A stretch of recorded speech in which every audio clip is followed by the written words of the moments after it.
Honorable members, let us pray.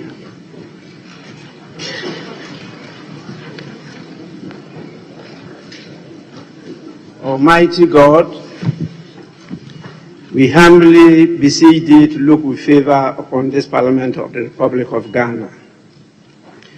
Grant that it may perform its high duty as in thy sight.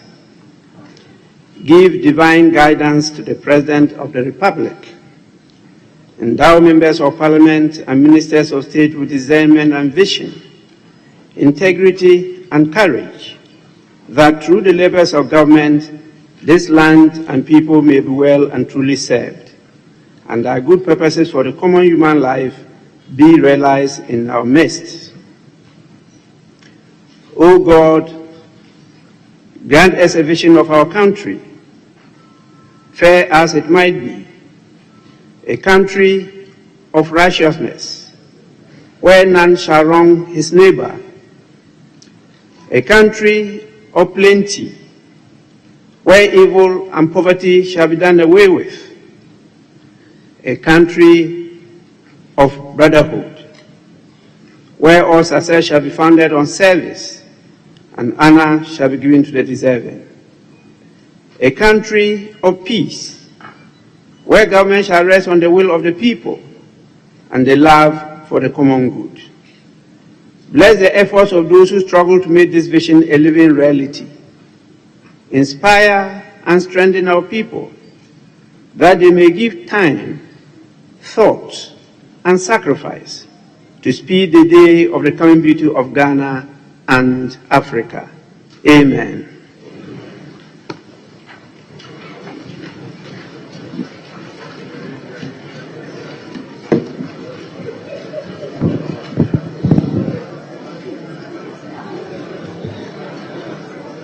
Honorable members, roll call.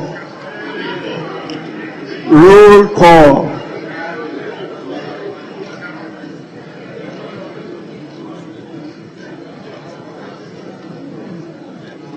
Please, honorable members, lend us your ears, and as you know, you have to respond to the roll call so we know you are present. Yes. Abaka Samuel Erickson. Abanga Abdullahi. Abdullahi Jacob Idris. Abdul Latif Dan. Abdul Salam Adams. Ablaka Samuel Okujeto. Abuadi George Kwame. Agoja Kwame Govins. Ejepon Ken Ohene, Ejari Alexander, Ejekumi Manuel Kwejo, Ajima Menu Kweku, Ajima Rolling Zaneto, Ejeni Mbwate Kweku, Ahinkwa Kingsley Carlos, Ahinkwa Frederick Yao, Ahi Samson, Ahiafo Bernard, Andrew William Oreku, Akando Kapna Minta, Akamvari Balidia Lamisi, Achia Samuel Lata, Alauzuga Albert Akuka, Al Hassan Abdallah Idi, Al Hassan Bashir A. Fusaini, Al Hassan Lydia Seyram,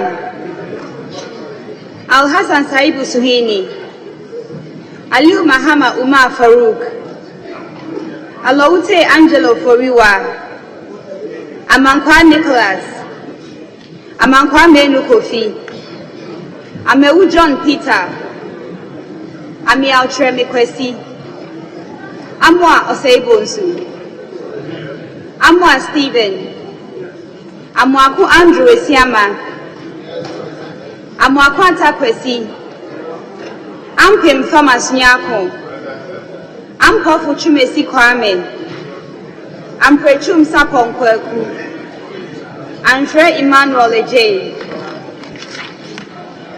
Enim Ernest Yao, Enim Moses, Anodon Pre Frank, Entry Eugene Boache, Animedu Entry Kwame, Apa Clement Abbas, Apia J. Patricia, Apia Kubi Andy Kwame, Ama Prince Hamidu, Asamoah Vincent Opon, Asante Kwejo, Asante Boating Kweku, Asensu Boache Francis, Esiama Isaac Kwame, Esiama Kwabna Mankwa, Esiama Ejena Nama Dokua, Asafa Vincent Eko, Atamils Samuel, Abedi James Kluche, Avoka Cletus Apo, Ewa Ignatius Bafo, Awuni Theresa Ladi, Ayamba Ladi Ayi, Ayariga Mahama, Ayiku Benjamin Nate, Ayine Dominica Kritinga, Befi Michael Ochre, Baba Benson Tongo, Baligi Bright Bajiyoville, Bandim Azuma Abednego, Bano Patrick, Batel Sheila, Bawa Edward Abambri, Bezra Emmanuel Kwesi, Bettino Joseph, Blankson Alex, Boachi Henry Yadom, Boachi Yadom Patrick, Boama Patrick Yao, Boating Akwesi Dako, Boating Amapoma, Boating Joseph Apia, Bobie Evans Opoku, Boche Daniels, Brahima Muhammad Bawa, Boa Emmanuel Amakofi, Bukari Joseph Nipe, Chinya Amid Rishaku, Tradia Samson Tongumbo, Chiwete Andrew Dari, Krensel Abeku, Kujo Comfort Doyo, Kujo Joseph, Kujo Robert Wisdom, Dafiama Roxen Nelson Eche Kwame, Dalu Thomas Ada, Dapila Kleto Seidu, Dako Daniel Ohene, Dako Mensa Kwabnotre, Dauda Collins, Dawuni Abukari, Derry Ambrose, Jonobua Alex Tete, Donko Elvis Morris, Donko Kwabna, Duka George Mreku, Eya Nana, Fojo John Intim, Forsen Castle Atoba, Frimpon Joseph, Gakre Kwame Jujoli, George Samuel Nate, Ganzal Hassan Kobna, Gate Joe, Gidisu Wisdom, Gomado Yao, Gomashi Ablajifa, Jemfi Emmanuel Akwesi, John Alexander, John Mensa Richard, Hamon Kobnata Hill, Hansen Norte Yves, Haruna Seidu, Hayford Ophelia Mensa, Otoje Alexander Roosevelt, Ibrahim Ahmed, Ibrahim Mutala Mohammed, Ibrahim Azurewa Mohammed, Idrisu Habib, Idrisu Haruna, Isifu Seidu,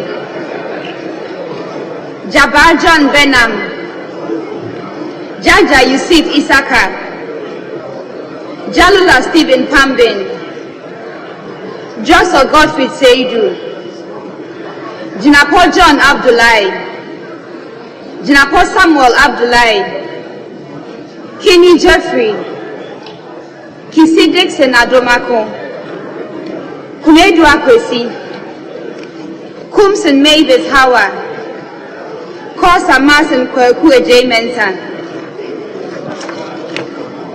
Podo Benjamin Komla, Kum Ebenezer Kojo, Kuma Joseph Kwame, Present. Kuyon Solomon, Kwachi Aka Peter Yao, Kwatin Kwajiman, Kofi Festus Sewa, Chei Mensa Bonsu Osei, Treme Nelson, Labi Oscar Ofori, Late Agnes Namomo, Liwal Oscar, Mahama Asiesieni, Mahama Nasil Ture, Menwa Dabo Francis, Mafu Emmanuel, Mafu Kofi Ahinkra, Mbomba Thomas, Mensa Betty Nanefua Crosby, Mensa Francisca Oting, Mensa Isaac Ej, Mensa Joseph Kwesi, Mensa Tina Gifty Nayele, Mensa Andrew Kofi Japa, Morrison Cynthia Mamle, Muntaka Muhammad Mubarak, Musa Abdul Aziz Ayaba, Nanja Sanja, Napari Dominic, Nawani Mark Kurt, Newman Dakwa, Nitiwu Dominic Benga Maduna, Inkansabwedu Mavis, Nokoi Kofi Ako, Nogbe Ernest Henry, Notuko Toy Peter Kwesi, in Team Adelaide, in Team Augustine Collins, in Tosu Helen Ajua, Nyakote Albert Tete, Nyaku Bismarck Tete, Nyaku Kingsley, Nyaku Kwamina Minta, Obin Techi George Kwabena, Obin Boating Alfred, Oklulindo Hinewa Akwele, Odampton Isaac Asha, Ofoswe Jari Elizabeth, Okofu Data Williams, Otriejekum Kofi, Opoku Davis and Son, Opoku Eric, Opoku Isaac Yao, Opon Kroma Kojo, Osei John Frimpong, Osei Kennedy Nyako, Osei Asari Abuna, Osei Wusu Joseph, Oti John Kwabna Blaise, Otutai Christian Kolete, Owusu Bio Benito, Owusu Ekofo Esla, Peito Desmond de Graft, Pelpo Abdul Rashid Hassan, Prempe Frida Kosia, Prempe Matthew Opoku, Kote Henry, Kwaisin James Jechi, Ramadan Mohammed Adamu, Ricketts Hagan George Kweku, Safo Sarah Ajua, Sandari Sebastian Meniso, Sanit Suleiman Adamu, Sani John Kopna Abam Abwa, Soya Queensta Mami Pokua, Sefe Richard Kwame, Setre Benjamin Yabua, Sosu Francis Xavier Kojo, Sowa Dela Ajua, Sowa Rita Nao Dole, Supari Adams Mohammed, Sulemana Adama, Sulemana Al Hassan Tampuli, Sulemana Yusuf, Suma Anthony Kwikara, Tahidu Abdul Razak, Teria Augustine, Telabi Ebenezer Klite, Tete Joycelyn, Tete Sylvester, Tete Agbotwi Dizella, Tete Joseph Akwete, Tofi Dorcas, Tobu Peter Lanshini, Tuferi Mohammed Hadi, Chum Ampofu Gifty, Chum Berima Paul Apreku, Yusuf Mustafa, Vanderpoy Alfred Oko, Vanderpoy Edwin Nilante, Vondi David, Wapao Daniel Insala, Reku Brobe Bright, Woyo Mekobna Mensa, Zidin Bid and Watazumo.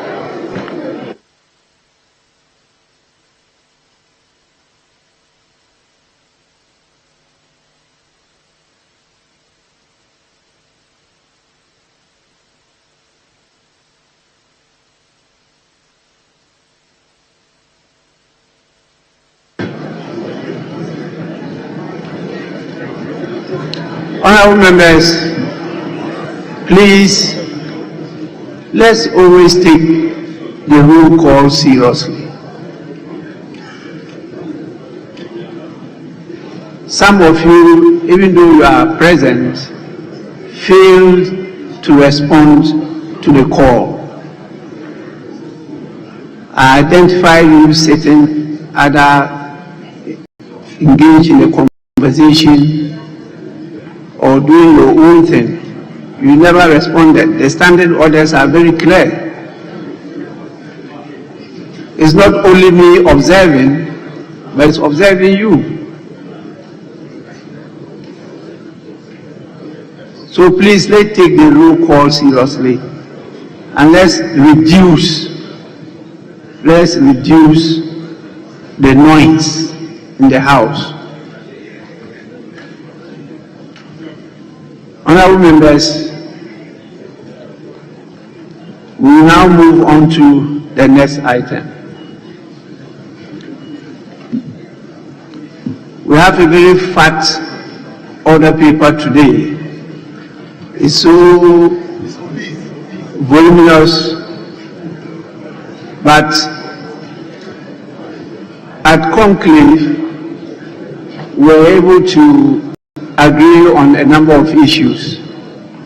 And so that is what is going to guide us in the conduct of business today.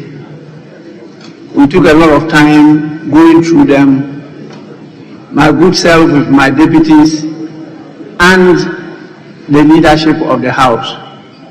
And so that is what is going to guide us in the conduct of business today. So in spite of the size of the order paper, we may not be frightened, we may not take all the issues stated there. Now, we will have to admit a new colleague who successfully passed the exams at the last election, a by-election in Ejuso. I think he's available for us to take him through the oath and propose him into the House. And so, may I kindly invite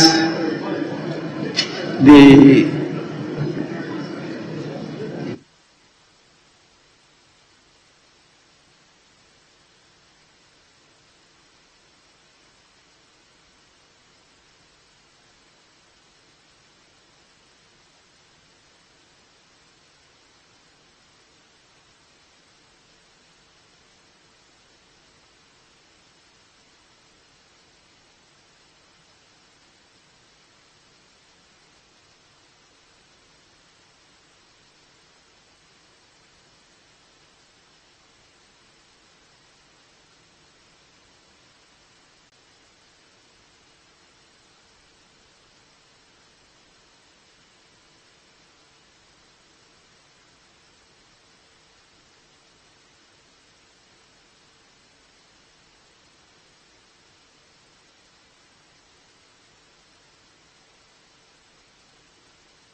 Honorable members, the writ of summons of election is dated 2nd May 2024 and addressed to the Clerk to Parliament. And it reads, "Dear Sir, submission of writ of election for the Ejisu parliamentary by-election held on 30th April 2024. I bring you warm greetings from the Electoral Commission and trust that this letter finds you well. Please find attached the writ of election for the Ejisu parliamentary by-election held on Tuesday, 30th April 2024 in the Ejisu constituency. Thank you. Yours sincerely, Mrs. Jean Mensah, Chairperson." Now, the writ of election, which is in accordance with Regulation 42 of CI 127, reads, "To the returning officer for the Ejisu constituency, whereas elections are to be held for the election of a member of parliament, whereas there exists a vacancy in the membership of parliament for the Ejisu constituency, now therefore, I do hereby command that you cause the election of a member of parliament to be held according to law for the said constituency, and that we do certify on this writ the name of the person elected. I do hereby direct that the nomination shall take place from the 16th day of April to the 18th day of April 2024 at EC Office Ejisu, and that the poll shall be taken, if necessary, on the 30th day of April 2024.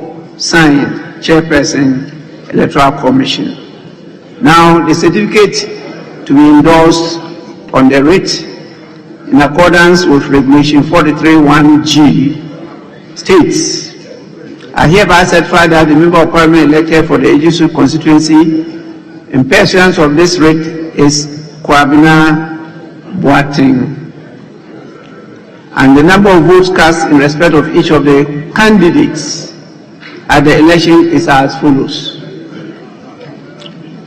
Candidate Osei Esther, votes obtained 89.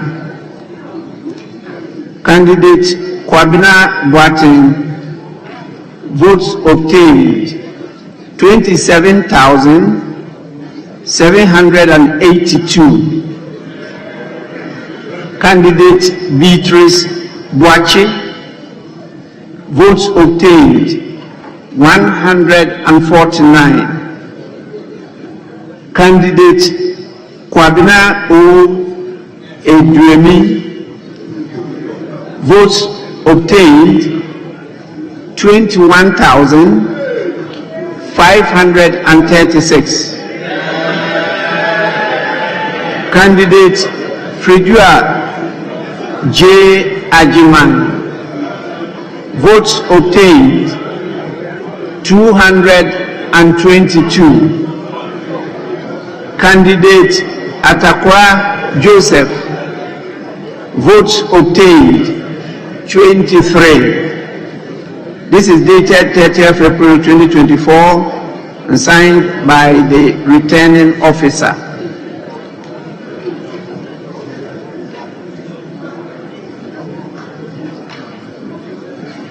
So, honorable members, at the end of the day, the name we have as the person elected is Kwabena Boateng. Pursuant to order 13(1) of the standing orders, I shall now invite the honorable member-elect for the Ejisu constituency to proceed to the speaker's dais to take the oath of allegiance and the oath of a member of parliament.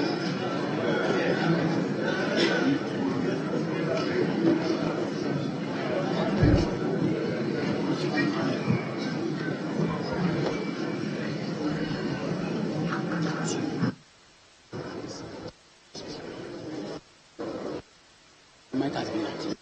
Yeah, Oath sure. of allegiance first. Be guided by Mr. Speaker.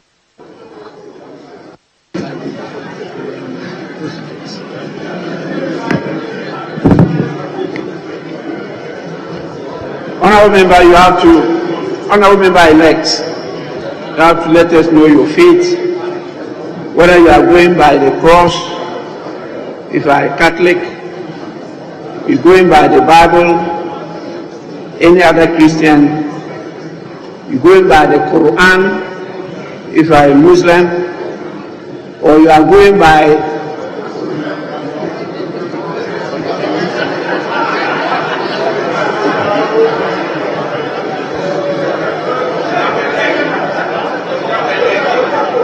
I don't know which of them you have chosen.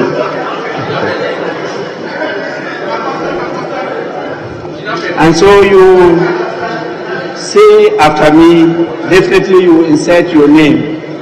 And so we start with the oath of allegiance.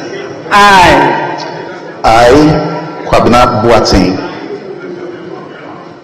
do in the name of the Almighty God swear do in the name of the Almighty God swear that I will bear true faith and allegiance that I will bear through faith and allegiance to the Republic of Ghana as by law established, to the Republic of Ghana as by law established, that I will uphold the sovereignty and integrity of Ghana, that I will uphold the sovereignty and integrity of Ghana, and that I will preserve, protect, and defend the Constitution of the Republic of Ghana, and that I will preserve, protect, and defend the Constitution of the Republic of Ghana. So help me God. So help me God. We now proceed to the oath of a member of Parliament. I, Kwabena Boateng, having been elected a member of Parliament, do, having been elected a member of Parliament, do, in the name of the Almighty God swear, in the name of the Almighty God swear, that I will bear true faith and allegiance to the Republic of Ghana, that I will bear true faith and allegiance to the Republic of Ghana, as by law established, that I will uphold, preserve, protect, and defend the Constitution of the Republic of Ghana, that I will uphold, preserve, protect, and defend the Constitution of the Republic of Ghana, and that I will faithfully and conscientiously discharge the duties of a member of Parliament. and that I will faithfully and conscientiously discharge the duties of a member of Parliament. So help me God. So help me God. Honorable member, you have to sign, date both oaths, and submit to the table office.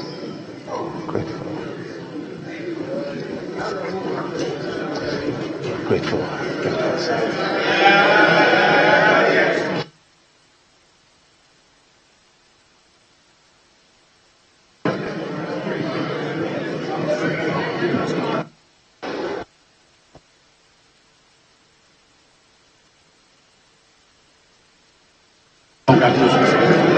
Honorable members, I take this opportunity to congratulate the Honorable Member of Parliament for a Jesuit constituency for his election.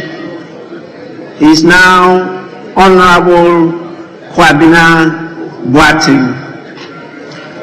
Honorable Member, you are welcome to the House, and I will give you your tools, which you have to hold jealously tight to your chest.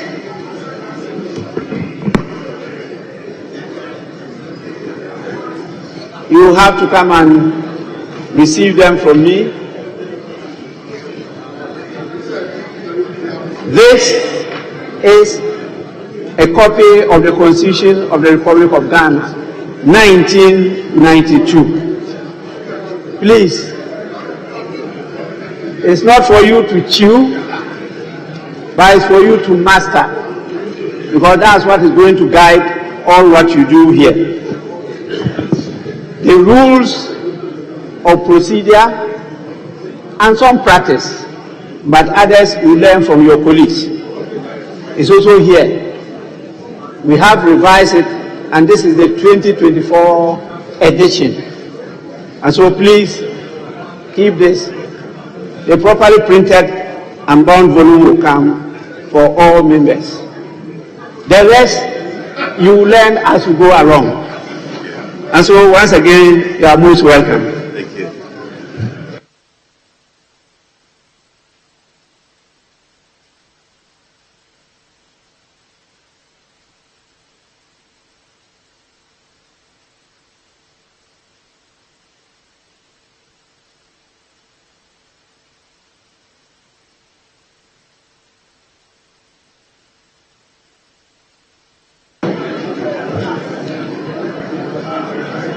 Honourable members,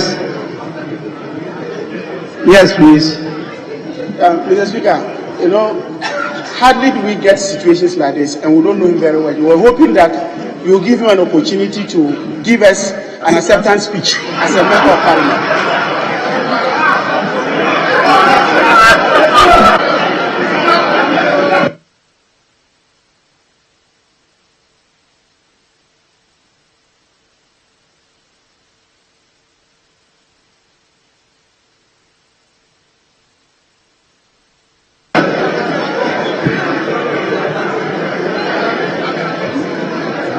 Honourable member, I don't know where this is coming from.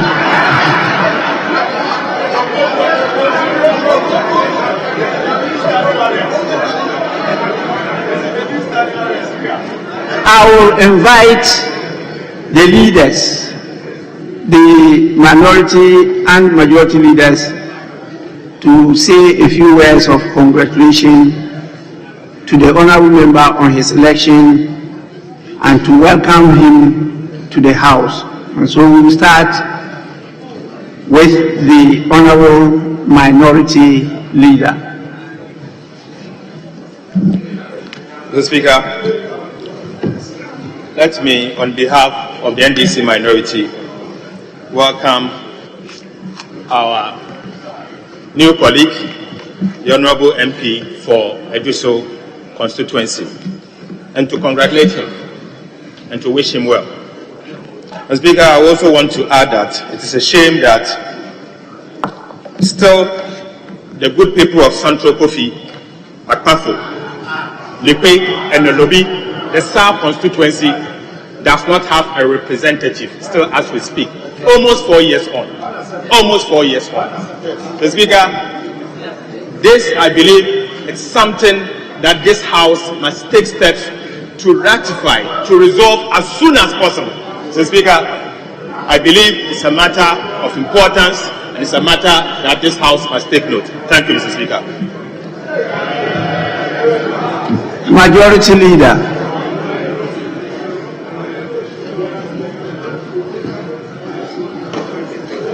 Mr. Speaker, let me take this opportunity to celebrate this momentous occasion in our nation's democracy.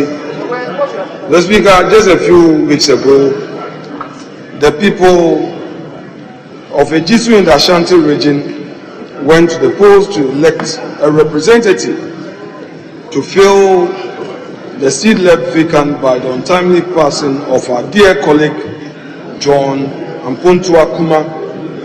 And today, we have the honor of welcoming the newest member of this august house, Mr. Kwabena Boateng, of the New Patriotic Party.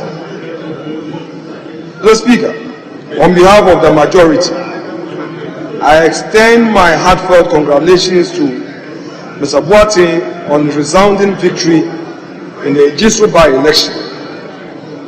The people of Ejisu have spoken and have chosen a leader who embodies the values and aspirations of their community. Mr. Boateng's dedication to public service, his commitment to the well-being of his constituents, and his tireless work on behalf of the New Patriotic Party have earned him the trust and support of the people he now represents. Mr. Speaker, let me inform our colleague that just as you handed over the Constitution and the rules of this House to him, if he is to become an effective advocate on this House floor, it will materially depend on how he gives attention to these two important documents you've handed over to him. I have no doubt in my mind that he being a lawyer, he would give these two documents the needed attention. The Speaker, suffice to add that the issue of the creation of a constituency for representation is a matter for the Electoral Commission.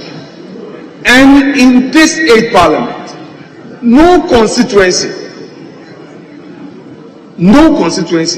has been denied a representation. At the time of the 2020 election, Mr. Speaker, no such constituency was left out in the 2020 election. So, Mr. Speaker, the minority leader should not mislead the people of Ghana. When he's raising issues of constitution, he should be well grounded and ensure that the right thing is done. I thank you, Mr. Speaker. Honourable Member, as a lawyer, you are used to what has just happened, so that will be your daily experience here. You always hear these exchanges. What is important is that even in Parliament, you always have to obey before you complain. So when the Speaker commands you, you obey. You can complain later on. The rules will guide you as to how to do it. But when I command you, you obey. That's why the Speaker is referred to as right. Because the Speaker, in the first instance, is always right.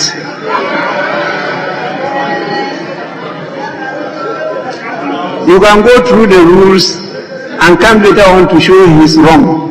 But in the first instance, the Speaker is always right. And speakers always do well to be right. It's not only the Speaker, but any Speaker, even including those who come from time to time to chair.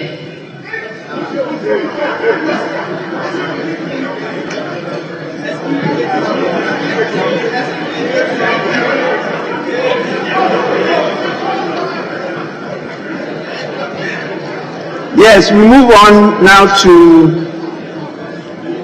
item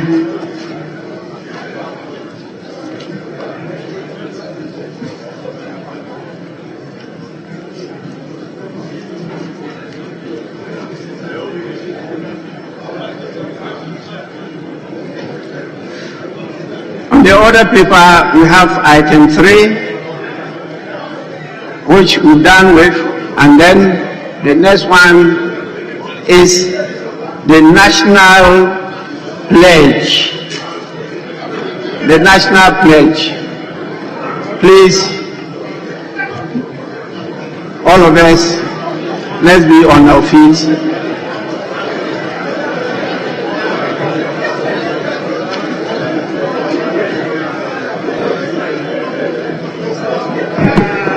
Honourable members, I promise on my honor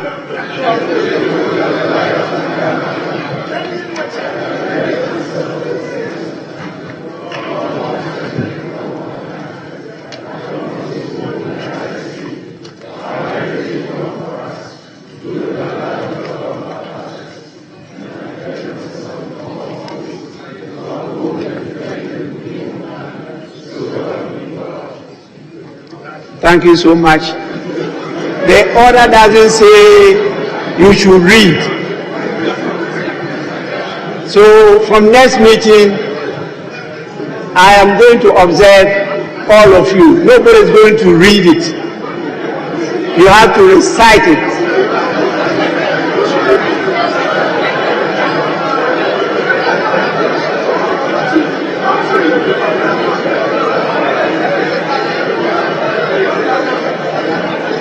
As the speaker, I will observe.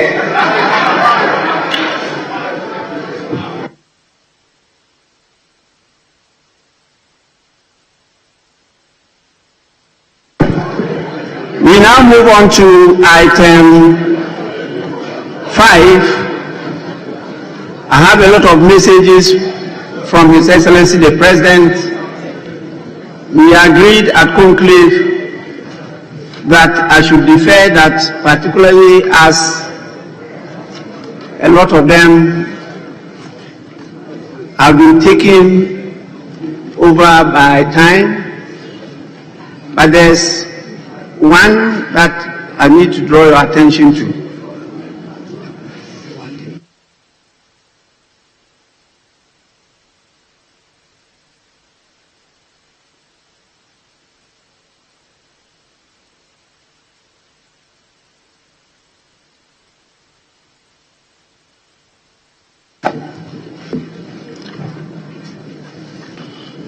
The communication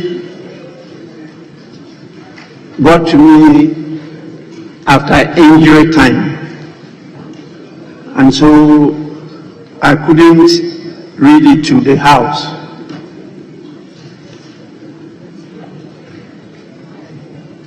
This is a message from the President dated 2nd April 2024, and it reads, Mr. Speaker, request for prior approval of Deputy Minister Designate. I trust this finds you in good spirits.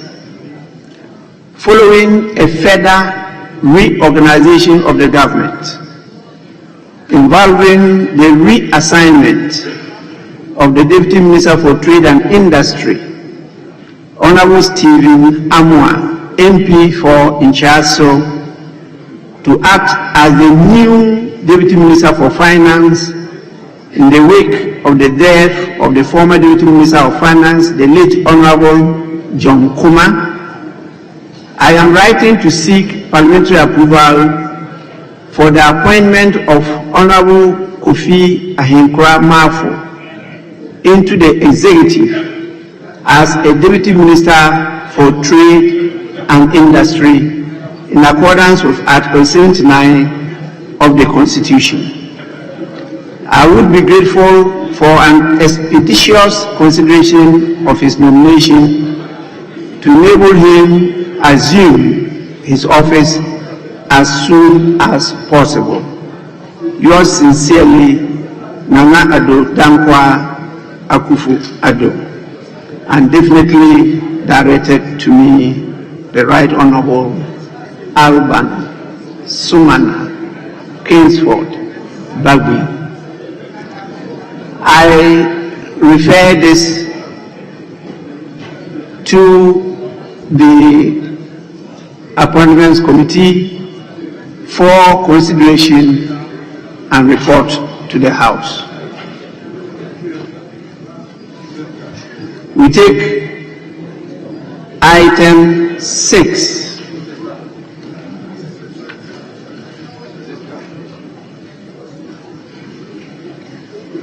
Yes, please. Thank you, Right Honorable Speaker. Right Honorable Speaker, I seek your guidance on the matter because we are a constitutional body, and I believe that this House is one that must be treated with the utmost respect. I want to understand on what basis the President is still communicating to this august House when the President, through his Secretary, has issued a cease and desist to Parliament. We must reciprocate the disregard for this House to the President because we are not subservient to the Executive. And so if the President can issue a cease and desist to the Right Honorable Speaker, which in conducting his constitutional mandate under Article 106, I believe that we should not accept any communication from the President henceforth. And I seek your guidance on that matter, Right Honorable Speaker. Thank you.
Honourable members,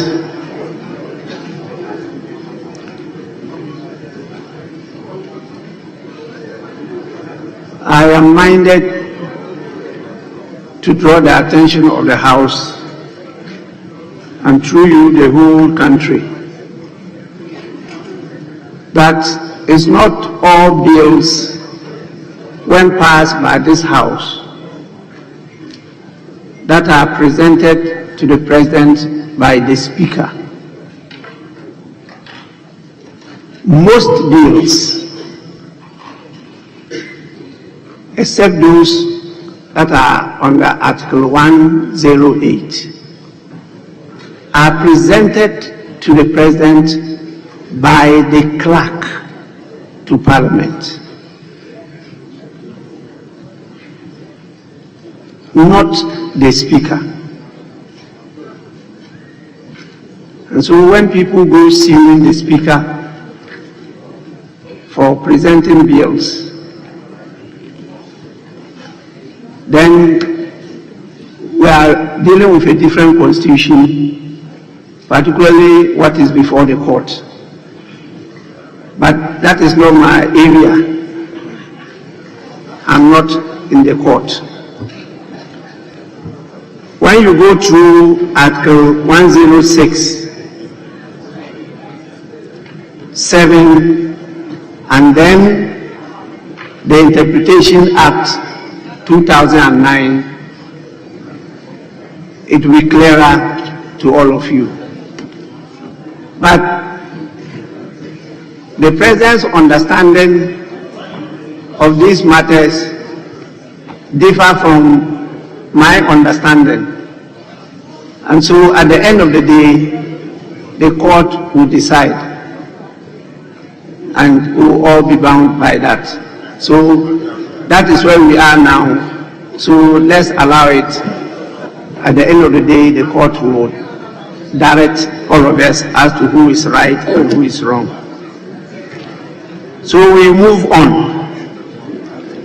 I want to take this opportunity just to read a few words to welcome members to this meeting. Honourable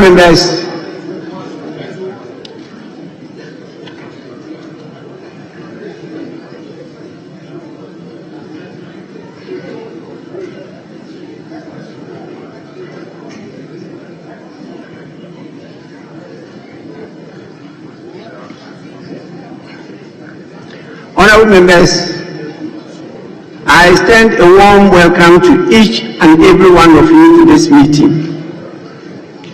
I had to summon Parliament against the background of the ongoing limited registration exercise based on my assessment of a request submitted by members of the ruling party in Parliament, which I consider to have raised matters of national importance.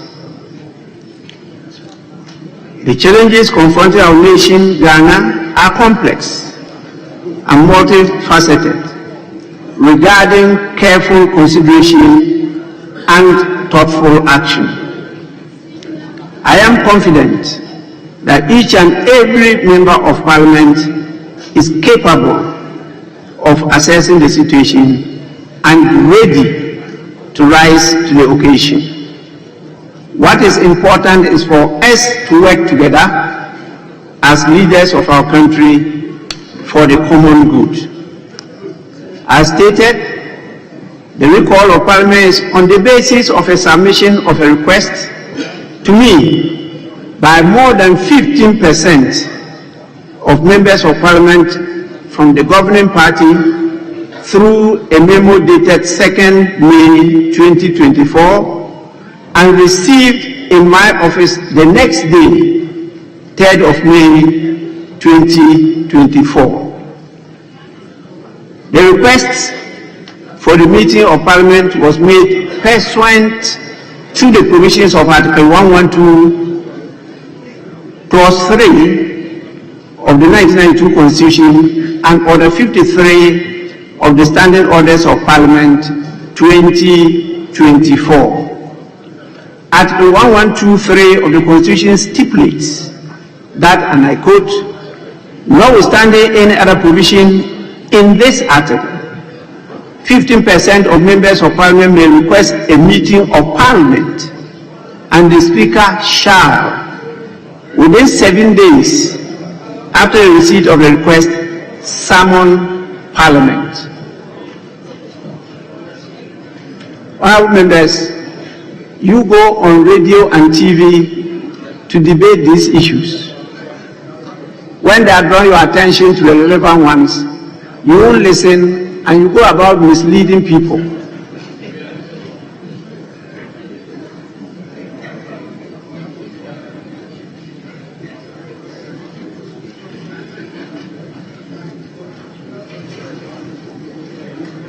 Similarly, Order 53(1) and 2 of the Standing Orders of Parliament reiterates this provision with a further clarification as follows. 53(1). Despite any other provision, 15% of members of Parliament may request a meeting of Parliament, and the Speaker shall, within 7 days after the receipt of the request, summon Parliament. 53(2). Parliament shall convene within 7 days after the issuance of the notice of summons.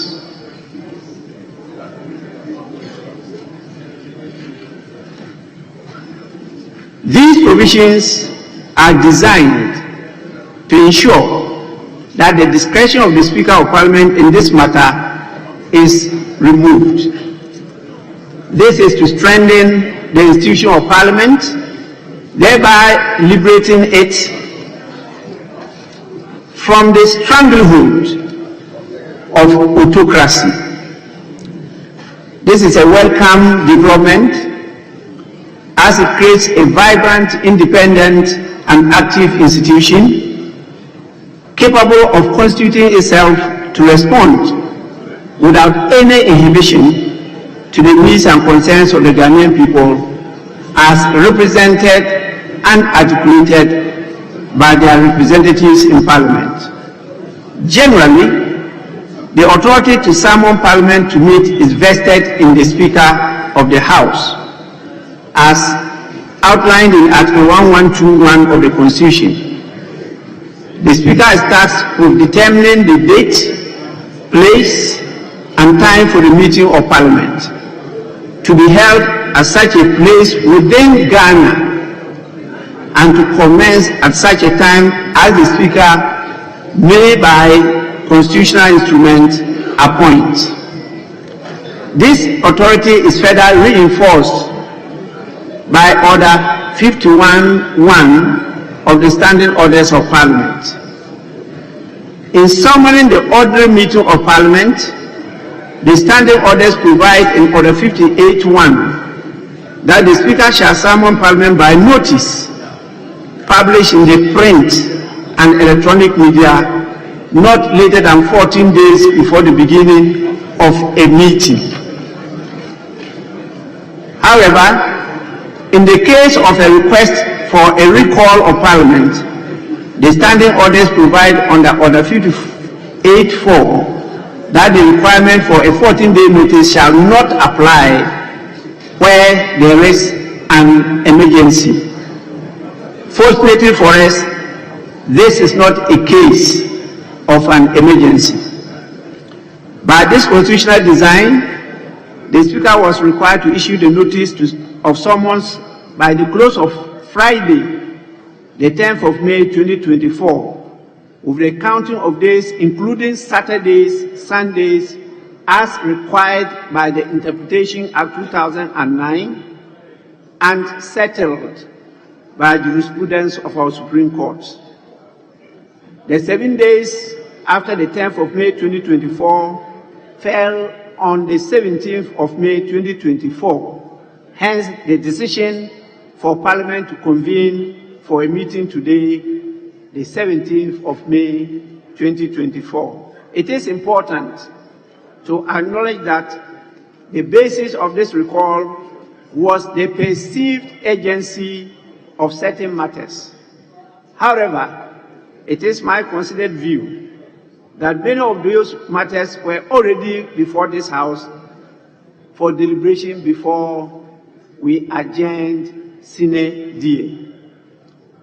While this may be the case, I recognize the national importance of addressing these issues in a timely manner, in line with the public interest and our constitutional obligations. It is not for the Speaker to determine these matters, it is for the House to do so. As representatives of the people, we are entrusted with the responsibility of addressing pressing concerns and advancing the legislation that seeks to serve the best interests of our nation. While some matters may already be under consideration, the urgency of certain issues necessitates our immediate attention and action. In recalling Parliament, I am guided by the principle that the public interest must always be paramount. Our actions and decisions in this House must, however, reflect the will and aspirations of the Ghanaian people, and we must always try to uphold the highest standards of integrity and accountability. Honorable members, as we conduct our deliberation, it is important to recognize that we are in an election year. This is a critical time for our nation, and we must all act responsibly to safeguard our democracy and ensure a peaceful transition of power. I urge each of you to be mindful of your words and actions, both within and outside this chamber. We must eschew conduct that could breed chaos or undermine the integrity of our democratic institutions. Let us conduct ourselves with dignity and respect, upholding the values that define us as a nation. While we are in an election year, we must remember that we still hold the mandate of the Ghanaian people until the expiry of our mandate on the stroke of midnight of 6th January 2024. It is our duty to act in the best interest of the nation, putting aside personal agendas. I am confident that with goodwill and a commitment to dialogue, we can overcome any challenges that may arise. Let us remember that we are all servants of the Ghanaian people, and our primary goal should always be to serve their interests and advance the cause of our nation. As we embark on this session, let us renew our commitment to serving the people of Ghana with diligence, dedication, and humility. Let us work together to build a better Ghana for all our citizens. With this, once again, you are warmly welcome, and I thank all of you for your attention. I will now give opportunity once again to leaders say a few words of welcoming members. We start with the minority leader.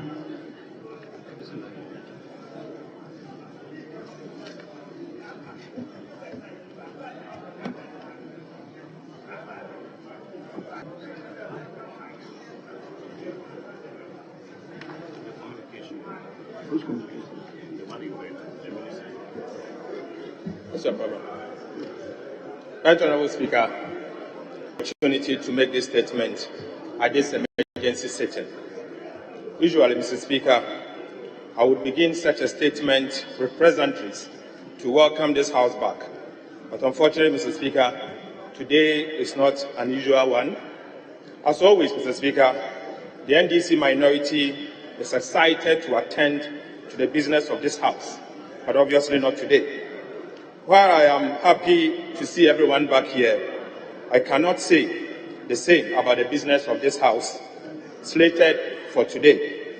Respectfully, Mr. Speaker, there is no urgency about the items on the order paper today. The items on the order paper today are just routine, ordinary, Mr. Speaker, very usual and indeed typical. Mr. Speaker, everyone in this chamber who has looked at the order paper for the meeting of which we have been summoned to will agree with me, and it will irresistibly conclude urgent about what is before us. But, Mr. Speaker, be that as it may, I can understand you, Mr. Speaker, for summoning us to this House. Mr. Speaker, at this meeting, on the order paper, the items slated as agenda include the swearing in of our new colleague member of Parliament for the people of Ejuso constituency. Mr. Speaker, though the people of Santrofi, Akpafo, Nipe, and Lolobi, the South constituency, has still remained without representative for almost 4 years in a row. Mr. Speaker, the approval of the presidential nominees is another item on the order paper today for us to consider. And Mr. Speaker, again, we have also seen on the order paper the approval of the second tranche of the 150 million Garrett Ida loan facility. But may I ask, Mr. Speaker, how is the approval of the minister nominees for positions of ministers and deputy ministers become an urgent matter for a government that has already been seen as the largest government in the Fourth Republic? Mr. Speaker, how is the approval of 150 million loan an urgent issue when the 200 million for phase 1 approved by this same House has been misapplied and not been accounted for? Mr. Speaker, let me also ask, how is it an urgent matter for this House to approve a 150 million loan when this same House has been called upon to approve tax exemptions worth $450 million at the same sitting? Therefore, Mr. Speaker, we want to make the point clear that there is nothing urgent before this House to warrant this recall. Right Honourable Speaker, the urgent matter facing the people of Ghana today, particularly business and household, is the free fall of the Ghana cedi. Mr. Speaker, this is a matter that concerns everyone. The depreciation of the cedi should be an urgent issue for all of us, Mr. Speaker. Today, $1 is 15 cedis, 30 pesos. Mr. Speaker, that is an urgent matter that we should be called upon to discuss. Mr. Speaker, the steep depreciation of the Ghana cedi has resulted in an escalating prices of goods and services. This development is worsening the plight of the ordinary Ghanaian. Mr. Speaker, the ordinary Ghanaian is suffering, and action must be taken now. Mr. Speaker, businesses and traders, particularly at Abosokai, Okeshi, Makola, Malamata, Keta, and Kejetia, Mr. Speaker, and many other places are wailing about the free fall of the city. Mr. Speaker, this is eroding their capital and impacting their ability to restock, Mr. Speaker, and service their loans. Right, Honorable Speaker? This is an urgent matter that we should all be concerned about, and a quick action must be taken to resolve the rapid depreciation of our local currency. So, Speaker, let me say that our hearts go out to those servicing their mortgage in Ghana, obviously, whilst they earn the Ghana cedi. Our heart also goes out to traders who are unable to restock and have lost their capital as a result of the free fall of the Ghana cedis. The Speaker, again, our heart goes out to the people of Ghana who are going through excruciating hardships as a result of the free fall of the Ghana cedis. So, Speaker, the NDC minority feels your pain. We feel your pain. We feel your pain. Your pain, the anguish and the sleepless nights as a result of the rapid depreciation of the Ghana cedis. So, Speaker, again, under the watch of His Excellency, the President and the Vice President. Yes, Mr. Speaker, these major issues are not slated as an item for us to discuss. So, Speaker, clearly, government has lost its way. Mr. Speaker, in conclusion, let me say, today, food prices have gone through the roof. Many of our compatriots are unable to put food on the table for their families. Over 1 million Ghanaians, Mr. Speaker, according to the Ghana Statistics SASCA Service, are likely to face food insecurity between June and August of this year because of the rising food prices. Mr. Speaker, food inflation is about 48% in Ghana today, ranked as the 5th in the world with the highest food inflation. Yet, this is not slated as an urgent matter. Mr. Speaker, today, many people have parked their cars because they are unable to afford the astronomical prices of fuel. Mr. Speaker, there was a quote that I read from one Armstrong who said that the transport fares to look for daily bread in Ghana today is even bigger than the bread that they are looking for. So, Speaker, the situation is worse. Doomsor has become the order of the day, with no end in sight. Yet, Mr. Speaker, this government has not slated this as part of the item to be discussed. So, Speaker, this government has its priorities misaligned. There are more pressing and urgent issues that requires the government's immediate attention than what has been slated on the other paper. So, Speaker, I thank you.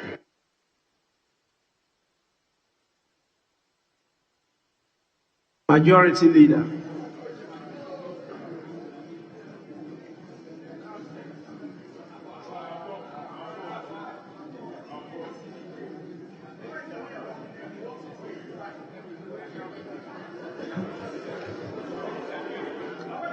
Thank you, Mr. Speaker, for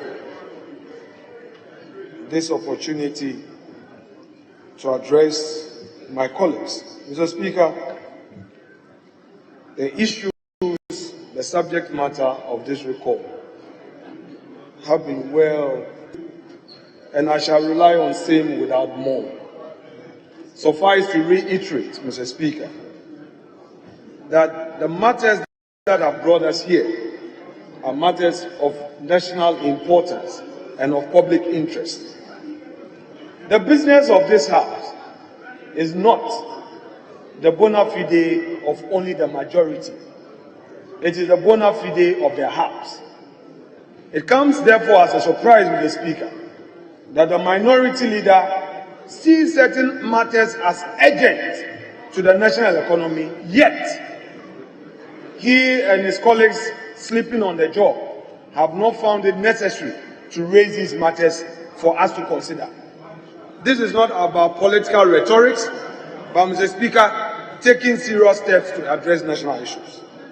Perhaps, Mr. Speaker, on this recall, I need to remind the minority that within the last 2 months, government has paid contractors in excess of 6 billion cedis. I repeat, 6 billion cedis. These monies, Mr. Speaker, paid contractors have enabled them to get back to the roads. We know what is happening in our constituencies. We know that contractors are back to site. Road works are ongoing.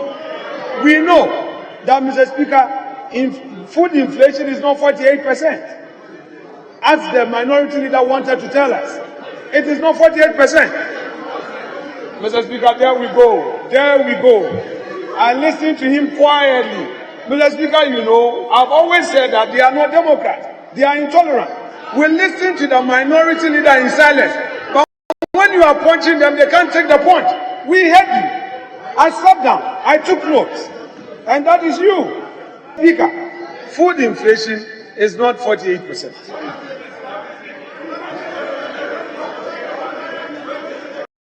Mr. Speaker, this government acknowledges that we have challenges in the economy. We didn't see COVID coming. Soon after COVID, we were not expecting a geopolitical situation that would disrupt the global economic... Honorable Majority Leader, just a minute. Just a minute. Honorable Zaneto, I've seen you on your feet for some time now. What is amiss?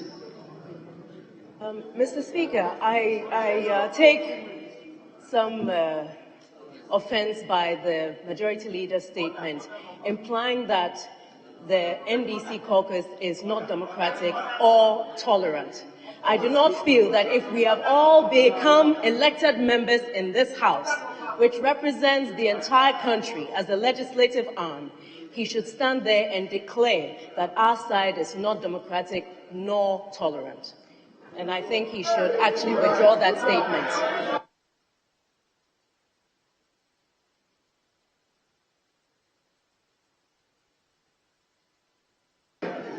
Well, Majority Leader, your attention has been drawn to the use of some words which your colleague feels are inappropriate, to say the least. What do you say to that?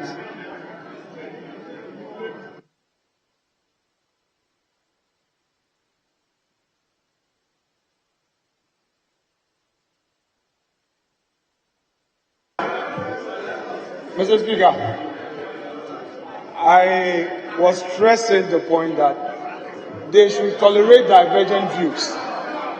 Mr. Speaker, the point was that when the minority leader was on his feet, we all kept quiet and listened to him.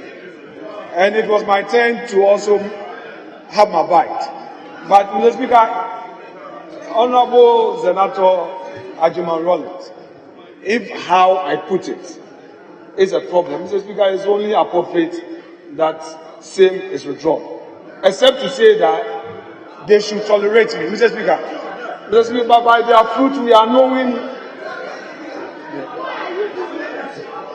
Mr. Speaker, must protect the majority leader when it's at the dispatch box. Honorable members will specifically be calling names so that we don't use general words. When we hear a member that is intolerant, mention the name of the member. Then I can apply the necessary sanctions. Please. Then okay, Mr. Speaker, thank you. Mr. Speaker, but before I proceed, let me make this application to the minority leader and his weights. That I have spoken to my colleagues that anytime you're on your feet, they should listen to you. And they did just that. It's becoming one too many. The way we get disruptions and all. So, leader, I am the leader of the House.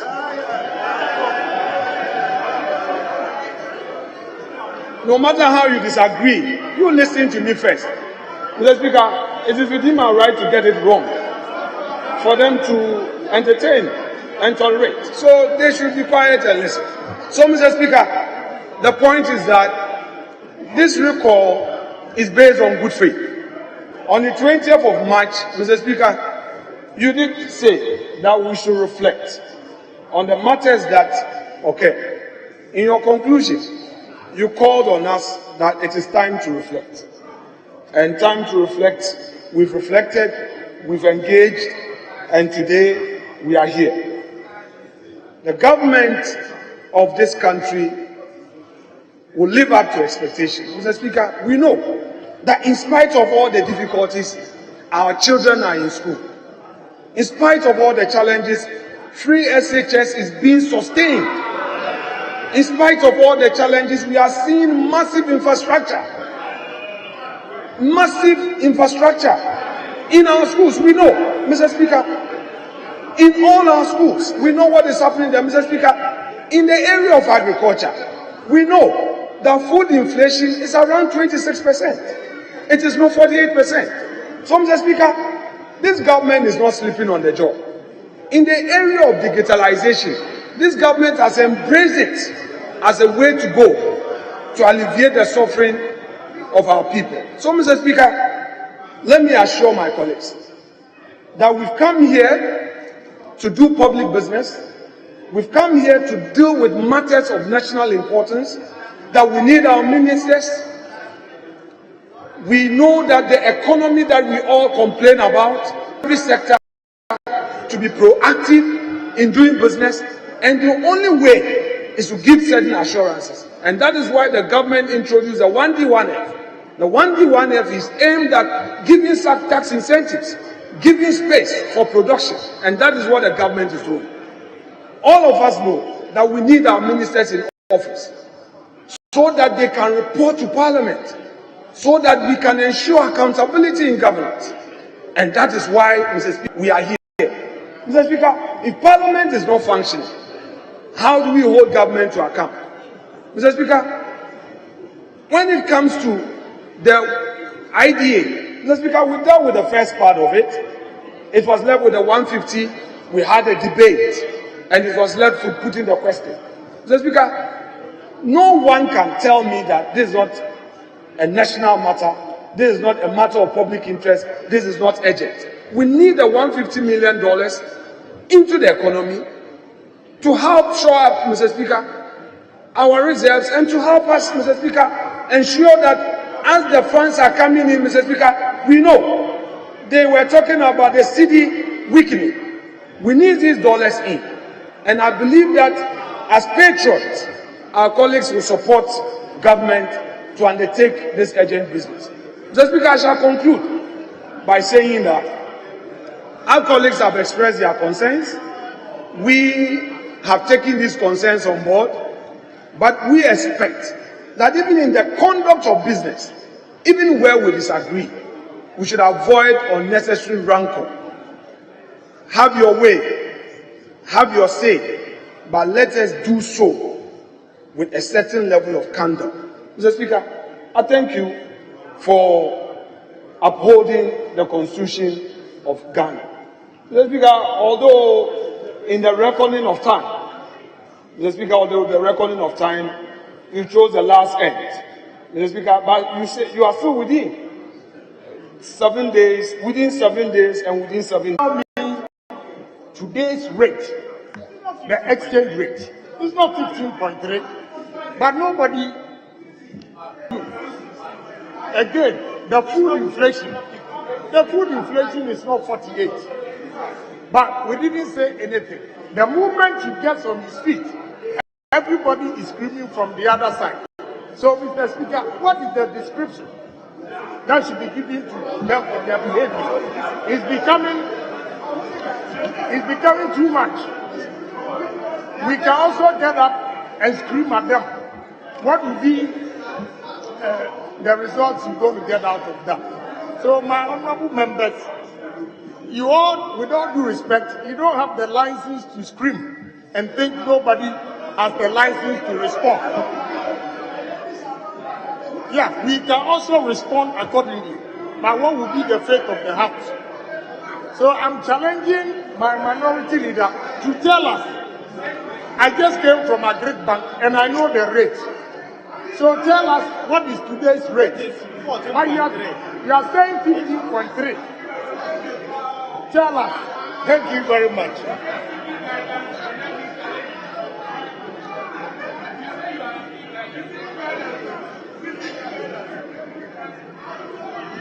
Well, yes, minority leader.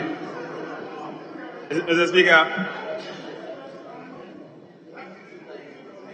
it's important for me to put this on record. Mr. Speaker, I check my facts anytime I speak. Mr. Speaker, I'm a man of numbers, and I don't joke with my numbers. Mr. Speaker, before I spoke, I sent a message to someone who operates a forex bureau, Mr. Speaker, and asked the rate at a forex bureau. Mr. Speaker, I have the evidence here. He said $1 is 15 cedis, 30 pesos. 15 pesos. So, Speaker, this is a place. Anytime I want to buy a dollar, if I want to travel, I buy dollar from. Mr. Speaker, and this is the information I was given. So, Mr. Speaker, I use that as my information. I challenge him. You can bring yours as well. Mr. Speaker, finally, Mr. Speaker, the fact that if the headline inflation is say 26%, does not mean food inflation is equally 26%. Mr. Speaker, within the inflation basket, we have other components, and in the basket, food inflation, I repeat, is 48%. Mr. Speaker, and I can share with you a data and information that I picked up, Mr. Speaker, and it's here. As at April 2024, food inflation is 48%. Mr. Speaker, I insist. That is the data I have, and this data is coming from Ghana's Statistical Service. And that is what I use for the purposes of my argument. Mr. Speaker, I have not deceived this House, and that is the information. Thank you. Honourable members, please, let's move on. I think my guidance was being sought. It is not to open the gates for a debate on this issue. Just that the one who sought my guidance could not resist the temptation to go into that area. But I recognize the fact that in this House, like every society, we have the lions and we have the cats. We have the hawks and we have the doves. And so I guided by saying, let's be specific and name names, but don't use general terms. So I thought that was sufficient. But please, I will start calling names so that your constituents will hear and follow you as to how you conduct yourself on the floor of this House. I think it's very important. And I will also apply sanctions. The sanctions could include suspension. Read your law. You know that a member of parliament can be suspended for a number of days, and a member of parliament can even be dismissed from the House, not by the Speaker, by the decision of the House, but it has to be triggered, and the Speaker is capable of doing so. So please, may we proceed now. I will not listen to any more contribution on this matter. We'll go to item 7, correction of votes and proceedings, and official report. We will start with the votes and proceedings of Wednesday, 20th March 2024. Page 1, page 2, page 3, page 4, page 5, page 6, page 7,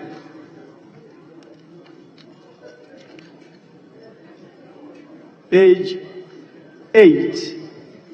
Yes, Honorable Ablakwa. Thank you very much, Right Honourable Speaker. Right Honourable Speaker, page 8, the last paragraph. Your message to the House.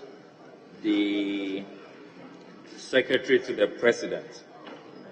The name should be Nana Bedietu Asante and not Nana Asante Bedietu. I have a copy of the infamous 18th March 2024 letter to this House, the infamous cease and desist letter. And he's signed as Nana Bedietu Asante, not Nana Asante Bedietu. So if the records could be corrected accordingly. Thank you, Mr. Speaker. Able Office kindly note the correction. Page 9. Yes, Honorable Haruna Idrisu.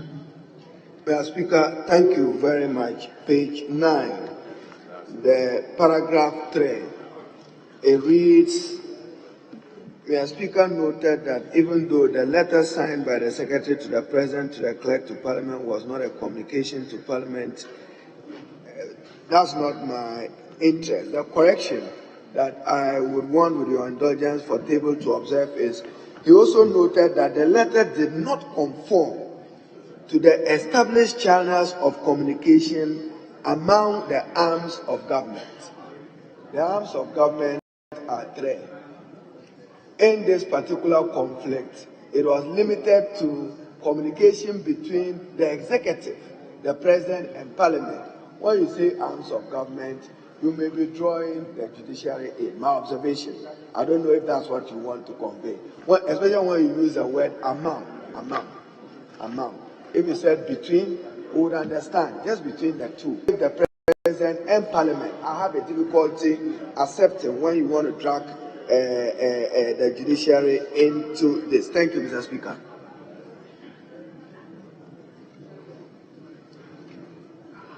Honorable Member,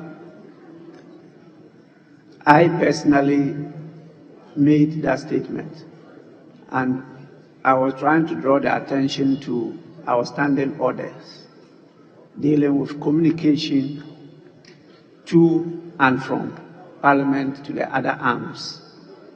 So I made that statement. Thank you for drawing our attention. We'll go to page 10.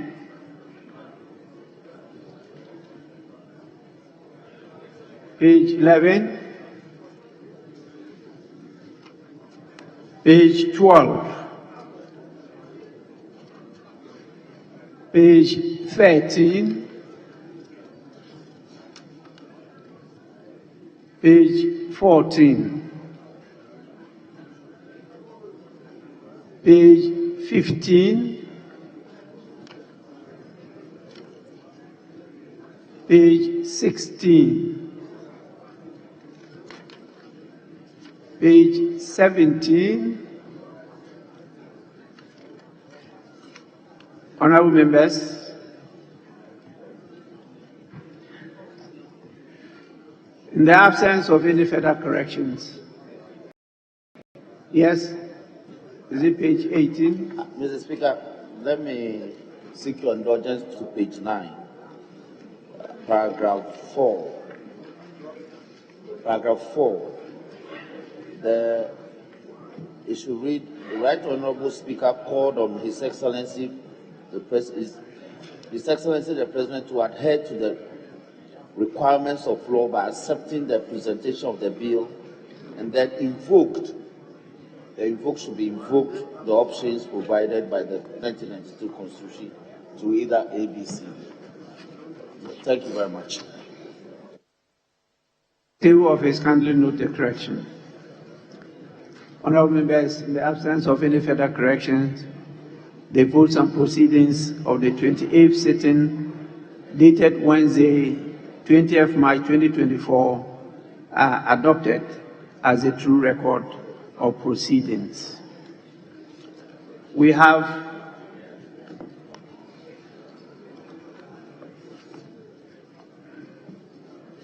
three copies of the official report dated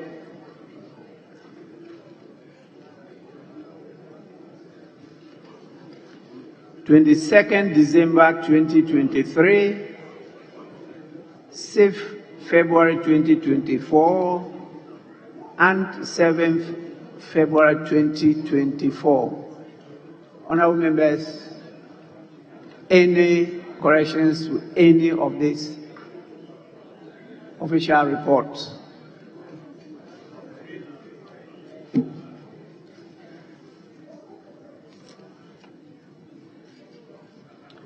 Honorable members, in the absence of any corrections, the official reports of Friday, 22nd December 2023, 6th February 2024, and Wednesday, 7th February 2024 are hereby adopted as the official reports for those days.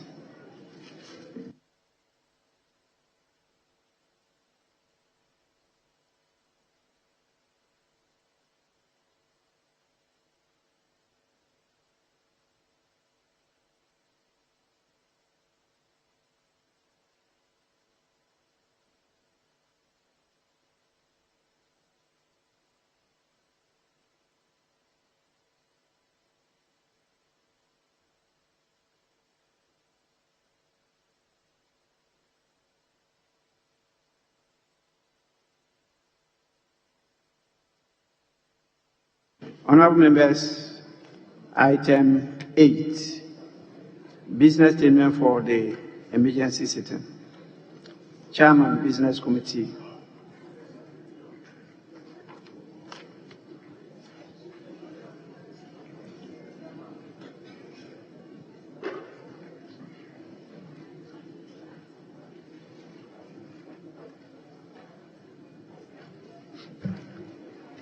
Mr. Speaker, the Business Committee met on Monday, the 13th of May, and arranged a business for this recall sitting for the House today. Mr. Speaker, the report has been set. Absorbing the cost of dialysis or wholly absorbing the cost of dialysis. Mr. Speaker, unfortunately, per the publication by My Joy Online, Mr. Speaker, and with your permission, I now patients call for help. Honorable member, the leader of the House is on his feet. Yes, please. Yeah, Mr. Speaker, with respect, I believe that we agreed on the business to be taken. Mr. Speaker, the matter he's raising has not suddenly arisen. He knows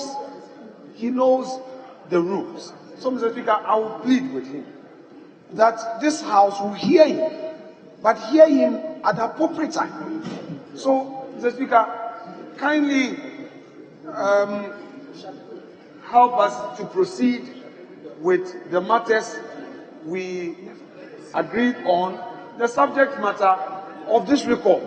In fact, Mr. Speaker, the indications are that no such discussions, were ever held to even point to us that, Mr. Speaker, he has this very important statement to make. This statement is very unknown to us. So, Mr. Speaker, however important it may be to him, I believe that the issue is of national importance, but not at this moment. Not at this moment. I press my case. Mr. Speaker, indeed, the issue of our compatriots dying from renal diseases is an urgent matter. Our colleague is just making an application to you. So the leader should just wait to see whether you would. Yes, on the 93 one, he said, with the indulgence of the House and with the leave of Mr. Speaker. And he started by addressing Mr. Speaker. Of course. Yes, so it is Mr. Speaker. It is to say that I am not aware that this issue has been brought to my attention. So I think you cannot stop him from speaking. If Mr. Speaker grants him the opportunity to speak, it is only Mr. Speaker that can tell him that your case cannot be heard. So let's wait for Mr. Speaker to give a direction on that one.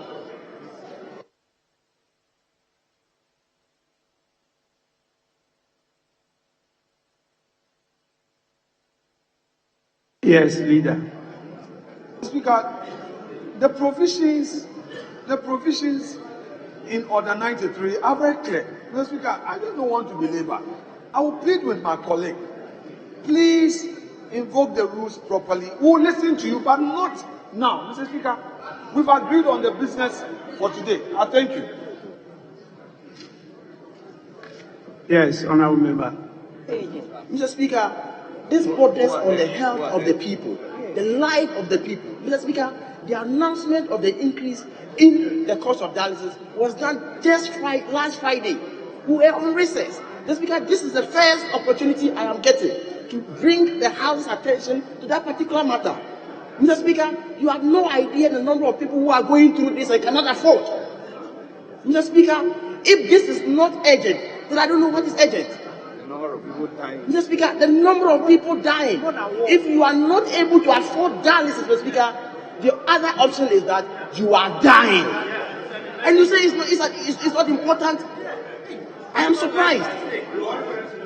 Mr. Speaker, Honourable Member, make your case. Mr. Speaker, in making my case, Mr. Speaker, we are all of the conviction that the government of the day will be responsible, sensitive to the plight of Ghanaians, and even come by a way of absorbing the cost, only to bring a proposal to Parliament for an increment. And Mr. Speaker, at the Subsidiary Legislation Committee, Mr. Speaker, I was informed by the chairman of the committee that during the deliberations on the proposals, the Speaker, they then told the Ministry of Finance to go back and waive the taxes on the reagents and the medications and not to increase the cost of dialysis.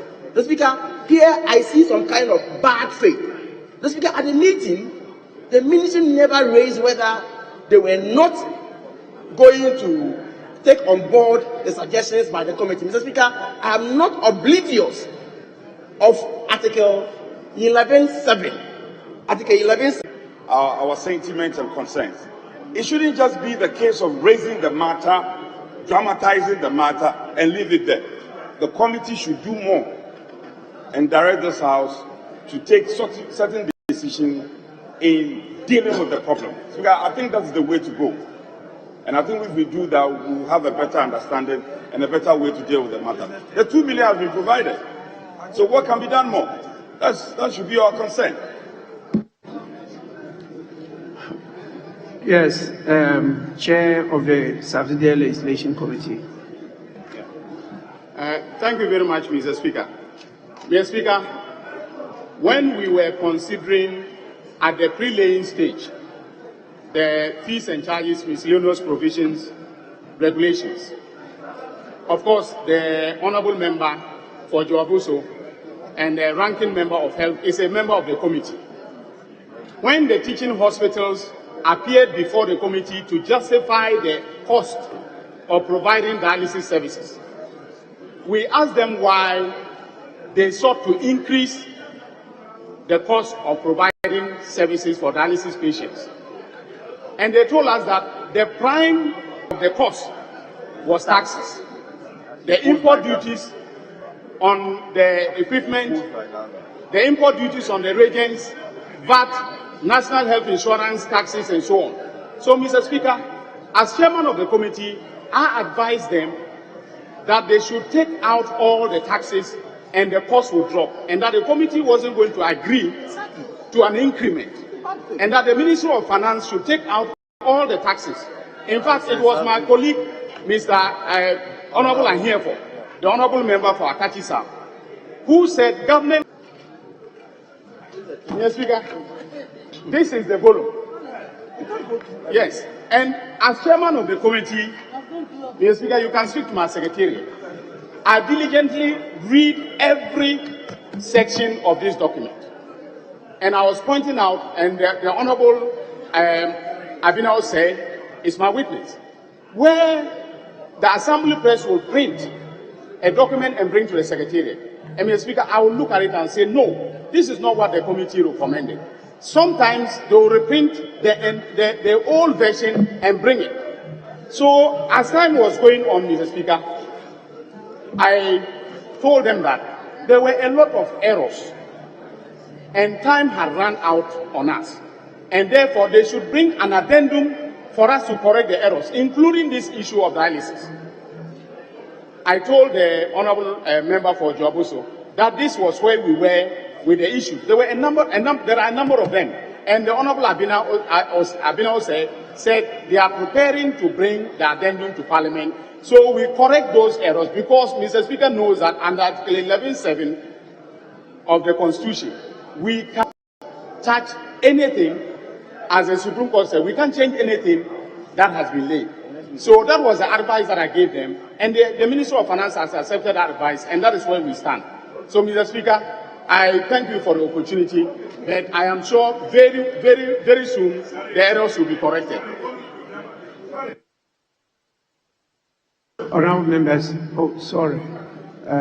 Minority Chief. Mr. Speaker, we thank you for granting the ranking on health the opportunity to make this very important statement. Mr. Speaker, we are told renal disease prevalence in our country is about 13%. It's not something that you can easily tell why anybody gets kidney disease. Mr. Speaker, we are told one of the easiest way you can get a kidney disease is to have hypertension. If we were to say we are taking the blood pressure of everybody in this chamber, I wonder how many people's blood pressure range in this house will be within the allowable range. So if you have high blood pressure, chances are that if it persists, you can get a kidney disease. So, Mr. Speaker, maybe what we should be asking for is for you to probably encourage the relevant committee, redouble our effort in whatever way we can to make sure that these increases that have come actually at the wrong time are reversed. As our colleague said, that it appears what they did at the subsidiary legislation committee is not what is reflected in the document that came out. Mr. Speaker, that is a very serious matter. So if it's an error in terms of increases of the dialysis in this country, then that must be reversed immediately. So, Mr. Speaker, we seek your direction. If we can ascertain that the increases were in error, then we can actually call upon the relevant authority to reverse those figures as quickly as possible, that whilst we think of how to fund the treatment of renal diseases sustainably in the country. Thank you, Mr. Speaker, for the opportunity. Honourable members, I wanted to proceed, but you know, the standing orders that you quoted talks about the indulgence of the House first before the leave being granted by the Speaker. The only way I can get to know the indulgence of the House is to hear from the House. And that is why I just allowed. But it's difficult to gauge the indulgence. Some are for, some are against. Let me take one from, because I see the majority leader wanted to talk, but let me listen to Honorable Haruna Idrisu, then I come to majority leader. Mr. Speaker, let me thank you for the opportunity to support the Honorable Akando and probably even try to put his request in context. Mr. Speaker, Parliament has been invited through an instrument of a regulation pursuant to Article 11, fees and charges, presented to this House by the Honourable Minister for Finance, which fees and charges, Mr. Speaker, affects persons suffering from kidney-related, or call it medically, renal failures who need urgent medical support. Mr. Speaker, regrettably, it has passed. And its passage means that it is law, even though bad law for persons who are affected by renal failures who need care, urgent medical care in terms of dialysis.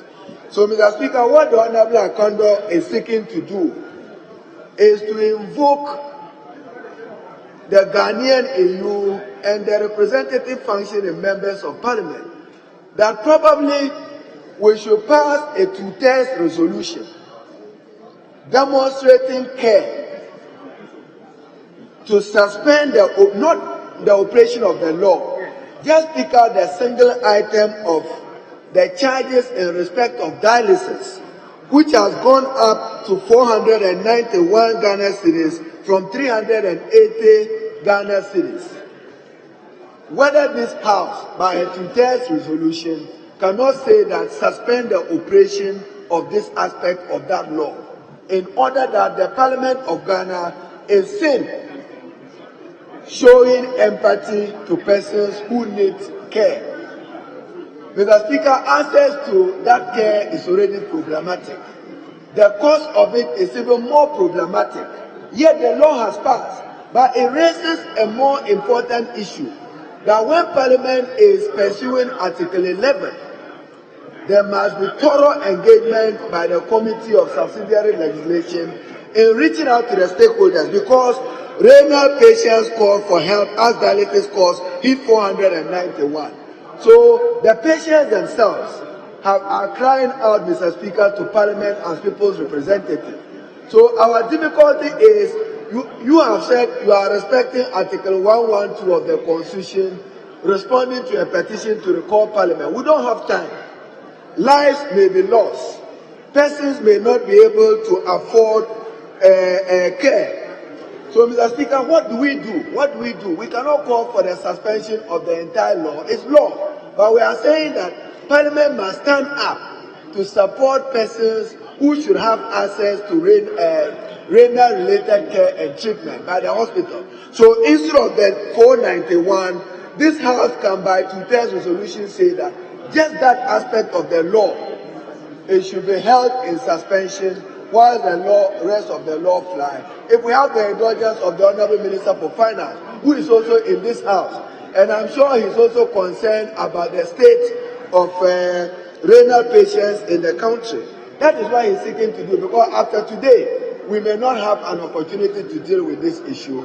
And whether it's Kolebu or it's Komfuanachi or Bolgo or Tamale Hospital, persons who want to have access to do their either 2 times a week or 3 times a week care, at least be assured that they can provide the 381. Other than that, the Minister for Finance should be assuring us that yes, I can let the law operate, but I'll make available 2 to 5 million to support patients who may need care. That we are asking, Mr. Speaker, that Parliament should do something. So the Minister for Finance can say that let the law operate, but having heard from the representatives of the people, I'll set aside some amount of money to support persons who may not be able to afford this, in order that we protect life. Thank you, Mr. Speaker. Yes, Majority Leader. Mr. Speaker, I have heard my colleagues, but if they may indulge me, Mr. Speaker, Order 93.1, you've responded to it, which talks about with the indulgence of Mr. Speaker and all. Mr. Speaker, if you come to Order 93.2, it says that the proposed statement shall be admitted by the Speaker with or without modification. 93.3, the text of the statement as admitted shall be read when the member is called upon to make the statement. Then 4, then 6, Mr. Speaker, I'll go to 6. When a member makes a statement, the Speaker, considering the comment on the statement, may direct a committee to investigate and inquire into the statement and, where necessary, propose legislation. Mr. Speaker, when my colleague was on his feet, his contention was to the effect that he was seeking your leave to raise a matter of national importance. I drew his attention to the fact that, no, the matter has not suddenly arisen while seated in this chamber. So he should do the proper thing. The Speaker, the response from your end was to the fact that at least you must hear him first. The Speaker, it is clear that the issue he has raised is an important issue. However, he must come with a statement to you to admit, because he says it comes under Order 93. The provisions under 93 are very clear. So, Mr. Speaker, let him go through the procedure. Let him go through the requirements of our law, so that we can properly take the matter up. The angle he is going, Mr. Speaker, we can't make any headway. In view of that, Mr. Speaker, I would strongly say that this matter be put on ice. The member be directed to do the right thing. I saw him having a statement that he was holding. He should ferry same to you to admit. He should bring it, read it for members to make informed comment on it, so that if there is any need for referral, you will make the referral. I heard the contribution by Honorable Harun Idrisu. When it gets to that point, all these things can be taken care of. Mr. Speaker, today we have a business to undertake. Let us, Mr. Speaker, proceed to take that statement so that we can make progress. Mr. Speaker, if the member was minded, he would have brought a statement for you to admit it. He didn't do that. As it is, Mr. Speaker, it's like abusing the rules of the House. Mr. Speaker, so I'll plead with you to kindly allow us to proceed to deal with public business. I thank you. Honourable members, let me say that I'm aware of the provisions of Order 93. I'm also very conversant with the topic. It's really a killer in the country, and so many people have so far been lost as a result of this cost issue. I myself lost some people because we couldn't pay for the cost. And so I even made efforts to try to get some into this country for our various hospitals as a speaker. But because of the cost, how to handle the issue of cost due to the poverty situation, it's not been easy. Now we are caught up with this because looking at the volume of the instrument, it's almost impossible for one to have been so meticulous that after a final one has been brought, you go through and ensure that all the T's and the dots have been put in place.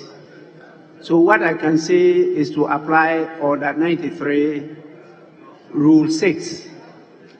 I will direct the Subsidy Legislation Committee just to follow up to the agencies involved and hold some discussion with them to see how some action could be taken in this matter.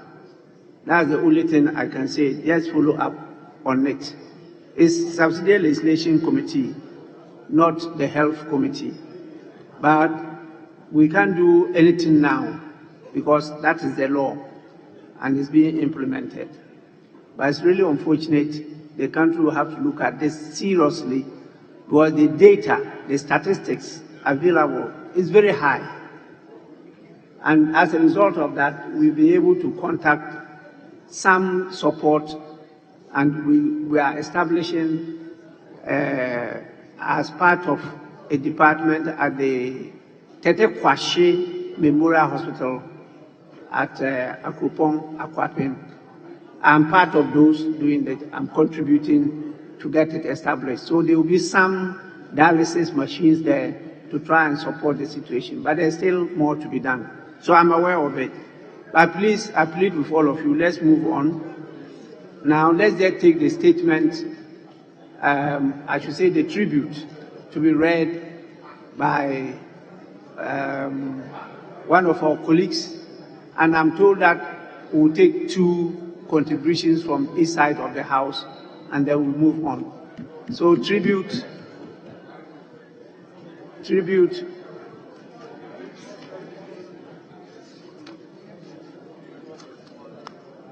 in honor of the sudden departure of our colleague, the late Honorable John Kum. Yes, please. Speaker, with respect, leadership was engaged, and we admit that there was a prior discussion and some agreement on this same matter. Speaker, we rather want to start with public business. We have greatest respect to you. Speaker, we know you are minded to take this statement. We want to go on and start with public business. 2 public businesses outstanding, after which we take the statement.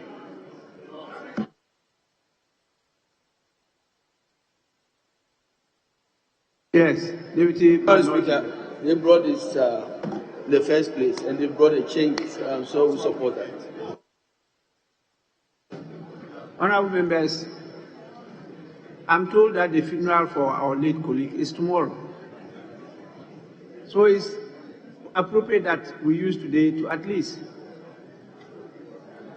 well, I'm told that the family members were here.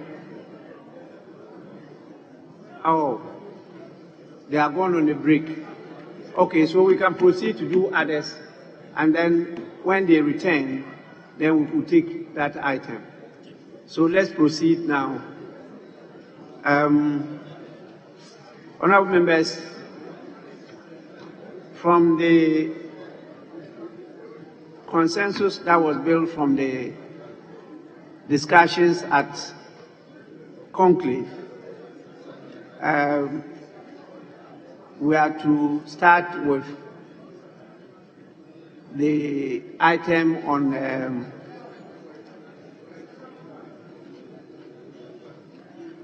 the loan. Yes, Majority Chief Whip. Speaker, if you may indulge me, at the commencement of public business.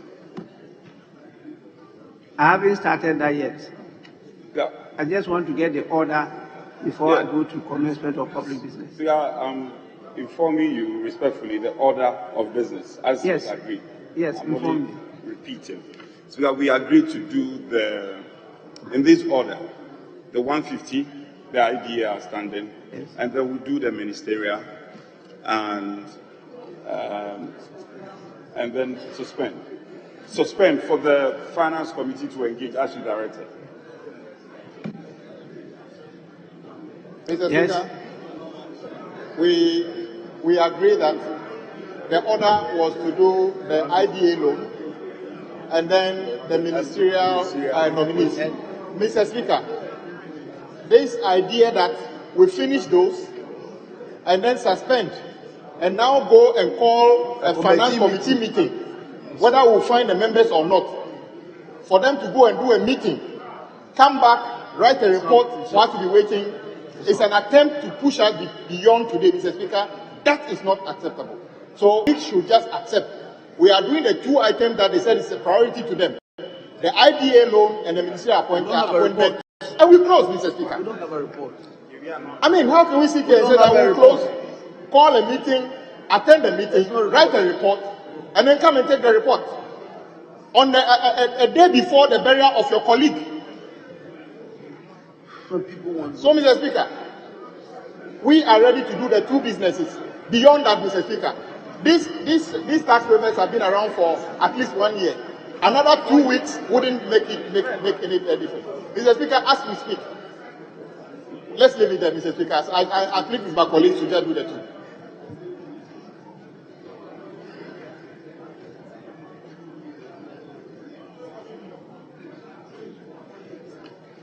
Honorable members, at the commencement of public business,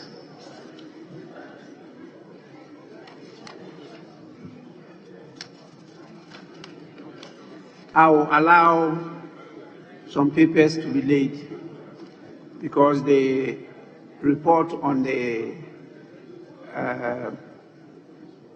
request for the consideration for the appointment of ministers. The report has not been laid, and so we'll have to do that first, and that is on the order paper addendum. So at the commencement of public business, item 1, presentation of papers, the following papers to be presented by the chairman of the committee, in this respect, the appointments committee.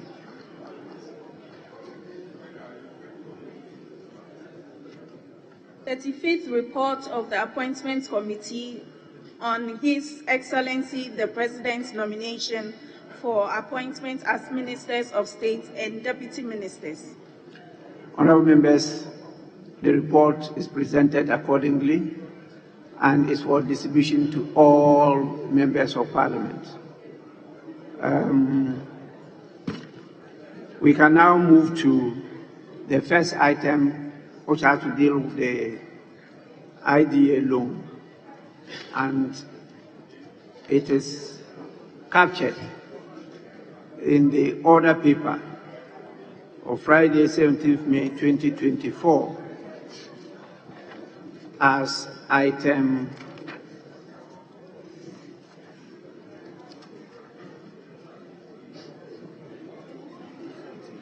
12. Item 12 at page 14 of the order paper. Motion.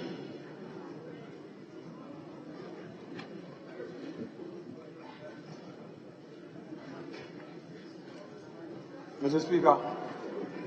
This motion was moved on Monday, 11th March 2024 by the Honourable Member for Efutu and the Honourable Majority Leader, Honourable Alexander Kwamina Afenyo-Markin, and seconded by the Honourable Member for Bolgatanga Central and Ranking Member of the Finance Committee, Honourable Isaac Adongo.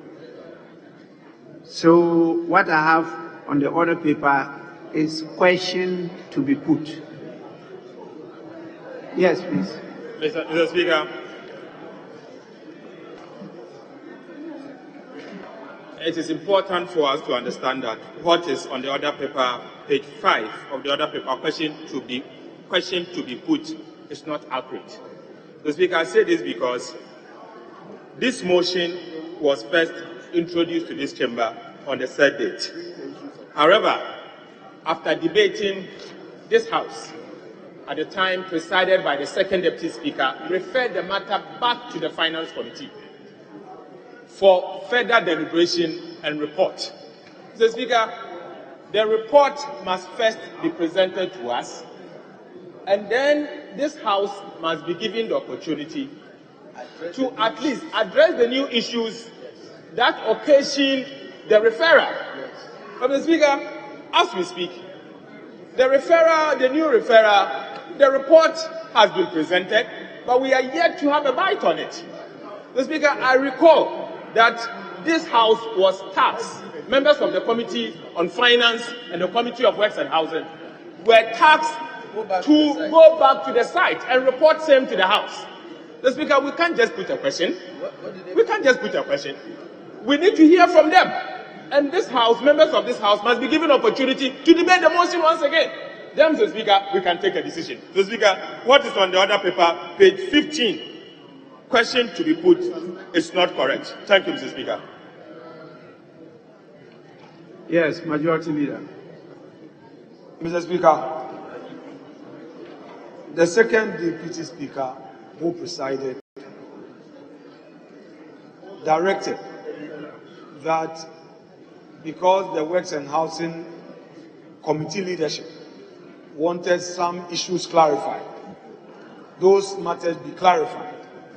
Mr. Speaker, same was done, and the report amended. Mr. Speaker, there was no certain as further debate on it because they wanted certain clarifications. That, Mr. Speaker, be that as it may, we would want to hear from the Works and Housing committee leadership, if they still want to have something more to say, it's fine. It's fine. Yes. So if they want to have one or two to say, it's fine. They should, Mr. Speaker, we will not stop them. So the the Works and Housing Committee, no. They said no. The leadership of Works and Housing, we had concluded the debate. They had said they had not been given the opportunity. So let's hear them. Let's hear them. Honorable Minority Leader, you had your day.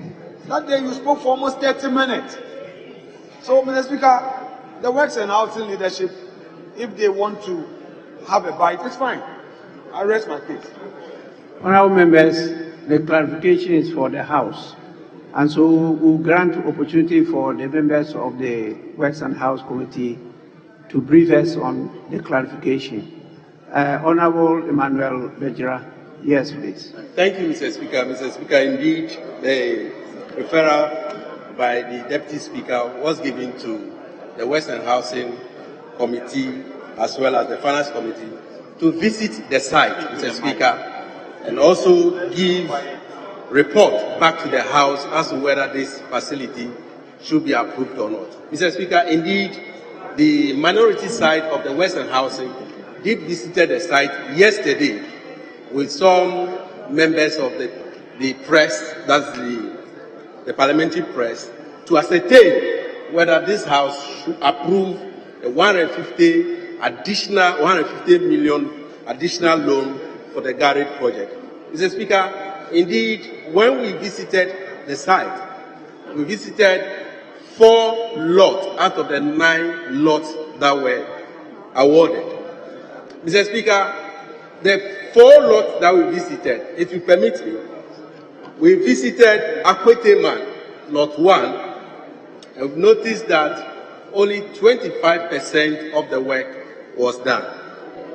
Mr. Speaker, we also visited Alogloshi, lot 1, and we noticed that only 20% of the drain was done. Mr. Speaker, Alogloshi, lot 2, only 15% of that was done. Then we went as far as to the almighty dredging of Odo, which is the performance-based dredging. Mr. Speaker, not a single dredger was found on the site. There's no work, and we all know that this is the onset of the rain. The reason why the garage project, the 200 million, was allocated was basically to prevent perennial flooding in Accra. But if the whole Odo has not been drained for 2 years, and 200 million has been allocated, $200 million has been allocated, and although the river has not been drained or desilted or dredged, I don't see why we need additional 150 million again. Mr. Speaker, the irony of it all is the lot 7, which is the improvement works at Nima. Mr. Speaker, I was taken aback because we were driving there and we called the contractor on phone to site or not. The contractor said, I'm not at site. I said, where are you? Because at least 3 contractors, we found 3 contractors on site.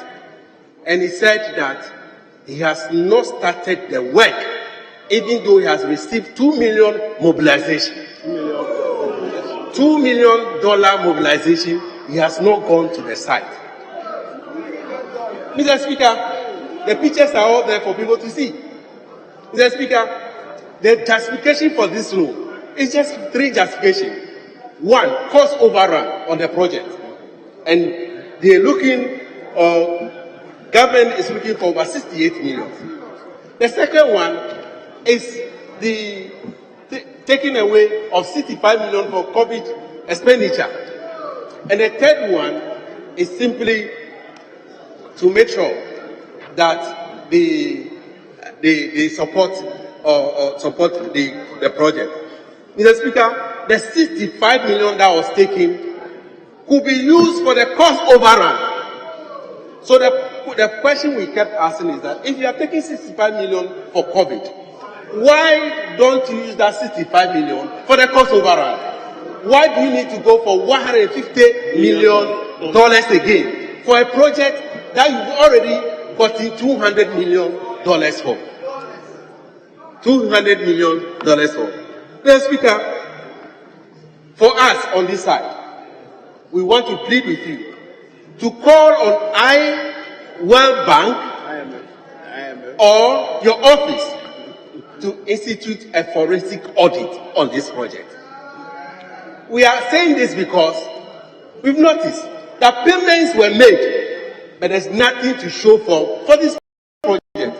And so why should we continue paying money or borrowing more money, whilst we know in the recent past, a $200 million was also taken, and some of our police, and that $200 million for Sagime project, you can see physical works that are being done in Sagime. But with this, you cannot see anything tangible that merits $200 million. So why should we go in for additional $150 million? Mr. Speaker, on our side, we think that something must be done. If we can set aside this rule and we do proper forensic audit, that would be the best thing for this country. Thank you, Mr. Speaker. Yeah. Yes, from the majority side. That chairman of the Finance Committee. Thank you, Mr. Speaker. Mr. Speaker, I would not oppose any suggestion that some audit be done of what has happened to the project to date. I do not think anybody should oppose that. But it is important that we understand what this facility is for and whether the visit, as has been explained to us, still leaves some questions unanswered.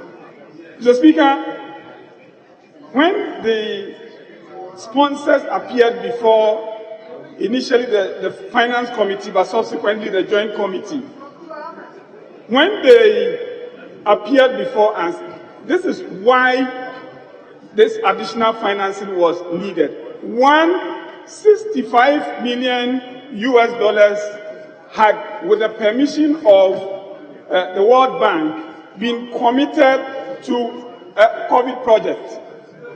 It had been done with the agreement of the World Bank, and it was consistent with the terms of the facility as was approved by this House. That was the first reason why this additional financing was needed. The second was that even though not all the funds had been used, they had all been committed, as a result of which it was impossible to now proceed on new initiatives under the project that were delaying.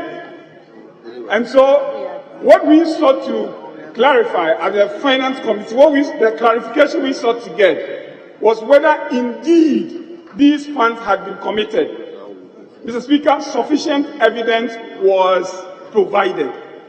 Now, when I listen to our good colleagues from Works and Housing, it is clear that when they went to the site, indeed, the funds had been committed. That is why there is a contractor to speak with. If the contractor has taken money for which performance has not been delivered, we need to go to the terms of that contract and see what the remedies are. The remedies will not be to deny the project this additional concessional funding at a time that this country is unable to get foreign aid from any other source. Nobody is happy with what is happening to us. And so, Mr. Speaker, my respectful suggestion is that if our colleagues have confirmed that indeed the funds have been committed and some of the projects indeed have reached certain levels of development, even if not totally completed, it vindicates the case that was made to us at the committee that the funds had been committed and therefore this additional financing is required. Thank you, Mr. Speaker.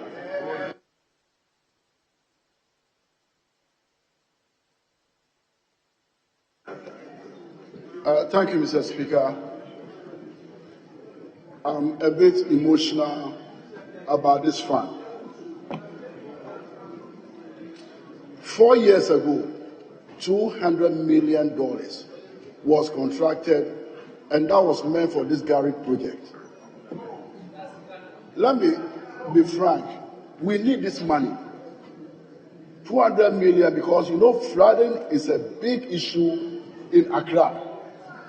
So whoever stands against any policy or any project that will seek to solve flooding situation in Accra will not be doing any good to this country. 4 years, and if you look at the contracts that have already been awarded, mobilization paid so far, we are talking about $8 million. Mobilization paid from 2020 up to date. 8 million out of 200 million. I am very much concerned about works, not monies committed. What have we used the money for? We are only interested in just getting additional funding. Meanwhile, the earlier 200 million that was committed, that money, we don't even know where the money is. Are we happy with this? No. So if the minority side, we support this law. The media, Ghanaians are watching us. On what basis are we going to support this law? The approval of this law? And I support Honorable Bejira. We need to go deep how this money was expended. Mr. Speaker, I plead with you. Ghanaians are watching us. Even though the economy is bad, we need the dollars. But the way that earlier disbursements have been accounted for, I don't think the minority side should go along with them. And also plead with the majority side. Please think about Ghanaians. We just don't have to rush to approve this loan once we have not accounted for the earlier 200 million that were disbursed. The religious ones among you, please, I'm pleading with you. Greater Accra, we need to protect the citizens in Greater Accra. It is not by approving money, but Ghanaians, we need to have value for money, for whatever money that is approved. So I will plead with Mr. Speaker, let's suspend the approval of this loan until this $200 million is fully accounted for. And then we'll go along with you. 65 million that was paid into COVID accounts. The Auditor General requested that that money should be refunded. And again, I remember when we met as a joint committee, this statement came. We requested that the correspondence, between the ministry and then World Bank, those documents should be furnished to the committee. I stand here as a ranking member for Western Housing. I don't know anything about that report. Meanwhile, Honorable Kwaku, you are asking us to approve this law. You, I know, should not support this law. Thank you very much, Mr. Speaker.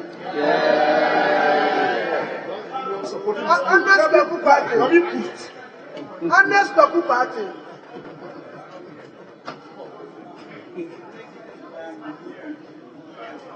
Yes, Honorable Opong. Is it Kojo Opong Nkrumah? Yes, please. Thank you, Mr. Speaker. Mr. Speaker, just to correct some misrepresentations that are being made on the floor from some of our colleagues. First is a claim that the amounts for the original project have not been accounted for. Mr. Speaker, that is not correct. At the committee meeting, questions were raised and a full accounting was done for the monies that were made available. And this report, your committee's report, includes that full detail, which I'll go into here. If there are members who are of the view that they are not necessarily satisfied with the utilization of funds, that was why an offer was made to go to the site, to go and inspect, so that those who still had outstanding difficulties with the utilization could have their outstanding difficulties satisfied. Mr. Speaker, on that fateful day, a bus was brought from the Ministry of Works and Housing right here to the front. I myself was there.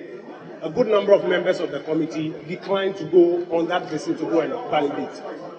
And they made that argument that it's because from the documentation and responses that had been given, they were satisfied. So I find it strange that back here on this floor today, a claim is being made that the amounts were not accounted for. Mr. Speaker, if you look at this report, page 3, component 1, climate resilient drainage and flood mitigation measures.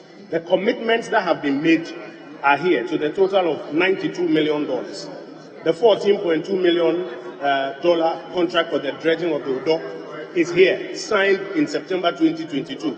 My colleague was earlier making the point that 4 years ago, this is September 2022, and we all know what had happened between 2020 coming down, which made it difficult for all of these things to be implemented. The contract for the repair works on the Achimota Abofu damage section of the Odo Channel. Contract signed for 133 million Ghana cedis for completion in 12 months. It's been accounted for here.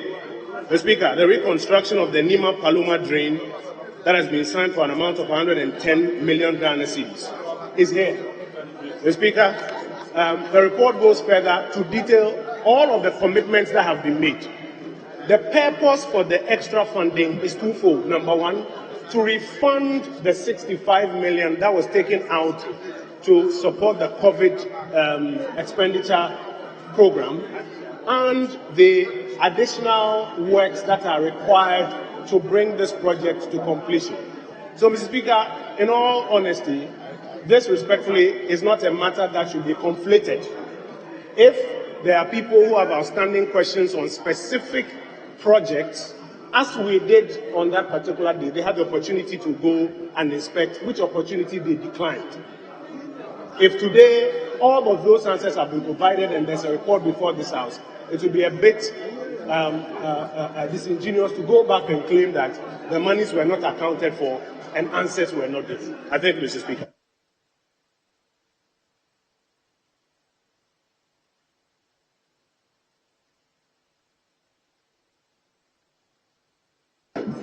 Thank you very much, Right Honourable Speaker.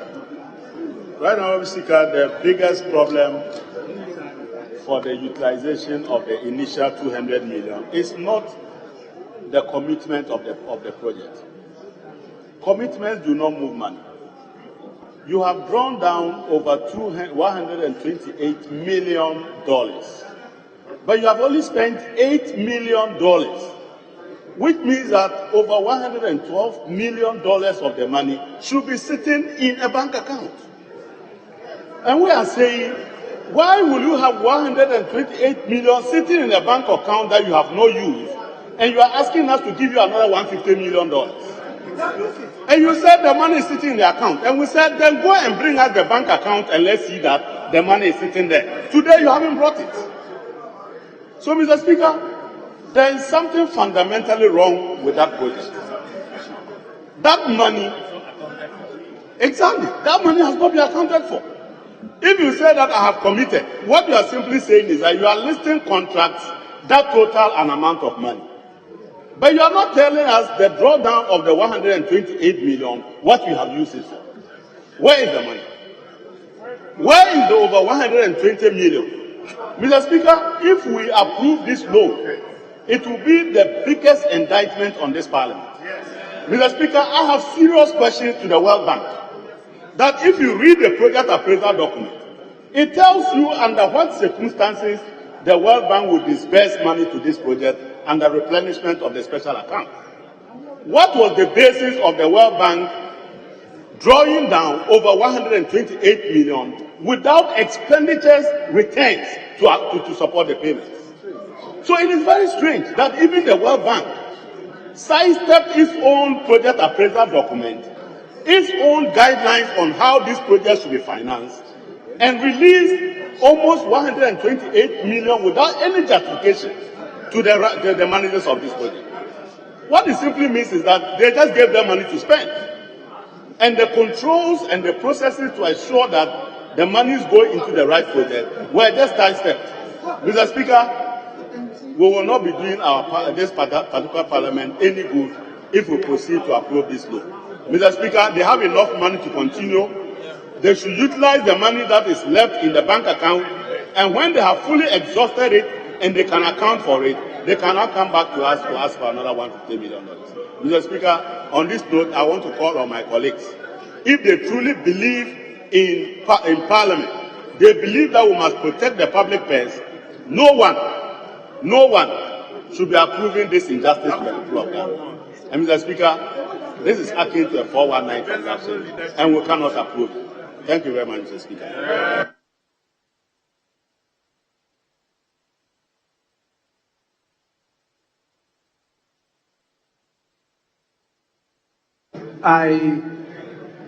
I wanted to hear from the Minister for Finance. Thank you, Mr. Speaker. You are leaders. After that, you can see the contribution. Thank you, Mr. Speaker. Mr. Speaker, I'd like to first of all thank the Works and Housing Committee for the due diligence the committee has done. The observations the committee has made have been taken note of, Mr. Speaker. And in this wise, I want to commend Parliament because it means that Parliament is up and doing in the performance of our oversight responsibility. Now, Mr. Speaker, what is required of us is to ensure that contracts awarded are duly discharged. My attention has been drawn to these issues that have been raised, and I have started discussing with the ministry responsible on how we can ensure that these projects are done up to the specifications of the contracts. So, Mr. Speaker, the minister responsible will be charged to follow up with the activities required to be done, and I will make sure that I work with them to get these activities carried out. Mr. Speaker, I want to also assure this House that the appropriate matters will be followed up properly, and within 2 months, Mr. Speaker, I will want to be back here to give a comprehensive report on the extent to which those activities have been carried out. Mr. Speaker, in this event, I want to appeal to honourable members to approve this facility because the components the facility will be applied to are quite significant, and it will help in ensuring that we have a very sustainable environmental systems that will ensure that the effects that we have suffered through flooding and other environmental disasters are addressed. Thank you, Mr. Speaker, for the opportunity, and thank to the House for this. Yes, Minority Chief Whip. Mr. Speaker, I thank you for the opportunity, and it was heartwarming listening to our colleague, the Finance Minister, assuring that he will look into some of these things and make sure the right thing is done. And Mr. Speaker, I have just a few points to make before the minority leader concludes on our side. Mr. Speaker, we have, as a country, we have received funding of projects from the World Bank for many years, for decades. Mr. Speaker, this particular project's drawdown is the scene in my life as a procurement person. Mr. Speaker, it is not possible for the World Bank not to question their own conduct in this country through the disbursement of this fund. Mr. Speaker, normally when World Bank set up projects in developing countries, they set up PIU, Project Implementation Unit, of which series of reports cover every activity you do before disbursement. Currently, there's no known PIU governing this project. Mr. Speaker, I heard our colleague, the Minister for Works and Housing, saying that he parked a vehicle outside and nobody went into the vehicle. Let me remind you, the minority side went to the site. It's your side that didn't go to the site. So it is not true that members of the Parliament didn't go to the site. At least the minority side went to the site. Mr. Speaker, out of the 9 lots, Mr. Speaker, it is factual that only 4 of the lots appear to be doing something on the site. And guess what, Mr. Speaker? one of the contractors who received $2 million mobilization, that is the first certificate, doesn't even know the site where he is supposed to be working. Has not been shown the site. Has not been shown the site. Now, this comment was yesterday. He said, why are you not on site? He said that I don't know where I am supposed to be working. Is World Bank listening? They prescribe all sorts of things to us as developing countries, as if we don't know what we are doing. If World Bank, this is the conduct of World Bank in Ghana, I am saying that the investigation should go beyond this project and cover almost everything they've been doing in the past few years. Mr. Speaker, look at this. If you, like somebody said, if you've got $200 million, and then they said you spent about $60 million on COVID, of which you haven't provided any details. No details of how the $65 million was spent on COVID. Because Ministry of Works and Housing was not playing any role in terms of COVID, curing COVID. Yet, you are able to say that you spent only $8 million that can be checked that was spent. So where is the rest of the money?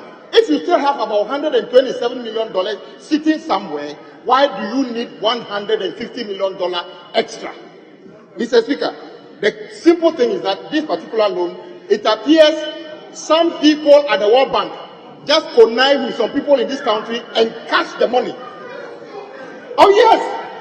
I'm saying that, listen. The World Bank failed to set up a PIU to monitor the project. The World Bank actually knows that the contractors who are supposed to take this job have not even, some of them don't even know the site. So under what circumstance did the World Bank disburse the money to them? So World Bank is the one to actually clarify these issues.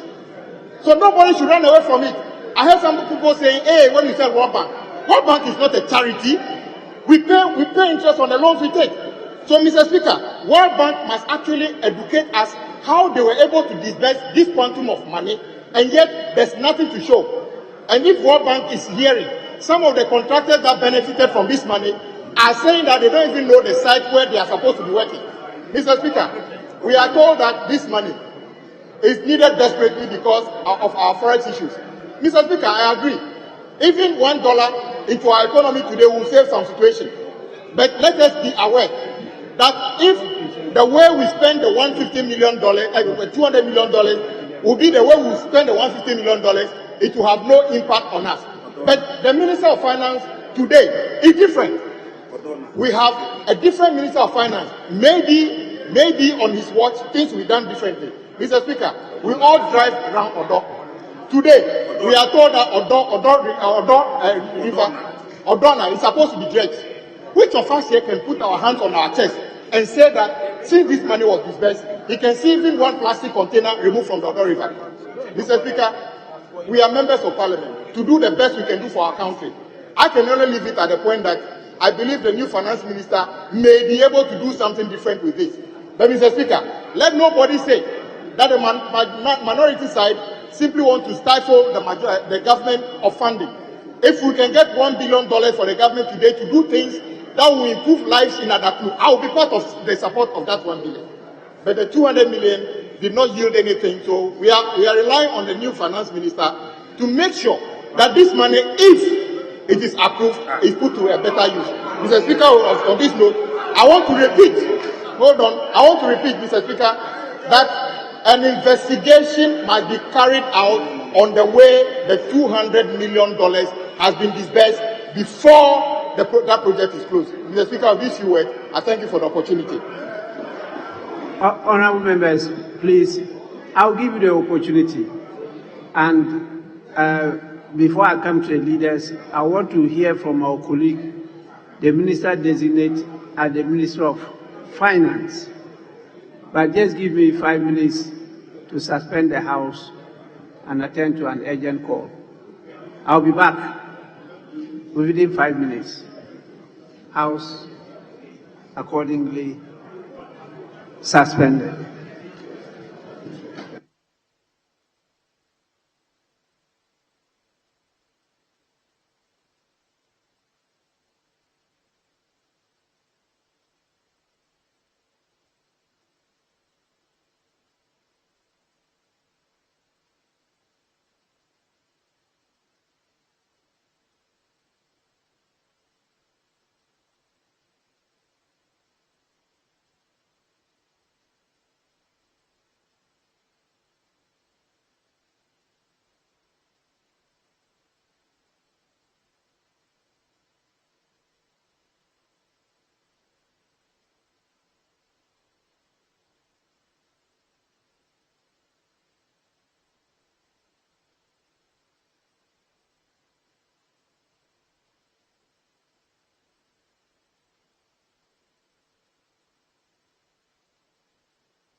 So you can easily defend it with the activities and their added.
Mr. Speaker.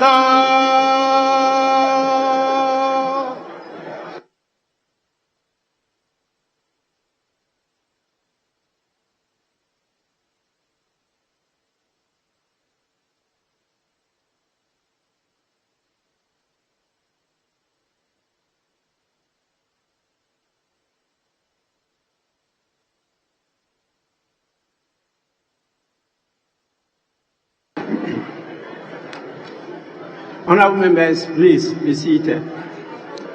May we now listen to our colleague, the Minister designate for the Ministry of Finance. Yes, please. Thank you very much, Mr. Speaker. Mr. Speaker, no, I just want to put on record, because this House is a House of records, to put on record certain things that leadership on the other side said that has been already clarified in this House. Mr. Speaker, what to do with the 65 million we took from garage during the COVID to supplement what government needed to address the COVID? Mr. Speaker, way back 2 years ago, we came to this House to account for all the monies that we took under COVID, and the 65 million from garage was part of that accountability. And so for my colleague on the other side and leadership on the other side to say that the 65 million wasn't accounted for, that is not the case. We came here and we included that, the 65 million, in the total COVID financing that we got from various sources and accounted to the people of Ghana. Again, Mr. Speaker, he also mentioned the fact that some contractor has been paid $2 million and they haven't gone to site. Mr. Speaker, we all know the situation with paying of compensation. It wasn't part of the initial costing or activities of this garage project. And so it has come up, and they need to raise additional financing to enable them pay for compensation, to allow the contractors to go back to site. So that is why this situation has arisen. And again, Mr. Speaker, looking at all the things that has happened over time, that is why they are coming in for us to reimburse them with the 65 million we took from the fund, and also to take care of additional activities that have arisen as a result of some of these things. Mr. Speaker, we urge the House to support us, to enable us carry out the projects. But we also sit with them and look at all the issues that have come up and see how best we can all resolve it in the best interest of the country. Thank you very much, Mr. Speaker. Yes, Minority Leader. Mr. Speaker, honestly, I've been taken aback. Mr. Speaker, this is not a better use of taxpayers' money. This is a country that is in default, a country that is in a major economic crisis. We cannot use taxpayers' money this way. Mr. Speaker, the information before us is troubling, and Mr. Speaker, indeed very worrying. Mr. Speaker, let me say this. It is about time that this House take a position against certain loans coming from the World Bank. Mr. Speaker, we should not take World Bank loans for granted, as if due diligence has been done. Mr. Speaker, this House has a responsibility to treat World Bank loan as any other loan, because, Mr. Speaker, we are going to pay for it. Mr. Speaker, honestly speaking, in recent past, this House has questioned some disbursement made by the World Bank Country Office. Mr. Speaker, I want to serve a notice that immediately after this, I'm going to petition the World Bank Country Office and World Bank HQ in Washington, because this is not the way to spend taxpayers' money. Mr. Speaker, what I've seen here is troubling. Mr. Speaker, this is prefix on certain information. Mr. Speaker, I refer you to the committee document, Annex A5. Annex A5. This is a document that was submitted to the committee during the consideration. Mr. Speaker, Annex A5 says that so far, the Ministry of Works and Housing has drawn down $127.1 million of the $200 million. $127.1 million of the $200 million, of which $65 million was used for the purposes of COVID. The Speaker, first, let me put on record that this House the government of the day has not accounted to this House on COVID expenditures. Mr. Speaker, this House rather constituted a committee for the committee to investigate the COVID expenditures. Again, Mr. Speaker, the Auditor General's report has been laid before us, and it's yet to be considered by the committee on the Public Account Committee. Mr. Speaker, aside the 65 million, if you are to deduct the 65 million from the 127 million, Mr. Speaker, approximately $62 million had gone into the account of the Ministry of Works and Housing.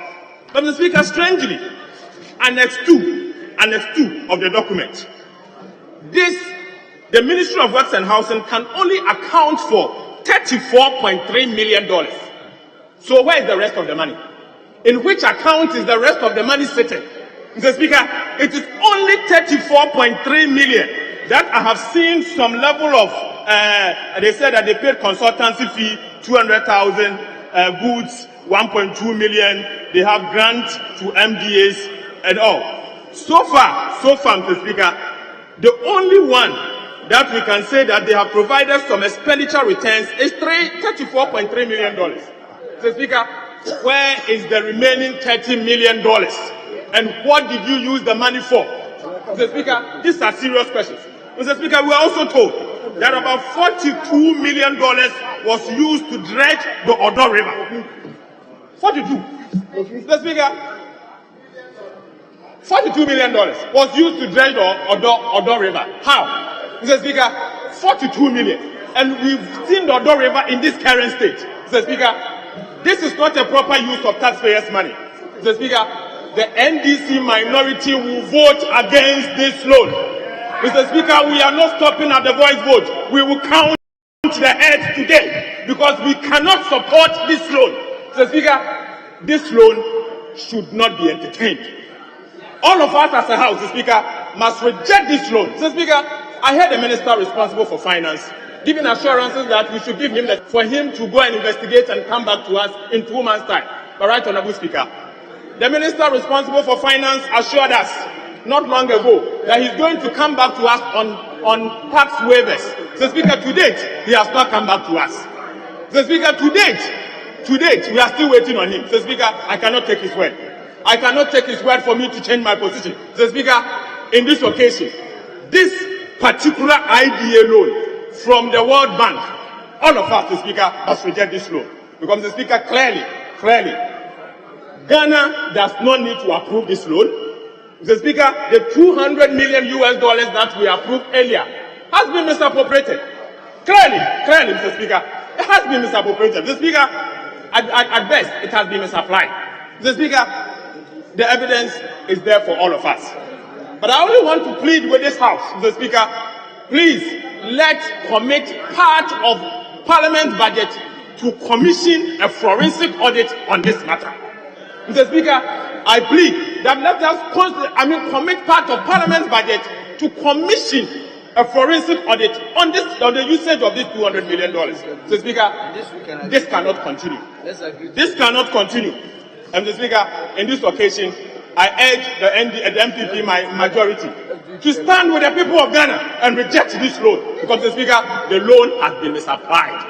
Mr. Speaker, with this few words, I wish to say that the NDC minority will oppose this loan vehemently. Mr. Speaker, with all our strength and all our numbers, we are voting against this loan, not only with voice votes, but we will count our heads. Thank you, Mr. Speaker. Yes. Yes, Honourable. Honourable Speaker, I stood on a point of order. The fact that sometime during our last meeting, the Minister of Finance, Ken Oforiatta at the time, was in the House to give the House a breakdown of how the COVID expenditure was carried through. He gave us a figure of about 18.9 billion Ghana cedis at the time as being what was spent on COVID.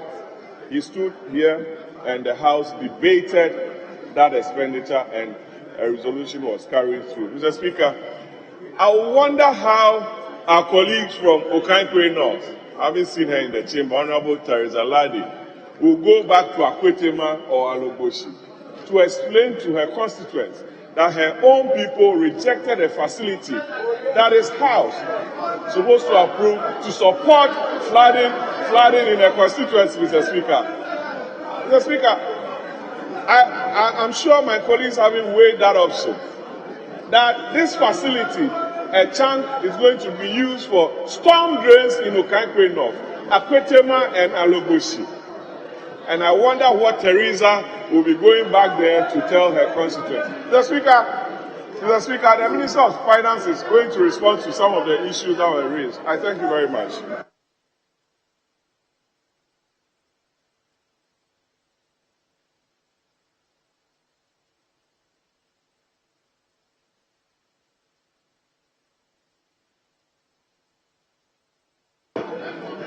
Honorable members, I think we finished with the additional debate on the item. I am now left to put the question.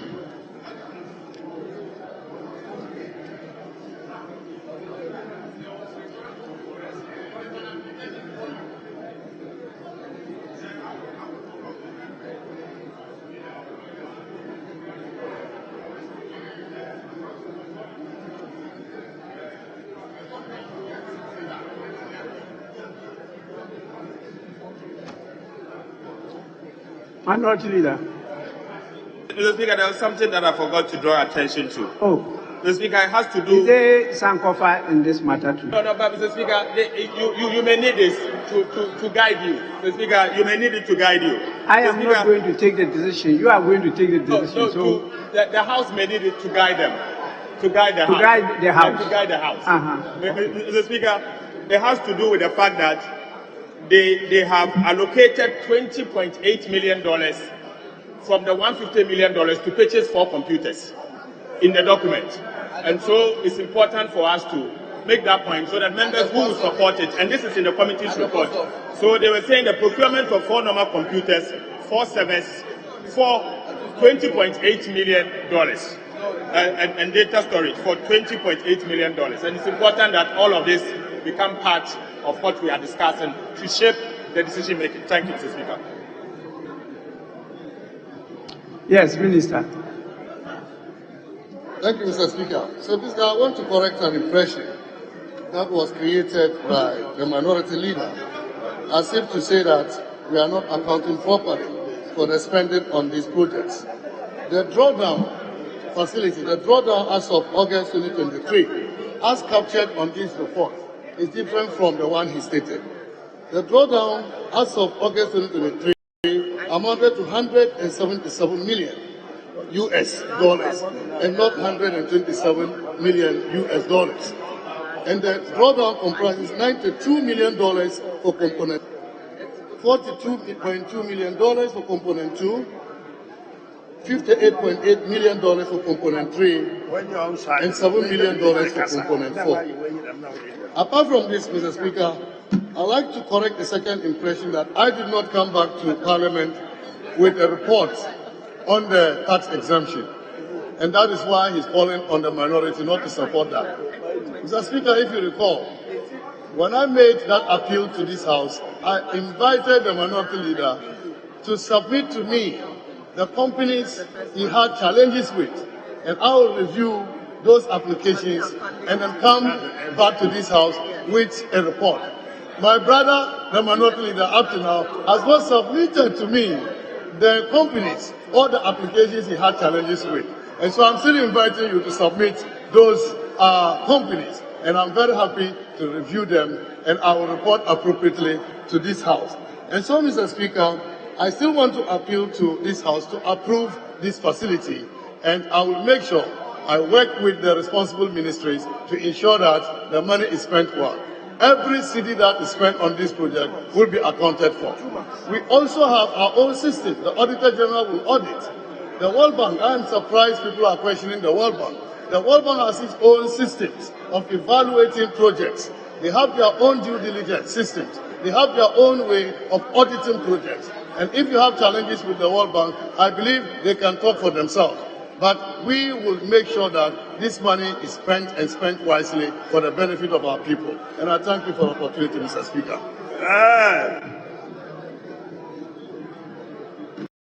Honourable members, at the end of the debate, the question is, those in favour of the adoption of the report of the committee, say aye. Those against, say no. The ayes have it. The ayes have it.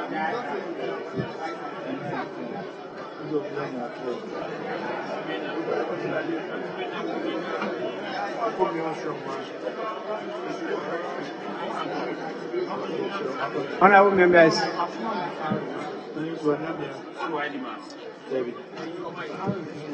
I'll put the question again.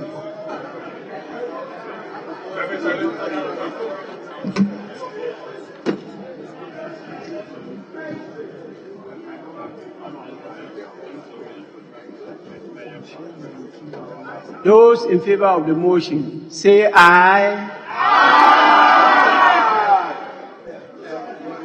Those against, say no.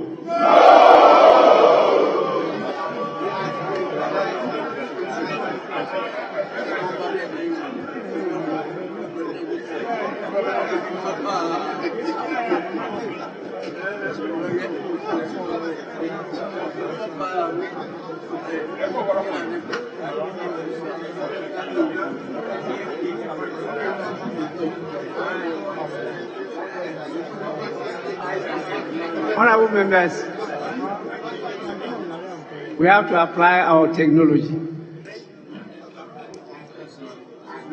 Where I sit, it's not easy to decide which really using this voice carry the day. As I sit here, I think the ayes have it.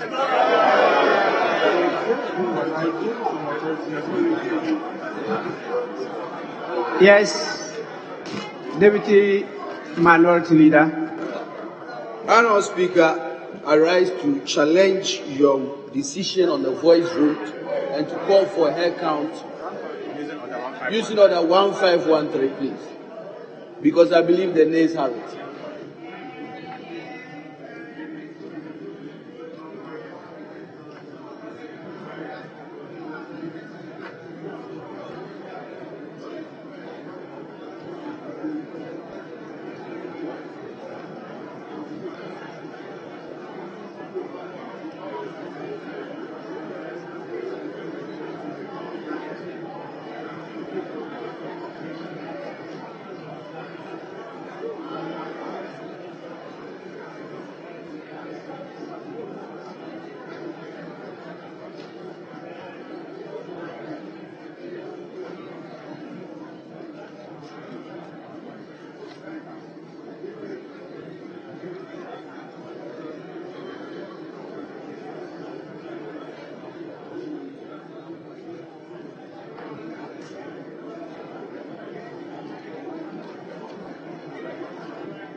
Honourable members,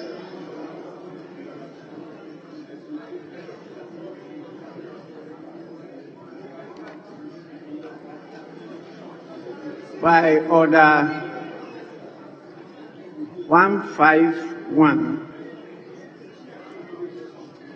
of the Standard Orders 2024, I'll have to call for a head count.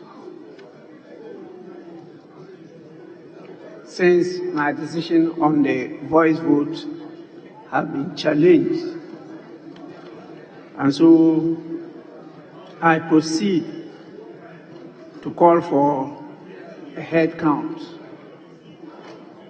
We don't have the means to do the alternative, which is electronic voting. So head count to proceed. Honorable members, if your name is mentioned and you don't show your head, it cannot be counted. So please,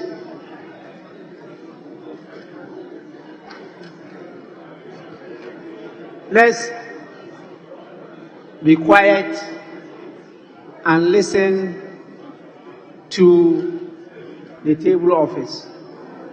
So, clerk, may you start the count now.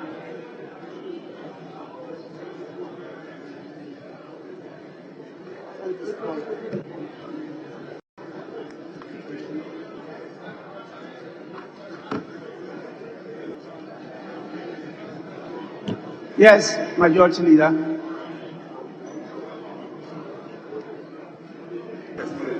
No, we have to start.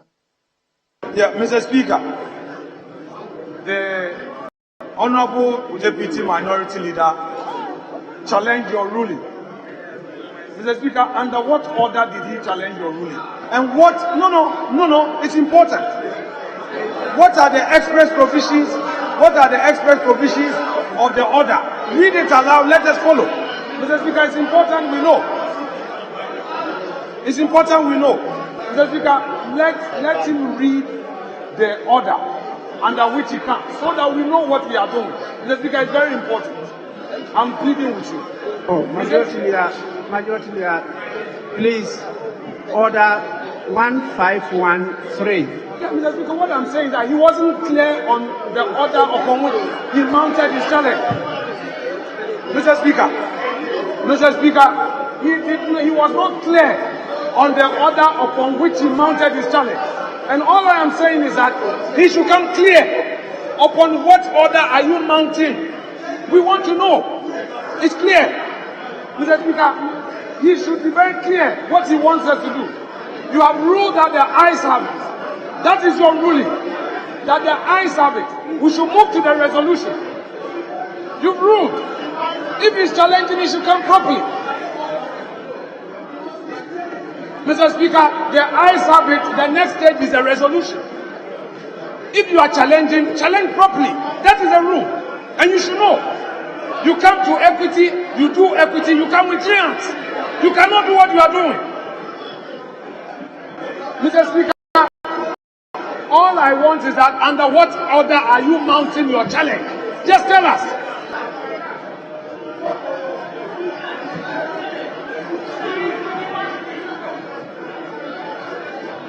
Clerk at table. Let's start head count.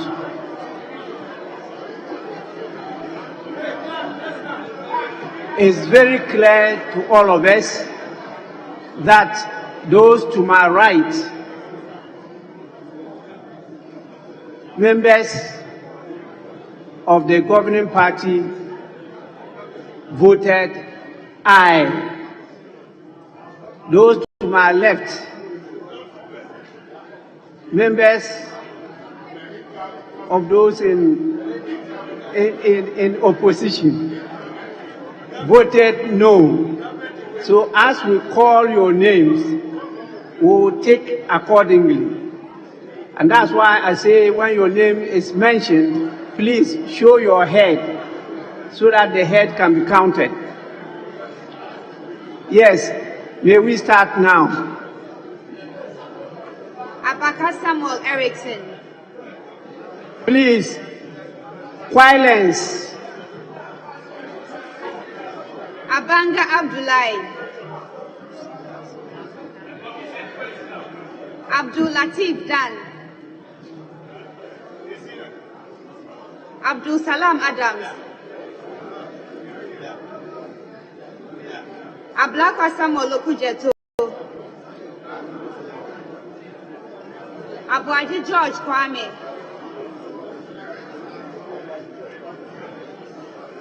Abuaji Kwejo Nyampong. Honorable members, be seated.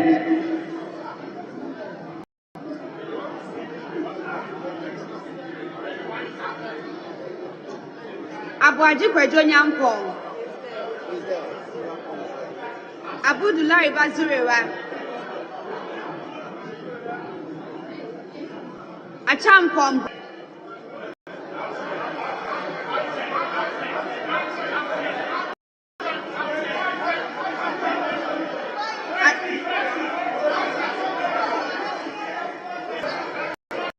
Achampong Charles.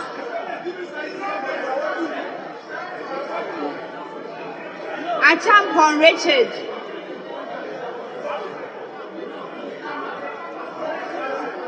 Akwaku Sophia Karen Edem.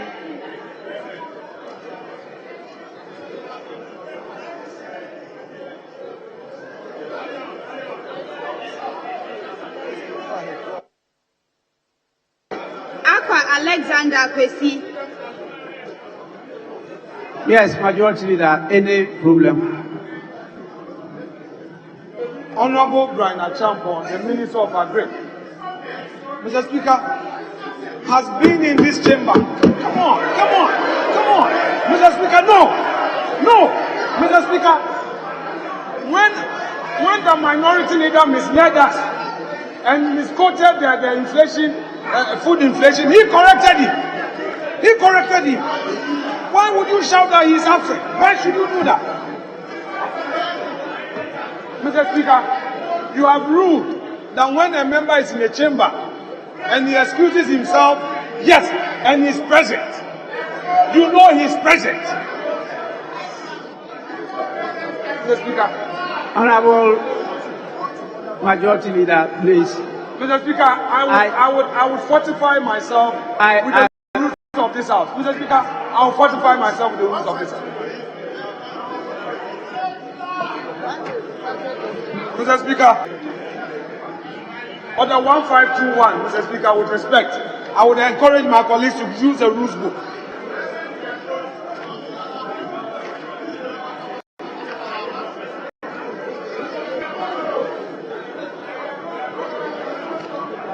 Mr. Speaker, quote, the Speaker shall take the vote of the House in the case of a head count by calling upon members who support or oppose the question to rise in their places successively. Mr. Speaker, so what it is that, Mr. Speaker, first, they are the nays, they are opposing. Mr. Speaker, the rule requires that they would have to rise. So let us do the head count, rise at your place, Mr. Speaker. That's a provision. When we are done, and then they do the counting. That is a rule. Mr. Speaker, please, read the order. Read. Mr. Speaker, it reads, provide, the Speaker shall take the vote of the House in case of a head count. What we are doing is head count. By calling upon members who support or oppose the question to rise in their places unsuccessfully. Mr. Speaker, please, honorable minority leader, please take your seat. Let me finish.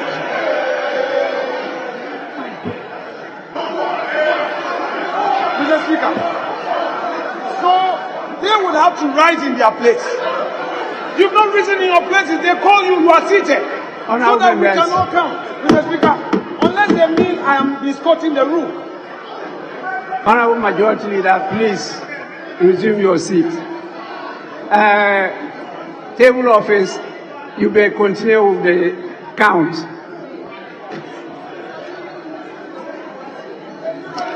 Akwa Alexander Akwesi.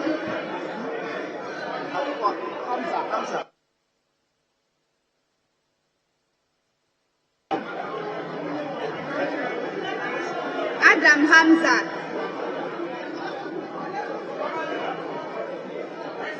Adam Mohammed Amin. Adams Kofi Idi.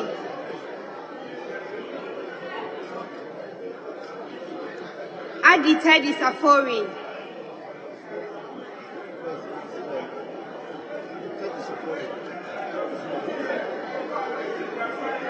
Aduya Frimpong. Ejay Kwesi Boateng. Adum Frederick Obin. Adumako Mensa Alex. Adumako Mensa Collins. Adongo Isaac. Edu Johnson Kweku. Edu Chumiao Osei. Asenyo Mark and Alexander Kwamena.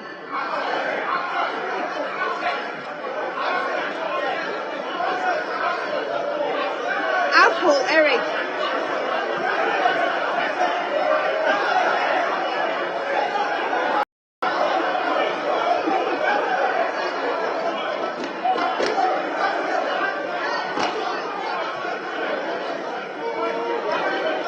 Apple Eric.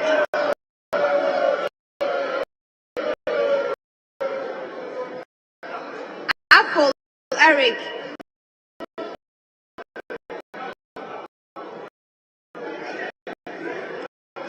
Efifa Mensa Kwesi Owusu.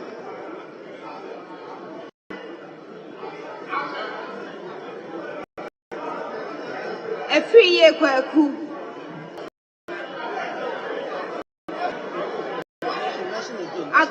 Efiye Kweku. Agalga James.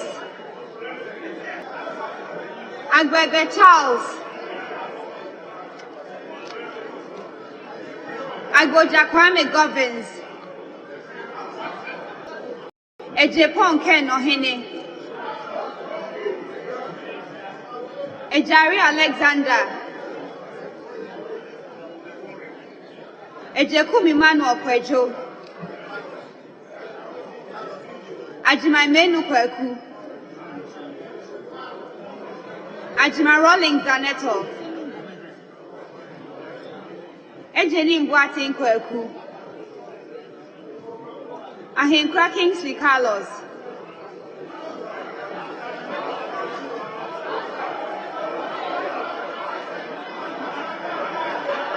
Ahinkra Frederick Yao. Ahi Samson.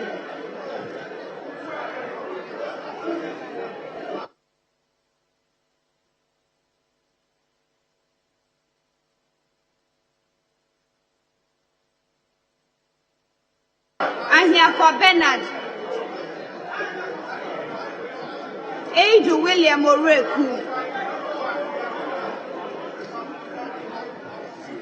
No. Akando Kwabnaminta. Akanvari Balidi Alamisi. Achiasa Molata. Allow Zuga Albert Akuka. Al Hassan Abdallah Idi.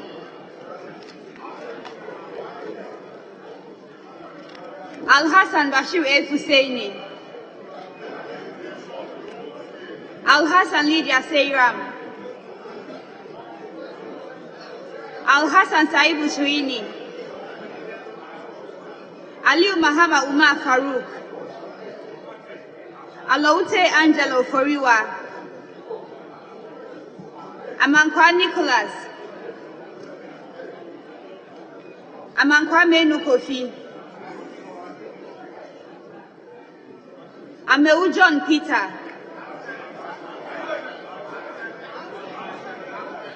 Amiao Tremi Kwesi. Amwa Osai Bonsu.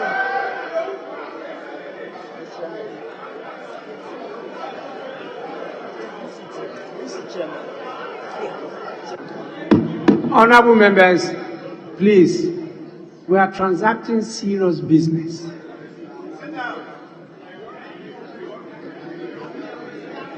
Amiao Tremi Kwesi. Amwa Osai Bonsu. Amwa Stephen. Amwaku Andrew Siama. Amwaku Atakwesi. Ampim Thomas Nyako. Ampofu Chumesi Kwame. Amprechum Sapon Kweku. Andre Emmanuel Ej. Enim Enestiao. Enim Moses. Anodon Pre Frank. Entry Eugene Boache. Animedu entry Kwame.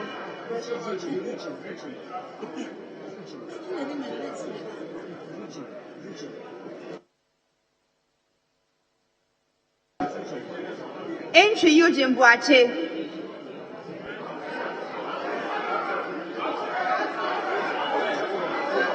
Animedu entry Kwame. Apas Clement Abbas.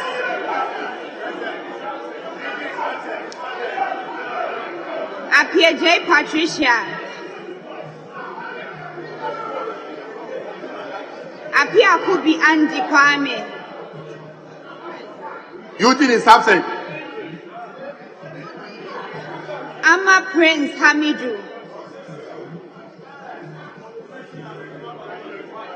Asamoah Vincent Topon.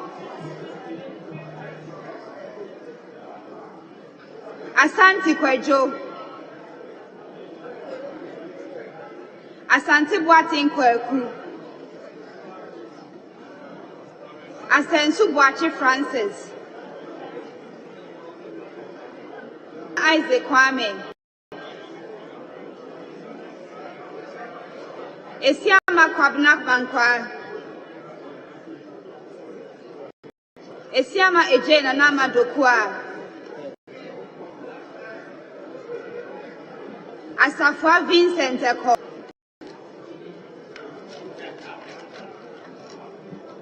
Atamils Samuel. Aveji James Kluche. Avoka Cletus Apul. Ewa Ignatius Bafo. Awuni Theresa Ladi.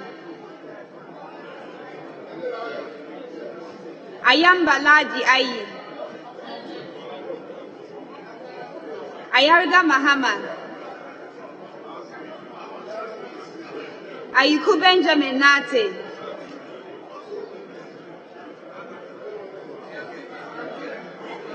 Ayine Dominic Akwitinga. Befi Michael Otre.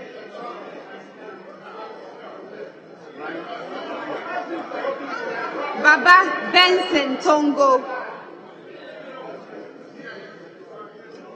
Baligi Bright Bachiyoville. Bandim Azuma Bednego. Bano Patrick. Battles Sheila. Bawa Edward Abambri. Bedra Emmanuel Kwesi. Bettino Joseph. Blankson Alex. Boachi Henry Yadom. Boachi Yadom Patrick. Boama Patrick Yao. Boati Yakwesi Dako. Boati Amapoma. Boati Joseph Apia. Bobie Evans Opoku. Botre Daniel. Brahima Muhammad Bawa.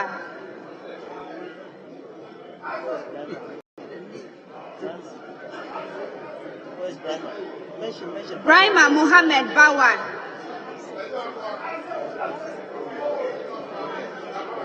Bua Emmanuel Amakofi.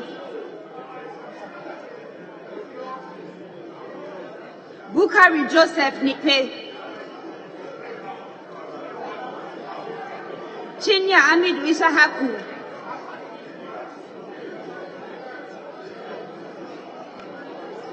Tragia Samson Tongumbo. Chiwete Andrew Dari. Crenso Labeku. Kujo Comfort Doyo. Kujo Joseph. Kujo Robert Wisdom. Dafia Macro Roxen Nelson Echekwame.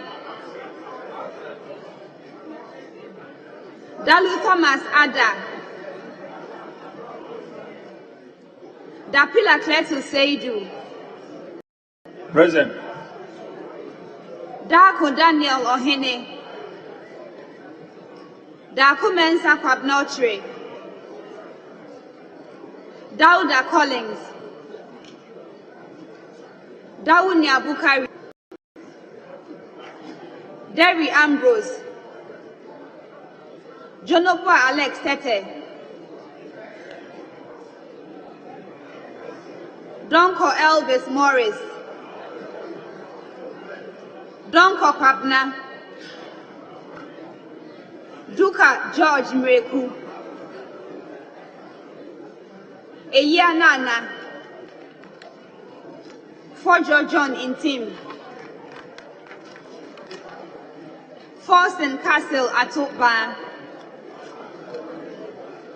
Frimpon Joseph. Gape Kwame Jujoli. George Samuel Nate. Ganza Al Hassan Kobna. Gate Joe.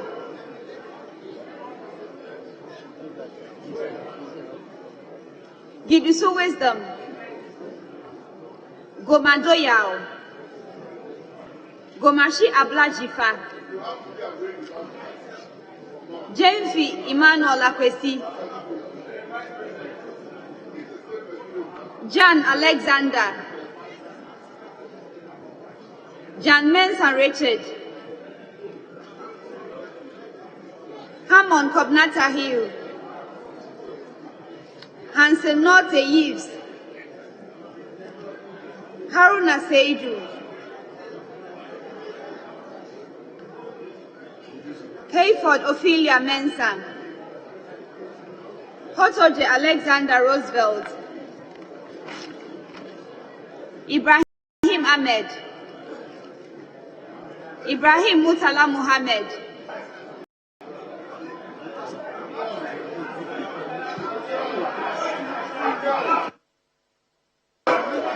Ibrahim Mutala Muhammad.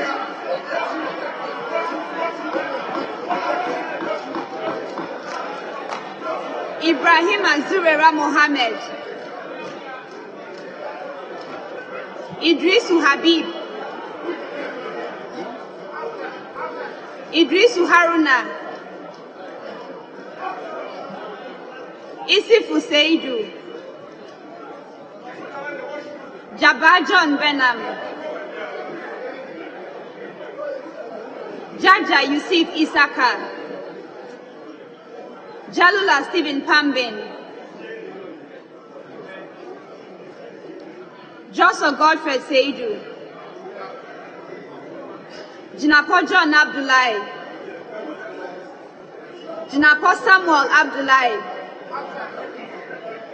Kini Jeffrey. Kisi Dixon Adomako.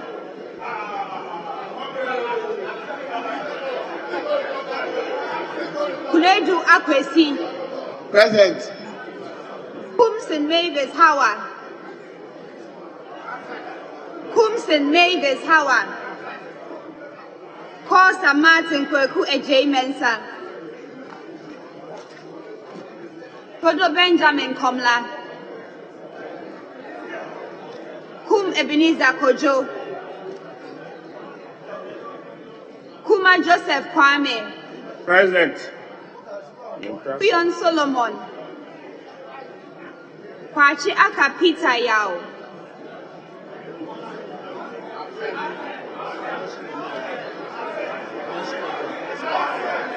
Kwachi Aka Peter Yao. Kwati Ajiman.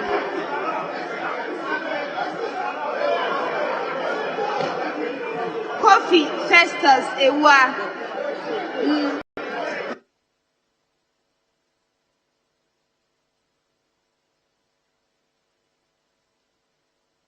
Kofi Festus Ewa.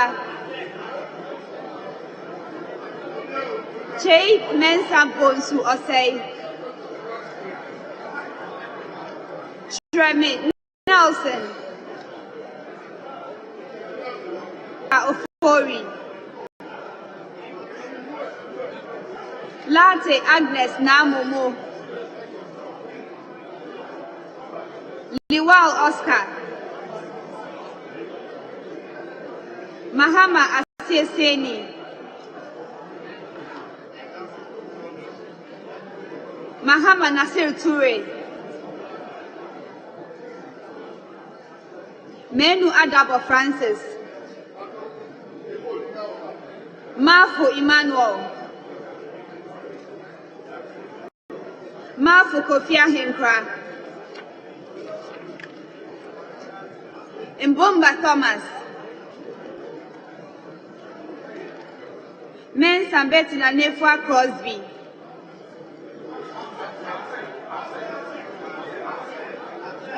Mensa Francisca Otain.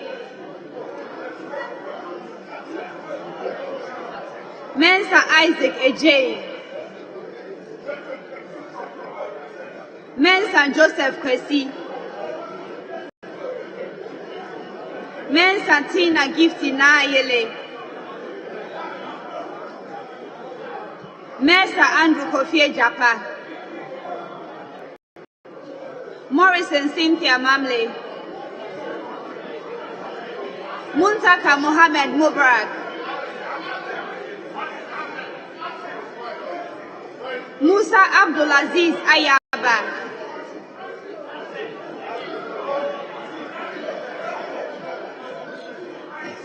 Nanja Sanja. Napari Dominic. Nawani Mark Kurt.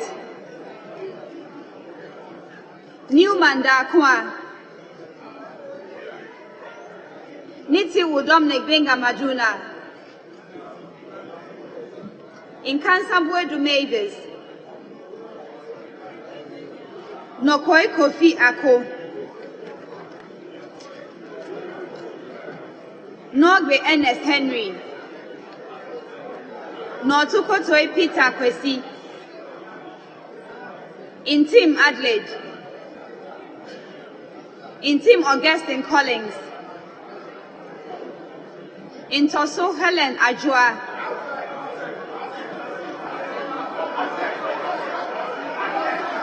Nyakote Albert Tete.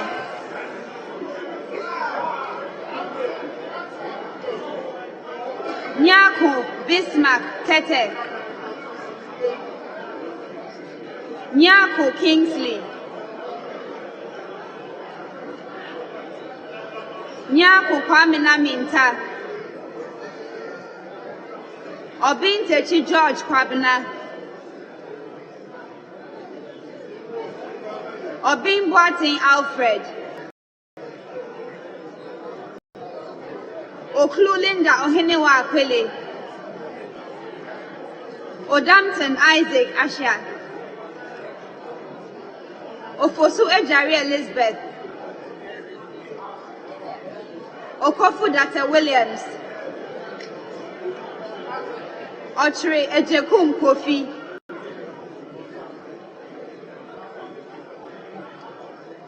Opoku Davis Ansan. Opoku Eric. Opoku Isaac Yao. Opon Nkrumah Kojo. Osei John Frimpong. Osei Kennedy Nyako. Osei Asari Abna. Osei Wusu Joseph. Oti John Kwabna Bless. Otutei Christian Kolete. Owusubio Benito. Owusu Ekuful Esla. Peito Desmond de Graft. Pelpo Abdul Rashid Hassan. Prempe Frida Akosia.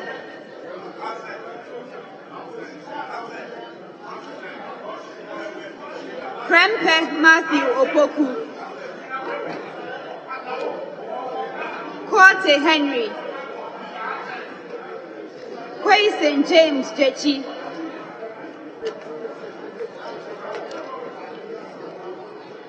Ramadan Mohammed Adamu.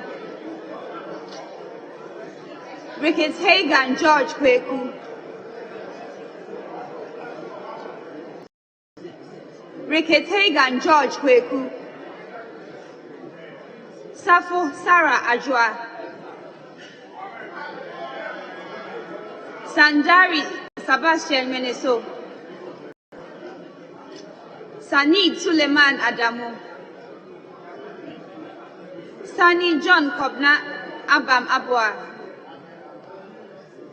Soya Queen Samami Pokwa. Sefe Richard Kwame. Setre Benjamin Yabua. Sosu Francis Xavier Kojo. Sowa Dela Ajua. Sowa Rita Nao Dole. Suparu Adams Mohammed. Sulemana Adama. Sulemana Al Hassan Tampuli. Sulemana Yusuf. Suma Anthony Kwikara. Tahidu Abdul Razak.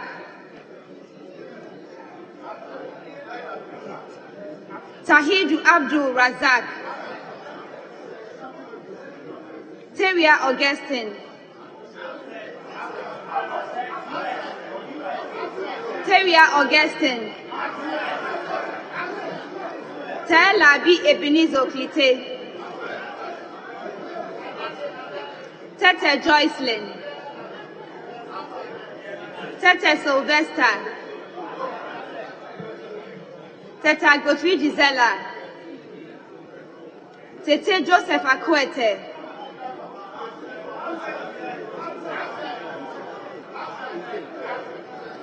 Tofi Dorcas. Tobu Peter Lanchini. Tuferi Mohammed Hadi. Chum Ampofu Gifty. Chum Beku. Yusuf Mustafa. Vanderpoy Alfred Oko. Vanderpoy Edwin Nilante. Vondi David. Wakao Daniel Insala.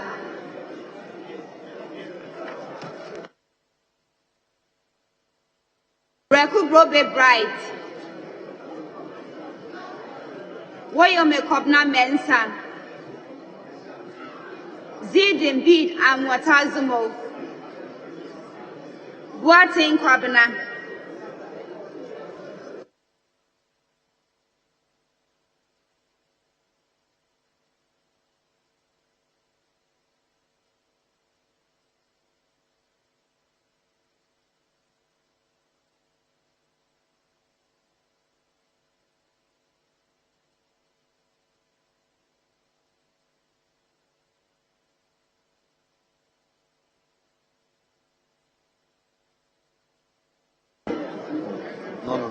David.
Honorable members, at the end of the head count,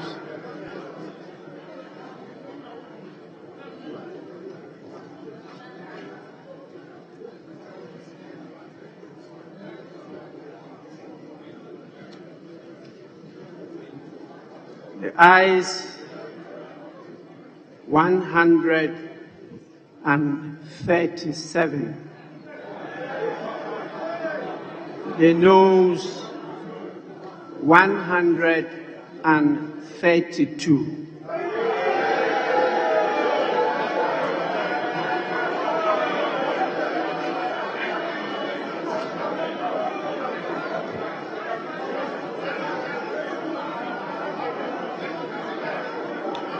Yes, Minority Leader. Mr. Speaker, I come on order 1471. Order 1471. Mr. Speaker, and I read, Mr. Speaker, head note, voting to approve loan and international business transaction. Mr. Speaker, order 1471 states, Parliament may, by a resolution supported by the votes of a majority of all members, authorize government to enter into an agreement for the granting of a loan out of any public fund or public account. Mr. Speaker, I refer you to the Constitution. First, Mr. Speaker, I come on Article 104. Article 104 of the Constitution. Mr. Speaker, Article 104(1), voting in Parliament. Except as otherwise provided in this Constitution, matters in Parliament shall be determined by the votes of the majority of members present and voting. So, Speaker, the key word is except as otherwise provided in this Constitution. Mr. Speaker, in this case, it has been provided in the Constitution, and I take you to Article 181. Article 181 of the Constitution. Mr. Speaker, Article 181(1). Head note, loans. Head note, loans. Mr. Speaker, Parliament may, by a resolution supported by the vote of a majority of all the members of Parliament, authorize the granting to enter into an agreement for the granting of a loan out of any public fund or public account. Mr. Speaker, my argument is this. Majority of all members of Parliament is 138. It's 138. Mr. Speaker, you have declared the results. The majority had 136. Mr. Speaker, they are falling short by the required numbers. Mr. Speaker, it's important I advert your mind to this before you make your ruling. Thank you, Mr. Speaker.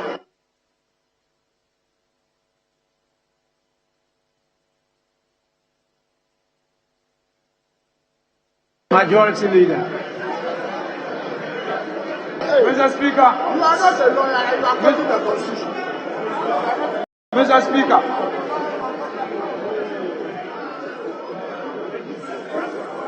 Mr. Speaker, I have a duty to respond to the matter raised for our guidance. Mr. Speaker, the constitutional provision under Article 1041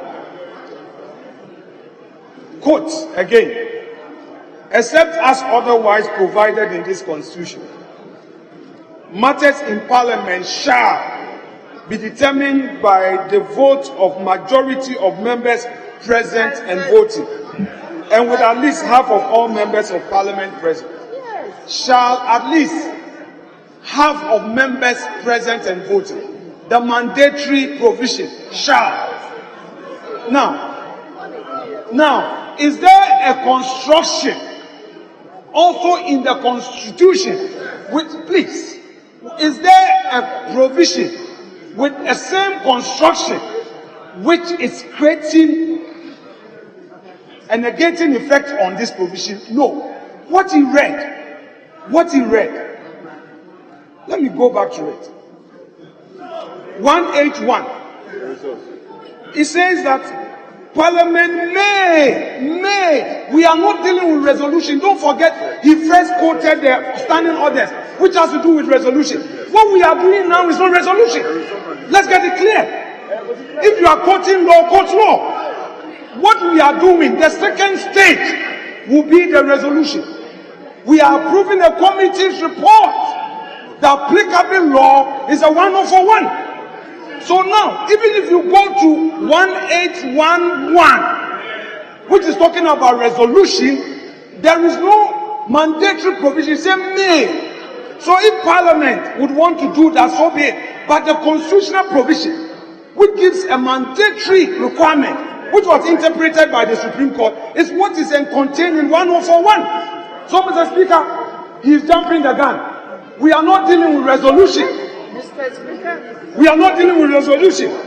And then, Mr. Speaker, he himself referred to Order 147, and he quoted the subtitle, the heading, voting to approve loan and international transaction, Parliament may by a resolution.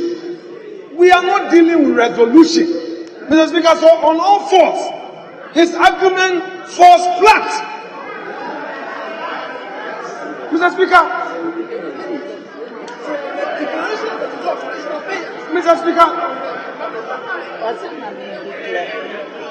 you do not wait. Let me finish that.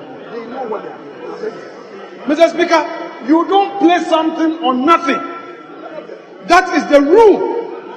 You must ground your argument on something substantial. What are you saying?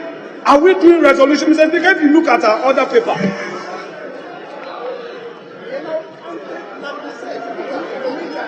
Mr. Speaker, when we are done, the second mistake is that the item 13, which is the resolution. That is where perhaps he could make an argument. But even so, he has no case there. So, Mr. Speaker, the result must be declared. Mr. Speaker, at this stage, the result must be declared. And you are fortified, Mr. Speaker. He is attempting to lead you into a certain valley of confusion. Let's declare the result, Mr. Speaker, under 1041 of the Constitution. Mr. Speaker.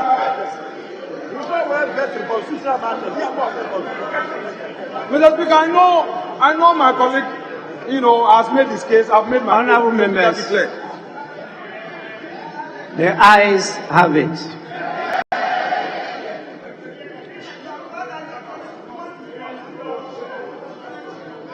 Honorable members, we now move to item 13.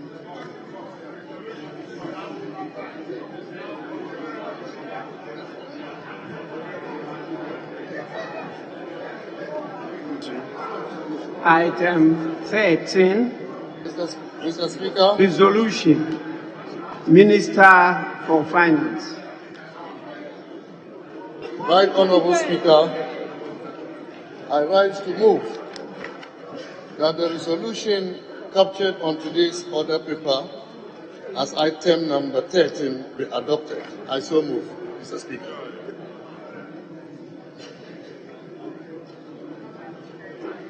Yes, seconder. Mr. Speaker, I second the resolution. Motion for the adoption of the resolution moved and seconded. It's now for the consideration of the House. Being a consequential resolution, I'll proceed to put the question.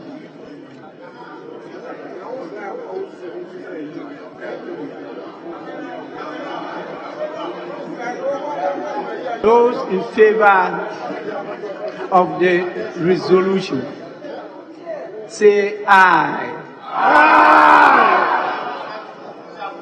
Those against the resolution, say no. No. Any abstention? Abstentions? No. Honourable members, I put the question again. He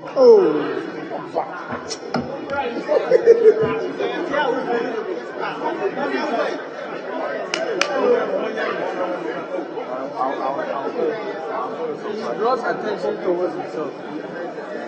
He draws attention towards himself. He will steal it.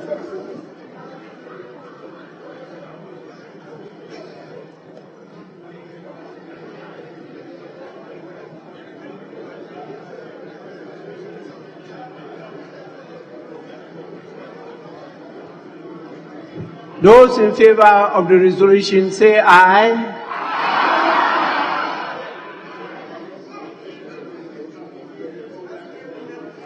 Those against, say no. The ayes have it.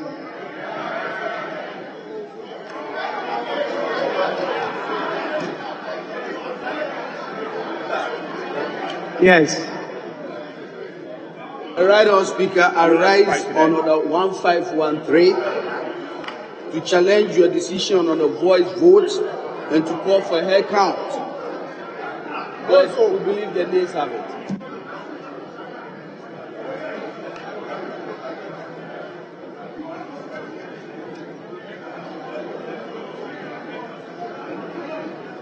Yes, Majority Leader. Mr. Speaker, we just took a head count. Mr. Speaker, this application is an abuse of the rules of this House. Mr. Speaker, it's an abuse of the rules of this House. Mr. Speaker, we just took a vote. Mr. Speaker, we just took a vote. Mr. Speaker, we just took a vote and we know the result. Mr. Speaker, for us to go through it again. Mr. Speaker, with the greatest respect. Mr. Speaker, with the greatest respect. Our colleagues have been in government before. They know. You've been in government before. Please. Mr. Speaker, I am humbly inviting you to hold that this application by him, Mr. Speaker, is an abuse of the rules of this House. Mr. Speaker, to call for a headcount challenging. Mr. Speaker, you didn't say you think. Mr. Speaker, on this occasion, there is certainty. You didn't say you think the ayes have it, because you already know the number in this chamber. I rest my case, Mr. Speaker. Right, Honourable Speaker. Yes, please. We are trying to be as reasonable as possible. But the minority leader raised a very serious constitutional provision. And the majority leader rose up and insisted that he was wrong and that could possibly apply when we are passing a resolution. Now the proposer, no, please, let me finish. The proposal, Honourable Speaker, I'm challenging the ruling and I'm trying to help you, please. No, focus. Honourable Speaker, I think to be reasonable, we already know the numbers. I've challenged the ruling. Now we are prepared to basically ask that instead of going through this odious process, we can do the same and using the same numbers. But we have to use the headcount and then challenge that using the Constitution and Article 147, as has been raised by the minority leader. That's exactly why we raised the issue. So that is how we can meet this as halfway, because we know the numbers. We can use that numbers and then allow the speaker. I'm being reasonable, please. Yes. I think the point is made is clear enough. All he's saying is that, Mr. Speaker, all he's saying is that the result known should be applied mutatis mutandis. That's exactly what he said. Please, Mr. Speaker, his application was to the effect that the result known, because already we've counted and he knows, that should be applied mutatis mutandis to 13. And Mr. Speaker, I don't have any difficulty. If that is so, we don't have any difficulty. It will give us the same answer. But he wants the record to reflect that that was the position of the minority. So be it. So we, Mr. Speaker, proceed to apply the result. Mr. Speaker, proceed to apply the result accordingly. He came under 153, and that is what he said. That we know the result already. So it should be applied. These were his words, not mine, Mr. Speaker. Not mine. Yes, not mine. So let's proceed. I agree. You've already ruled on the matter, Mr. Speaker. Thank you. Yes, honourable member for Bole. Thank you, Mr. Speaker. Mr. Speaker, One day was schooling you. What's your problem? the passage of You even overthrew or approving a loan is a very important issue. Yes. So the resolution has to go to. And the minority side, we have stated our position clearly. And we are against the approval of this loan. And we gave reasons why we disagree with the majority people. And the result is that at this first stage, they have won. There's an opportunity for us to have a second stage. And we are ready to go that length because we are human beings and we can change our minds at any time. So, Mr. Speaker, I want to make an appeal that let's vote. And I'm making an appeal to my colleagues here. We should remain here and vote until we vote and vote and vote. Mr. Speaker, we want this to be on record that this amount of money that we are approving today, tomorrow, next year, so many years to come, this side of us are not part of it. Thank you. So we are voting.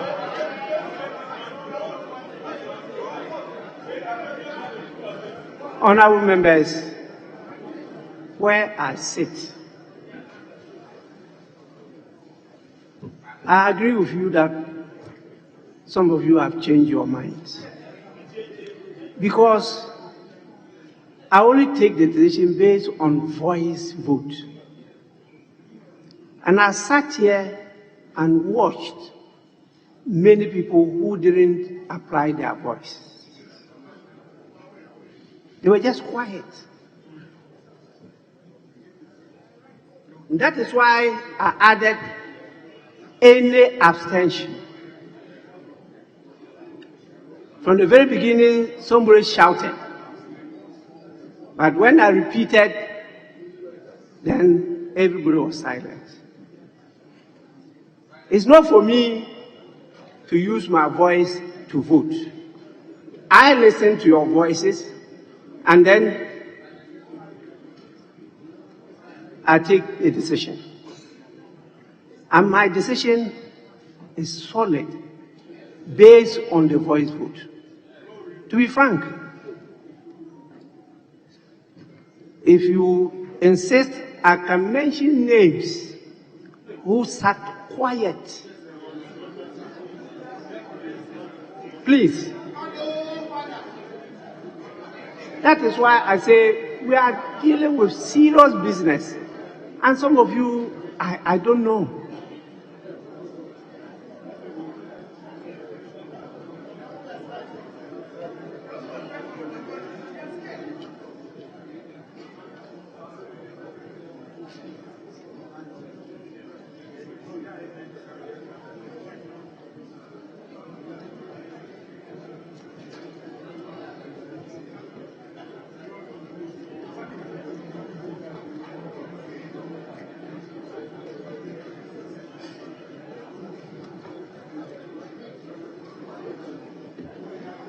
Honorable leadership of the minority,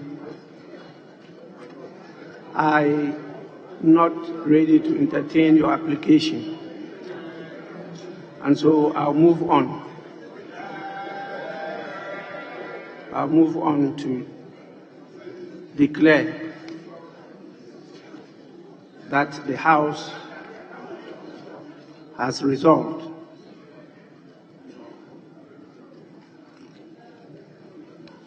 to adopt the resolution as moved by the Minister of Finance. The resolution is accordingly adopted. Yes, Honorable Mutala. Mr. Speaker, because you've already ruled on it, I wanted your guidance. I have no capacity to question the decision you take. But the fact that, Mr. Speaker, the fact that you observed that some members were seated without responding to your question, it makes the reasons why we should vote more compelling. It makes it more compelling. I remember you even asked whether there was any abstention. Yet still, those who were quiet and didn't respond to your question didn't have the courage to indicate that they abstained. For me, it makes the case more compelling that we need to vote. But because you have ruled over it, that is why, with your wisdom and your experience and your guidance, for us to go home comfortably, it will be good you allow us to have the voting. Honorable Mutaka. And it is on record that we insist that we should Mutala, vote. sorry. Mr. Where's Speaker. my friend Mutaka?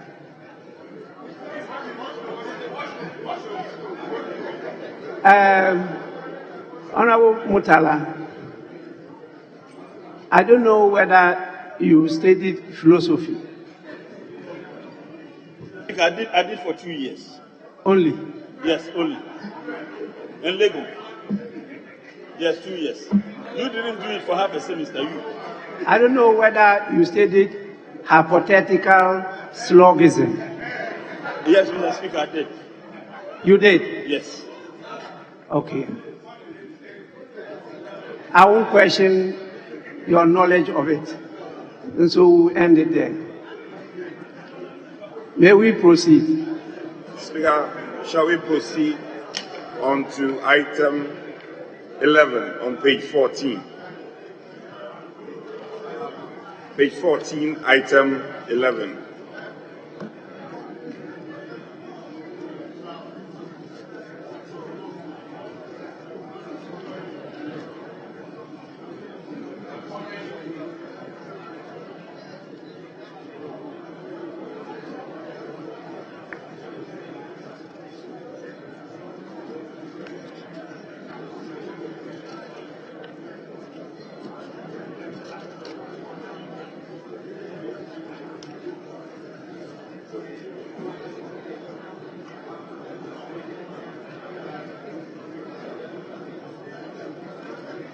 Honorable members, we had extensive discussion at conclave on this item.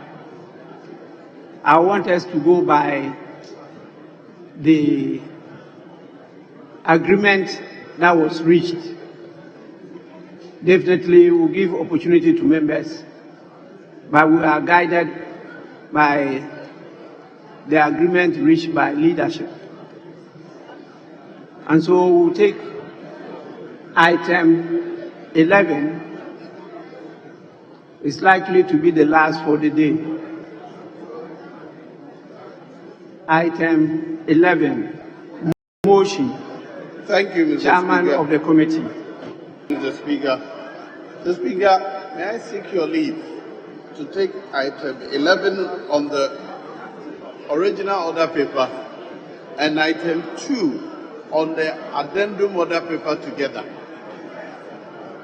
The reports are 2. One is on the original order paper and one is on the addendum order paper.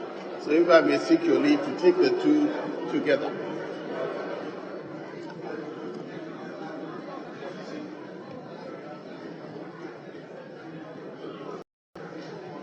Honorable members, I think it's proper to take the two together, unless there is any objection. Yes, Honorable Dafemako. Mr. Speaker, I thank you for the opportunity to hear me by way of a preliminary objection regarding the prayer before the floor. Mr. Speaker, the subject matter of motion number 11 is in respect of the prayer before the House for the adoption of the appointment committee report in respect of the President's nominee before the House. Mr. Speaker, this matter is a subject matter before the Supreme Court. Mr. Speaker, this is the case where the Supreme Court has been prayed by the Attorney General for an expeditious hearing. And yet the matter has not been proceeded with. Mr. Speaker, the fact that my application on notice for the grant of an interlocutory injunction restraining the House from proceeding, which has been dismissed, does not mean that the House can proceed to hear the matter. Because a major relief before the court in this matter is whether or not the nominees can be approved without the President doing the needful in respect of the 5 other appointees. The relationship, Mr. Speaker, is that it's a single action. My contention before the Supreme Court is that the communication to Parliament was not separated. The President brought one single communication.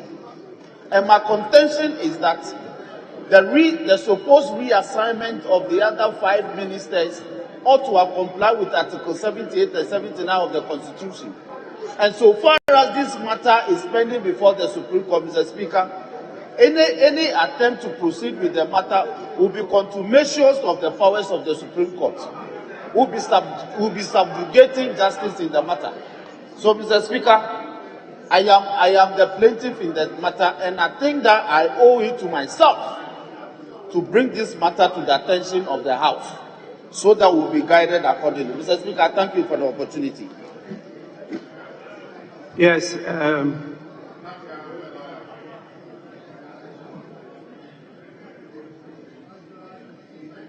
I should, yes, see to Honorable Atacha. Right, Honorable Speaker. I didn't see any lady on her feet. Oh, my daughter? Oh, your daughter. But, Honorable Speaker, I'll be very brief. Yes. Once we get to this stage, seniority counts.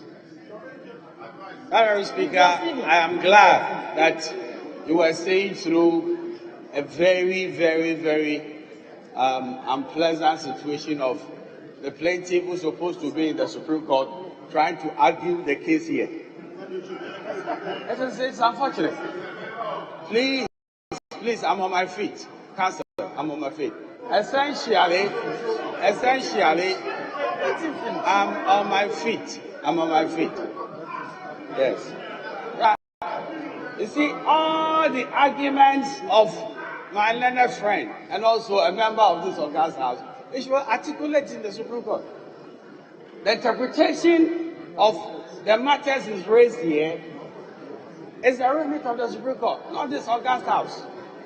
And at the end of the day, I was trying to hear from him what is the injunctive order which is preventing an arm of government from proceeding with this work. He himself has considered that nothing bars you by way of an injunction, that this House cannot look at the matter. And what is worse? What is worse? You should look at the fact that if you want to stall the work of the government, and at the end of the day, you go and lose terribly in the Supreme Court, the cost is massive. And if you win, we are balancing the convenience and the inconvenience. And if you win, and they say that we should be reversed, that is the matter. But to say that the Parliament of this country, without an injunction, should not go on with this work with the greatest of respect, it's a very, very gross misunderstanding of the Constitution and the arms of government and their various remit. So, Honorable Speaker, there is nothing which is checkmating this House from determining the motion before you. Nothing whatsoever. And Council, you shouldn't invent one. You yourself, you've made a concession, and I think it's honorable that you lost on the injunction. And where there is no injunction, you cannot say you will fetter the one who has who hasn't been trained by the court. Honorable Speaker, I believe you should ignore what he said in terms of legislative functions. I know he is of emotive value, but it's of no constitutional value. And let us proceed with the matter, because at the end of the day, nothing is preventing this House from doing our business. I'm grateful to you.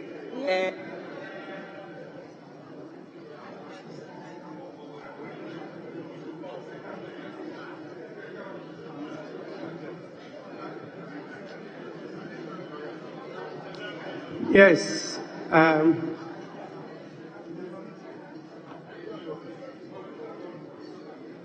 I want to hear one or two more before Chairman comes in. So please give me some time. Yes, my daughter, you are limited to make your submissions. Thank you very much, Mr. Speaker. Mr. Speaker, I rise on the matter that was raised by my honorable colleague on the other side, Honorable Defiamako. And my senior at the bar, Honorable Atachia, has enumerated a number of reasons. No, my senior is Honorable Atachia. Honorable Defiamako, who is a junior to me at the bar, but has raised a very important. He himself admits that he is a junior to me at the bar.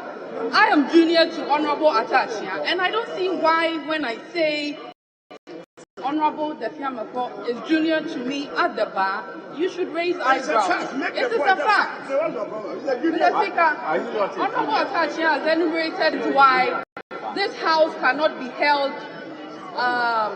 to ransom.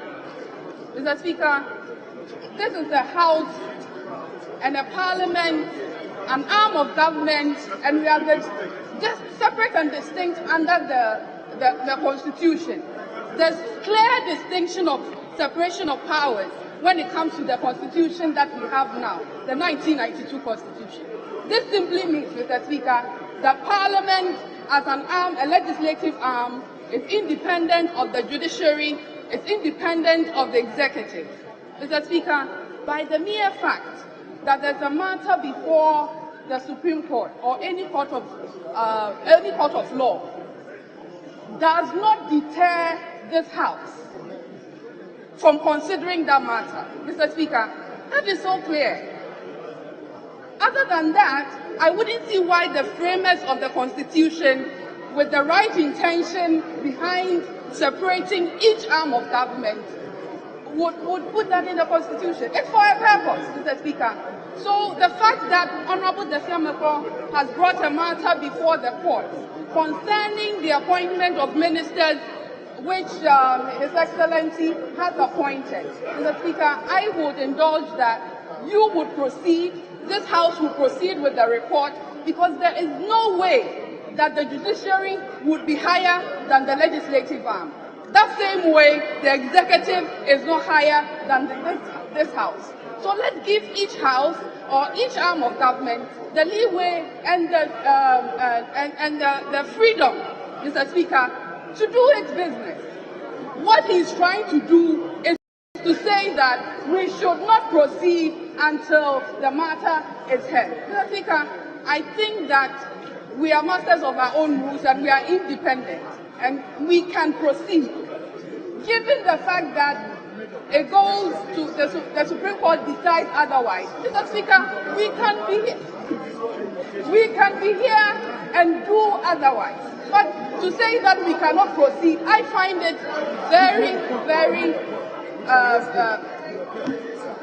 I think that it is not in within the scope and application of the laws of this House, Mr. Speaker. So I would urge that we should proceed. Your injunction was thrown out. Mr. Honorable Dafiameko, your injunction has been thrown out. So there is nothing that is tying the Speaker's hand from proceeding, or this House from proceeding on the matter. If we overstretch this interpretation to mean that once the matter is before the Supreme Court, this House cannot proceed on the matter, that is not it. Mr. Speaker, that cannot be it. So I will support what Honorable Atachia has said. Let's put aside the application that has been made by Honorable Dafiameko and proceed with the report of the Appointments Committee so we can approve the ministers that have been appointed by His Excellency the President. I thank you, Mr. Speaker.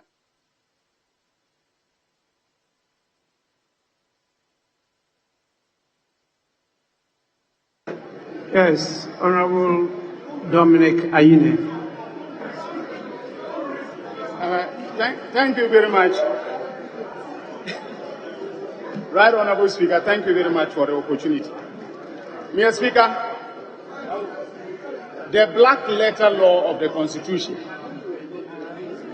does not prevent this House from proceeding with its business because in court. The only instance where our standing orders enjoin us not to do anything, conduct any business that will prejudice matters pending before the court is when we are debating. Order 123 enjoins us not to debate matters that are likely to prejudice pending matters in court. But, Mr. Speaker, the fact that the black letter law of the Constitution does not prevent us from proceeding with business does not mean that based upon the principle of co-equality of the branches of government, the three branches of government are separate but equal. Mr. Speaker, today's business directly relates to a matter that is pending before the Supreme Court of this Republic. And the plaintiff happens to be an honorable member of this House. Mr. Speaker, if we decide today to approve by a resolution of Parliament the President's nomination of the ministers, Mr. Speaker, what we will be doing is that we are going to overreach the court decision. And by overreaching the court's decision, we are undermining the judiciary in terms of its ability to render decisions that, bind the parties that are before the court. So, Mr. Speaker, I will urge that we suspend this matter pending the outcome of the case because of the principle of co-equality of the branches and the need for us to respect the judiciary in the performance of its functions under the Constitution. I thank you, Mr. Speaker. Thank you very much, Mr. Speaker. Mr. Speaker, number one, I didn't realize that the honorable member, the Fia Mako, happens to be a member of this House. I thought he was legitimately elected and he is here as a matter of right. I didn't know that he just happened to be here by accident. But that you were not listening. That is an attribution that has been made to you. You weren't listening. I am defending you. I thought you came here by right, and you don't happen to be here, as it has been ascribed to you. So let me continue with my argument. You should be praising me for coming to your defense, because I know that you were properly elected and you were sent to this house. Mr. Speaker, so far you have been calling me a genius. They have been struggling. I am the senior. I'm the senior. The senior most is on his feet now, so you should be listening to me. Mr. Speaker, Speaker is not a member. Yes, former majority leader is stated. The Speaker, who is the bigger one, he is there in his seat. He's not part of us. I'm talking about those of us here. I am the big boss here, so you listen to me. Mr. Speaker, we should be very careful. We should be very... You are not even a junior. You keep quiet. Dominic, we have visited this matter, we visited it, we are visiting it again today. Resume your seat, Dominic. Well, you want to settle seniority at the bar. If he wants us to settle it today, may I know your number? I am number 91. I am number 91. 91. 91. Let's hear him. What is your number?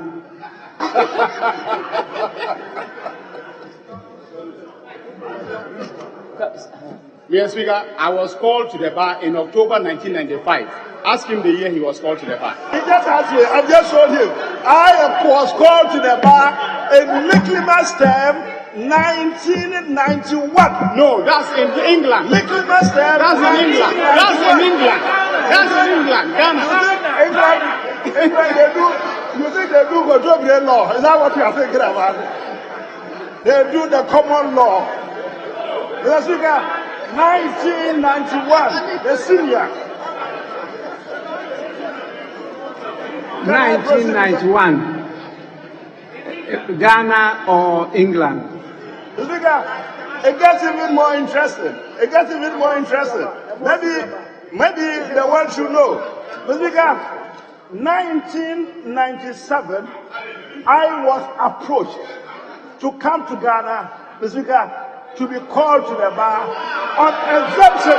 I was exempted, and in the history, Mr. Speaker, in the history of this country, I am the only barrister who has been called to the bar of Ghana, Mr. Speaker, on the basis of 3-year exemption. Check the documents of the Ghana Legal Council, the Legal Council. I was called to the bar on the basis of exemptions granted me, absolute exemption, absolute exemption. I didn't write one paper. I was called to the bar on complete exemption. It is there. I was 1997. But Mr. Speaker, before that, I was practicing at the bar of starting from November 1991. I would have been a QC. I would have been a KC or QC by now, Mr. Speaker. Let the young guys, let them resume their positions, let them resume their seats. Let's continue with this matter. Honourable members, so the matter is settled. The matter is settled. Finally. Just a minute. Yes, Honourable. Right, Honourable Speaker, you asked me my bar number. My bar number is 81. 81. And it's 91. 91. On the website of the Ghana Bar Association, my number is 81. The Honourable K.T. Hammond's number is 91. So they cannot be.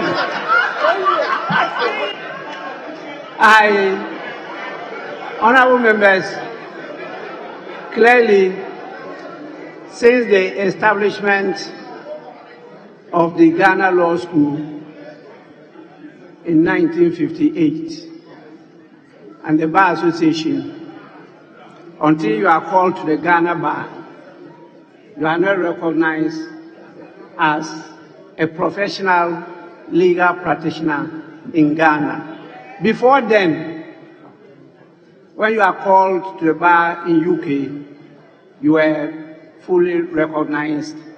And the first Ghanaian to be called to the bar was in 1883. That is Ribeiro, 1883, before John Mensah Saba, who was called in 1887. And that was taken clearly. So this one, let's move on to the business of the day. Let's move on to the business. lawyers are our will problem now in this call country. on the chairman of the committee Thank you to be very heard much, on Mr. this matter. Thank you very much, Mr. The chairman, Speaker. the chairman. Yes, Mr. Speaker, thank you for granting me leave. Honorable members, but let me make it clear. Please, the lawyers are not the problem. If not because of the lawyers, apartheid will be established in the Gold Coast. It was this lawyer I mentioned, John Mensah Saba, who had to go and argue to get that law withdrawn. The same law that was applied in South Africa. And we got apartheid there. Please, what you said is unacceptable. The lawyers are not the problem. Yes, Chairman, you may go on. I thank you very much, Mr. Speaker, and thank you for the leave to move the two motions together. Mr. Speaker, as you said, there was some agreement that we will amend the report from consensus to one of majority. Mr. Speaker, on 14 February, the President, or let me start from moving the motion. Mr. Speaker, I move that this House adopts the report, the 34th and 35th reports of the Appointments Committee for the adoption, confirmation of the nominees presented to the House by the President for various ministerial positions and deputy ministerial positions. The Speaker, on 14 February, the President presented a list of nominees to be considered for various positions. 1. Honorable Andrew Kofi Ejapamesa was presented as the Minister Designate for Tourism, Arts and Culture. Honorable Lydia Sarah Malasa, Ministry of Sanitation and Water Resources. Honorable Martin Ejamensa Kosa, the Minister Designate for Local Government, Decentralization and Rural Development. Honorable Ophelia Mensah Hayford, for Environment, Science and Technology. Honorable Dakua Newman, Minister for Gender, Children and Social Protection. Honorable Dr. Bernardo Koboy, Minister for Health. Honorable Ni Kwate Tatus Glover, Minister for Greater Accra Region. Ms. Fatima Abubakar, Minister of Information. Mr. Daniel Machato, Minister for OT Region. Subsequently, Mr. Speaker, is another list of nominees presented to the House that included Honorable Abna Osea Sari as Minister Designate for Minister of State Designate for Ministry of Finance. Honorable Benjamin Secretary Oboas, Deputy Minister for Gender, Children and Social Protection. That is a very appropriate ministry for that young man. Honorable Sylvester Tete, the Deputy Minister Designate for Information. Honorable Charles Echampo for Communication and Digitalization. Honorable Adelaide Tim for Health. Honorable Alenda Kwesiakwa also for Health. Honorable Vincent Eko Asefua for Local Government, Decentralization and Rural Development. Honorable Kobna Abam Abuasani for Energy. Honorable Collins Adumaku Mensah for Energy. Honorable Prince Hamidu Ama for Work. Honorable Professor Kingsley Nyakun for Education. Honorable Festus Ewa Kofi for Employment and Labor Relations. Honorable Kwesi Kunedu, Ministry of Lands and Natural Resources. Honorable Musa Abdul Aziz Ayaba for Fisheries and Aquaculture, and Dr. Alexander Pabing, the Deputy Minister of State for the Ministry of Finance. The Speaker, the committee advertised in accordance with the standing orders, and their CVs were obtained and considered, and a public hearing was conducted for all the nominees at various dates. The Speaker, in accordance with the new standing orders, apart from the standing members of the Appointments Committee, the various leadership of the subject matter committees were invited at the respective dates to join with the appointments committee to consider the nomination. Speaker, at the conclusion of all the debates, the House, by a majority decision, the committee, by a majority decision, recommends all the nominees for the House to approve, to take those positions. I so move, Mr. Speaker. Any seconder?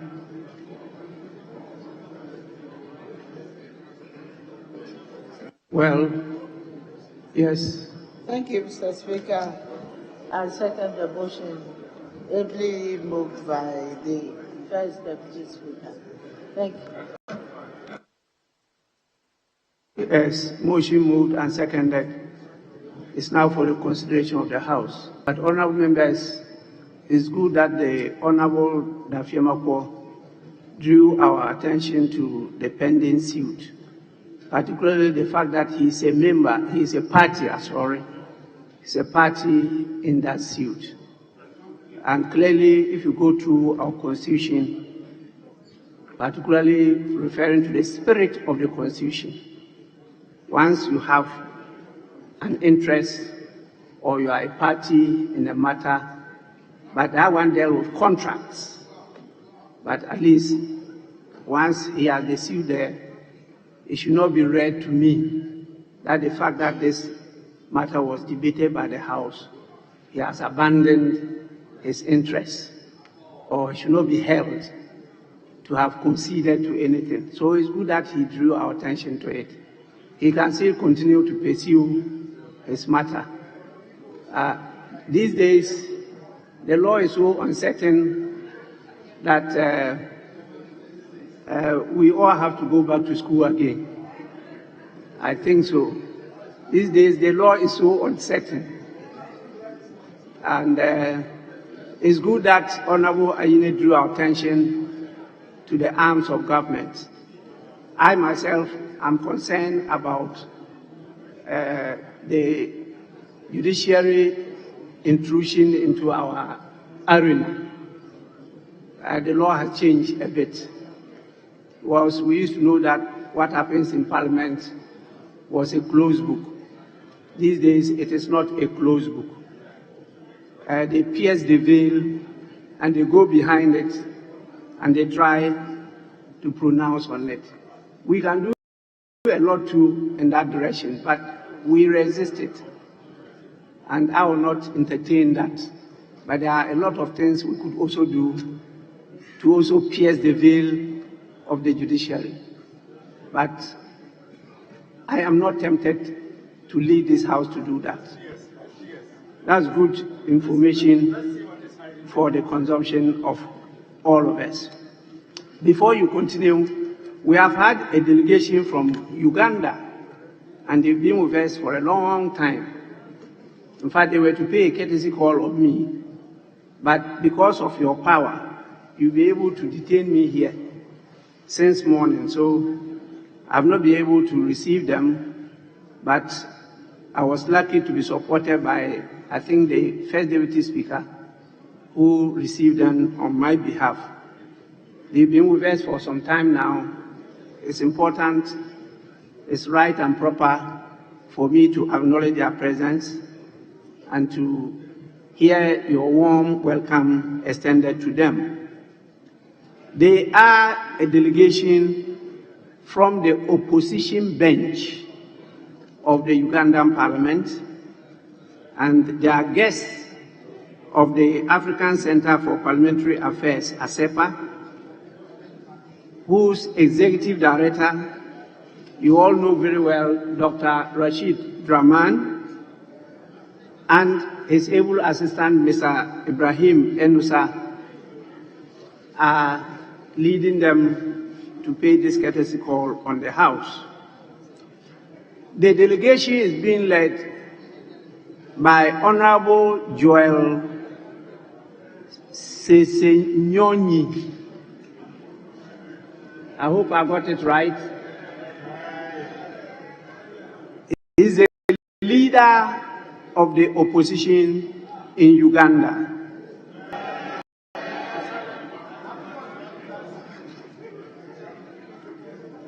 Atoforsen is the leader of the minority. He is not the leader of the opposition in Ghana, but he is the leader of the opposition in Uganda. Now you have Honorable Nambeshi John Baptist. He is the opposition chief whip.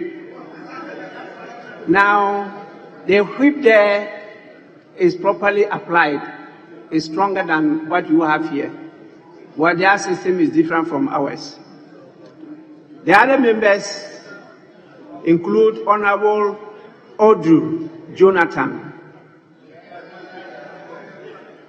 Honorable Lucy Akelo, Honorable Kaya Christine Nakimweru, Honorable Sesewugu Joseph Gonzaga, and they have the Director, Office of the Leader of Opposition, in the person of Miss Ruth Ekrapa Boyona. Am I right?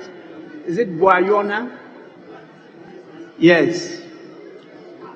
Honorable members, on behalf of the House and all of you, I warmly welcome them to the Parliament of Ghana, and I want to urge you to try and get in touch with them.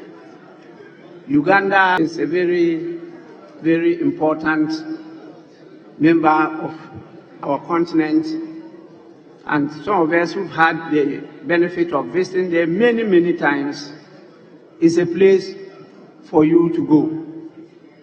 Particularly those of us who are committed to the Catholic faith. The martyrs of Uganda would definitely ring a bell. And I was fortunate to have been there a number of times. And they have tourist sites, and I believe when you visit them, when you come back here, your attitude will change as to how to conduct yourself. With this, once again, you are warmly welcome. I will now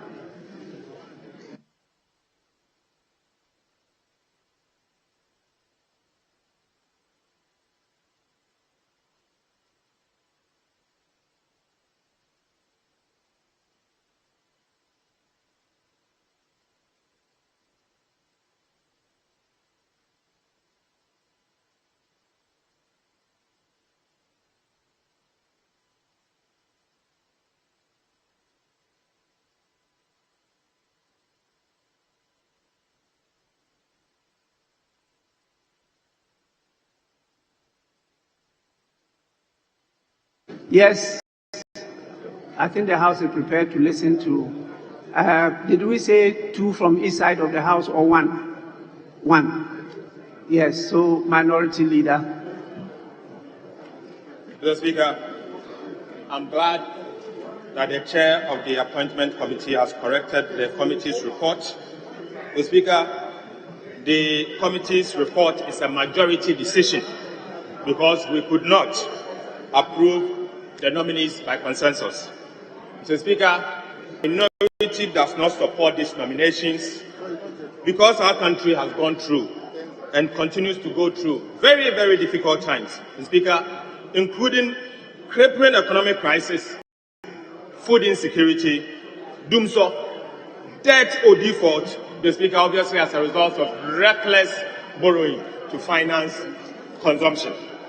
Mr. Speaker, ordinary Ghanaians continue to bite the bullet, and businesses are struggling under a high tax regime and a high inflation, Mr. Speaker, and again, a sliding and a depreciating currency. Right, Honorable Speaker, in times like this, we expect the government to signal to the people of Ghana and the investment community that the government is ready and willing to do things differently to restore the needed confidence in our economy.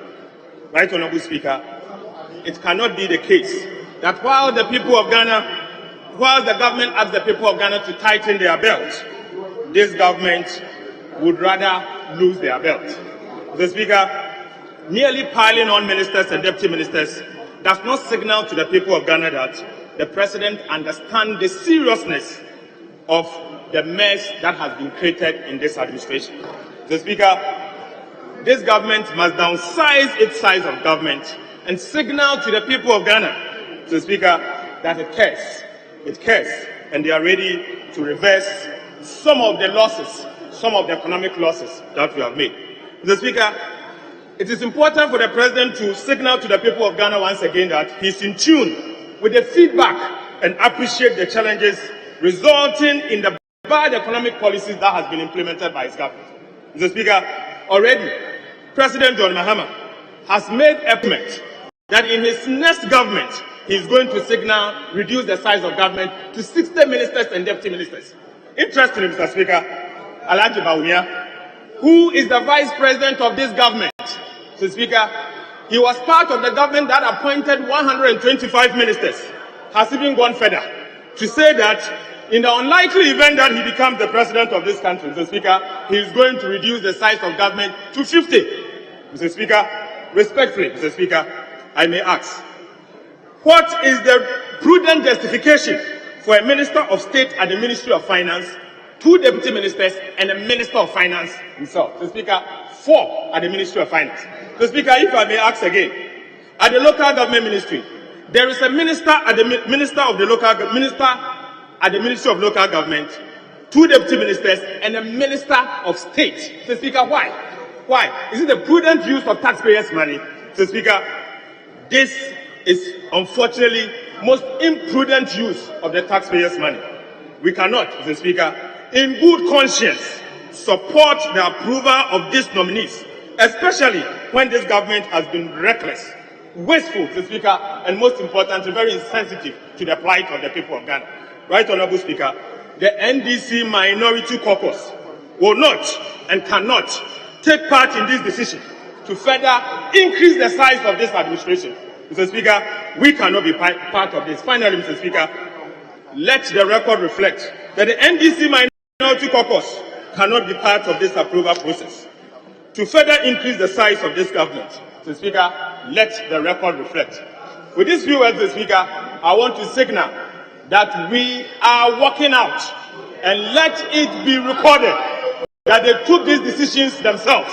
We are not part of it. Mr. Speaker, we have counted their numbers already, and we know their numbers. Let the record reflect that the NDC is not part of the process. If you don't care, we care. If you don't care, we care, and we will be part of this. Stay and approve it, and in the end, take responsibility for what you are doing to the people of Ghana. Thank you, Mr. Speaker. Responsibility, work out, go. Bye bye, bye bye, bye bye.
Yes, Majority Leader.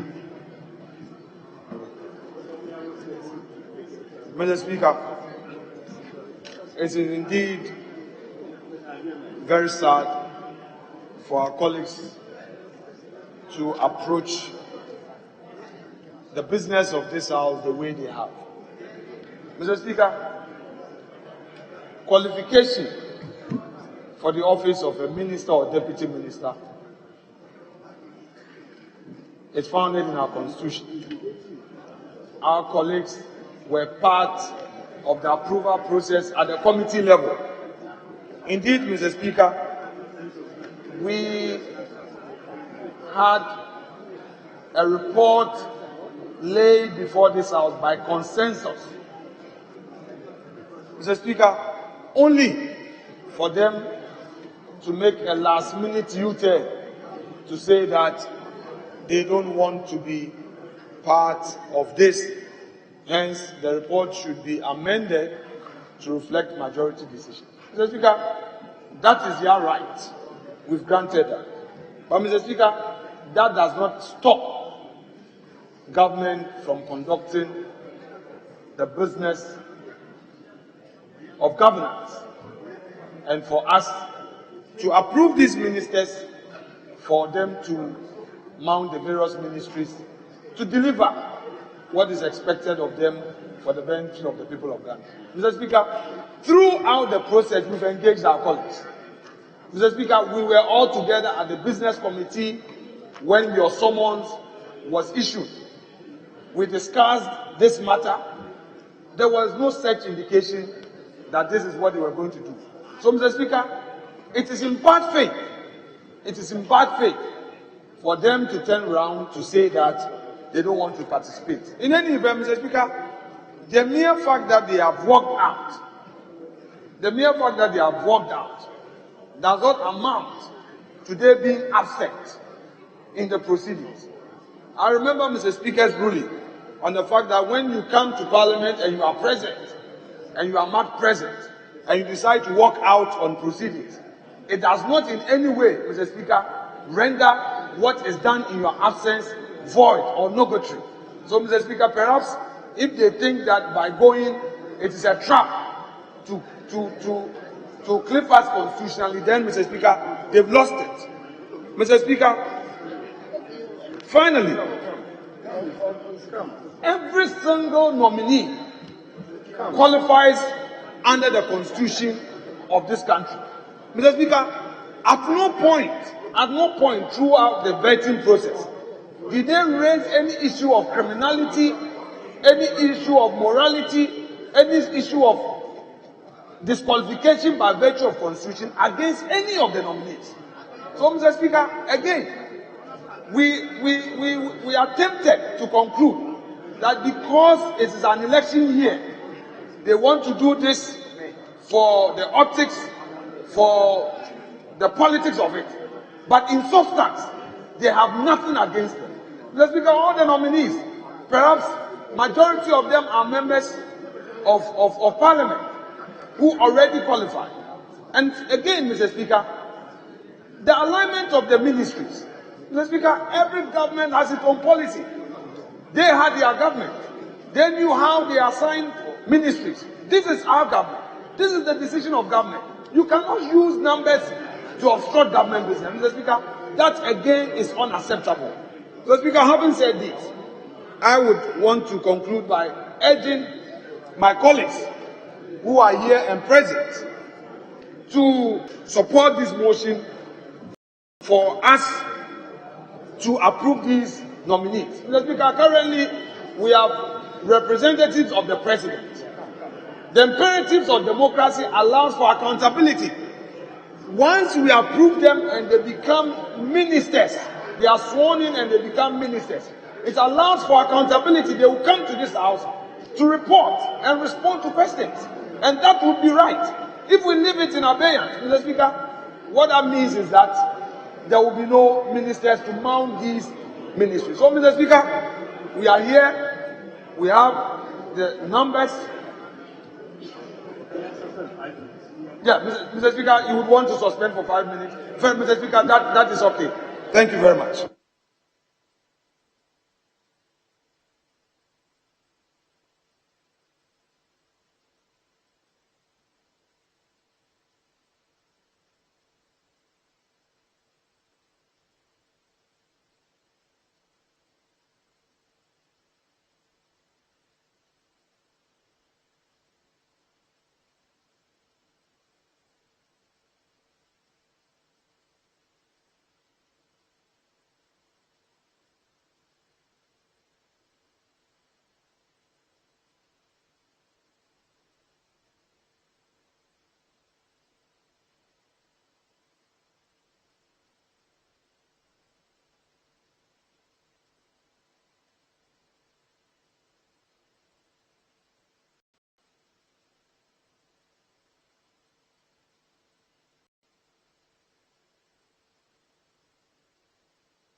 Mr. Speaker.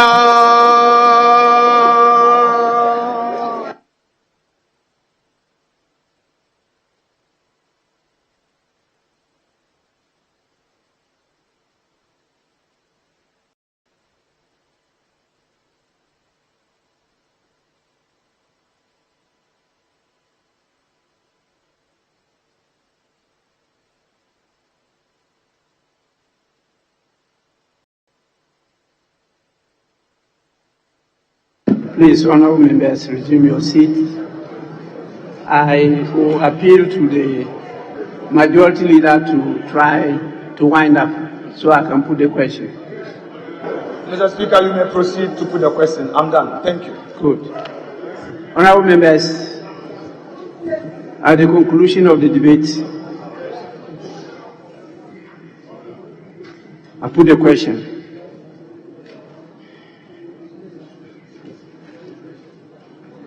Those in favor of the motion, say aye.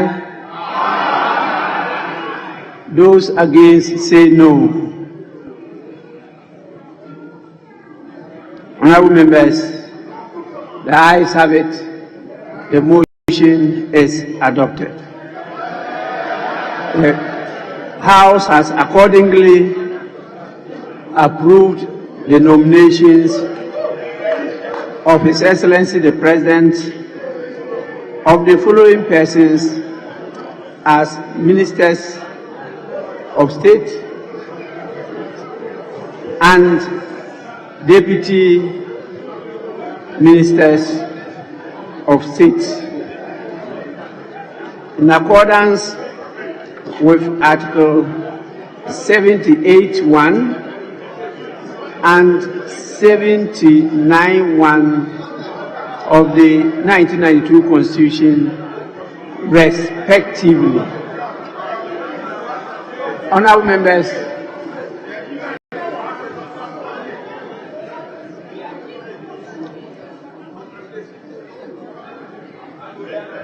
the ministers and deputy ministers designates are as follows. 1. Honorable Abina Osei Asare, Minister of State at the Ministry of Finance. Honorable 2, Honorable Dr. Benjamin Sechere Yeboah, Deputy Minister for the Ministry of Gender, Children and Social Protection. 3, Honorable Sylvester Tete, Deputy Minister for the Ministry of Information.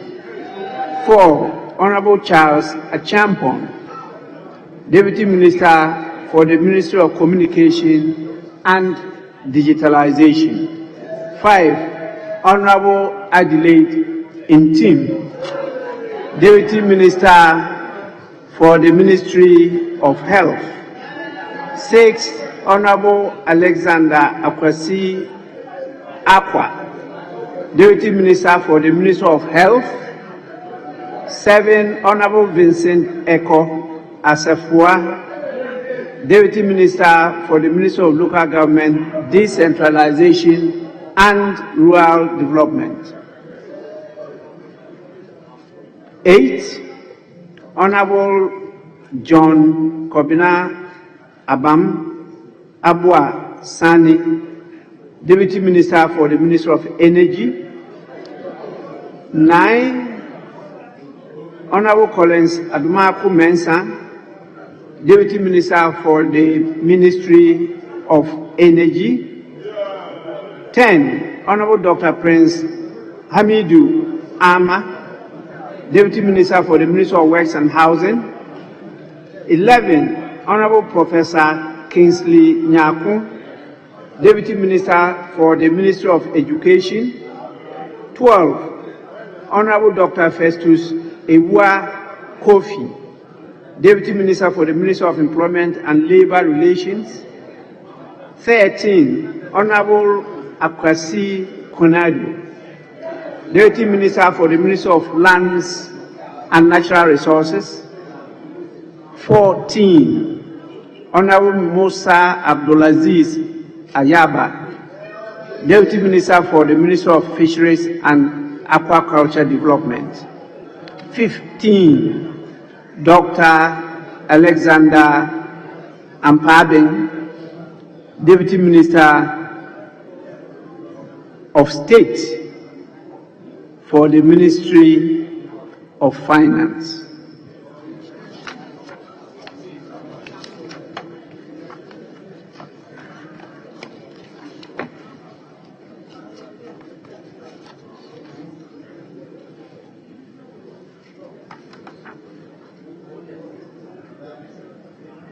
(16) Honorable Andrew Kofi Ejapa Mesa,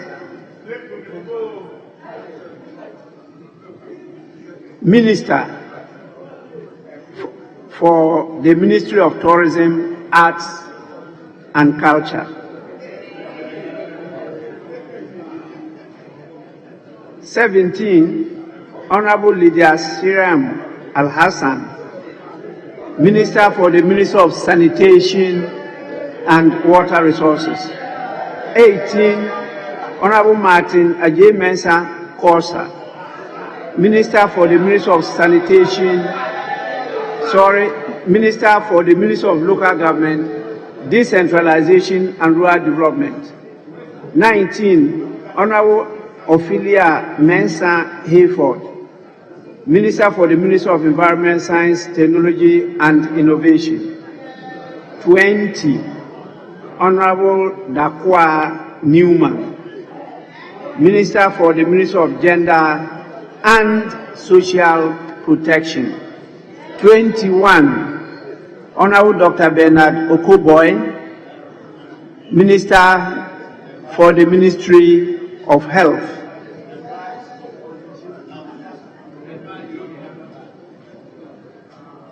21,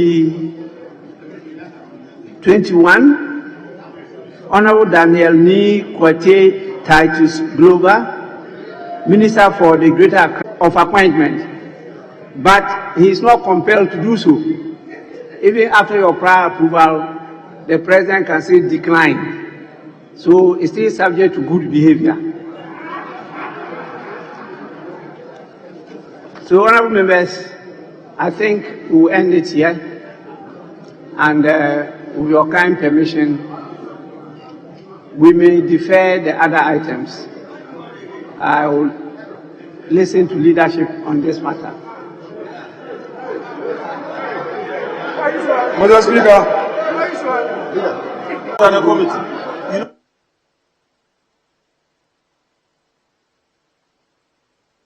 Majority Leader, yes. Mr. Speaker, the Finance Committee cannot hold this out to ransom. Never. If you don't want us to suspend the rules. I've already said if there's a constitutional provision that enjoins this house from proceeding, quote it. You've risen up, you've spoken for 10 minutes, you could not rely on any constitutional provision to rebut me. If you want to work, Mr. Speaker, we will suspend sitting for you to go and consider this. It's been there for ages.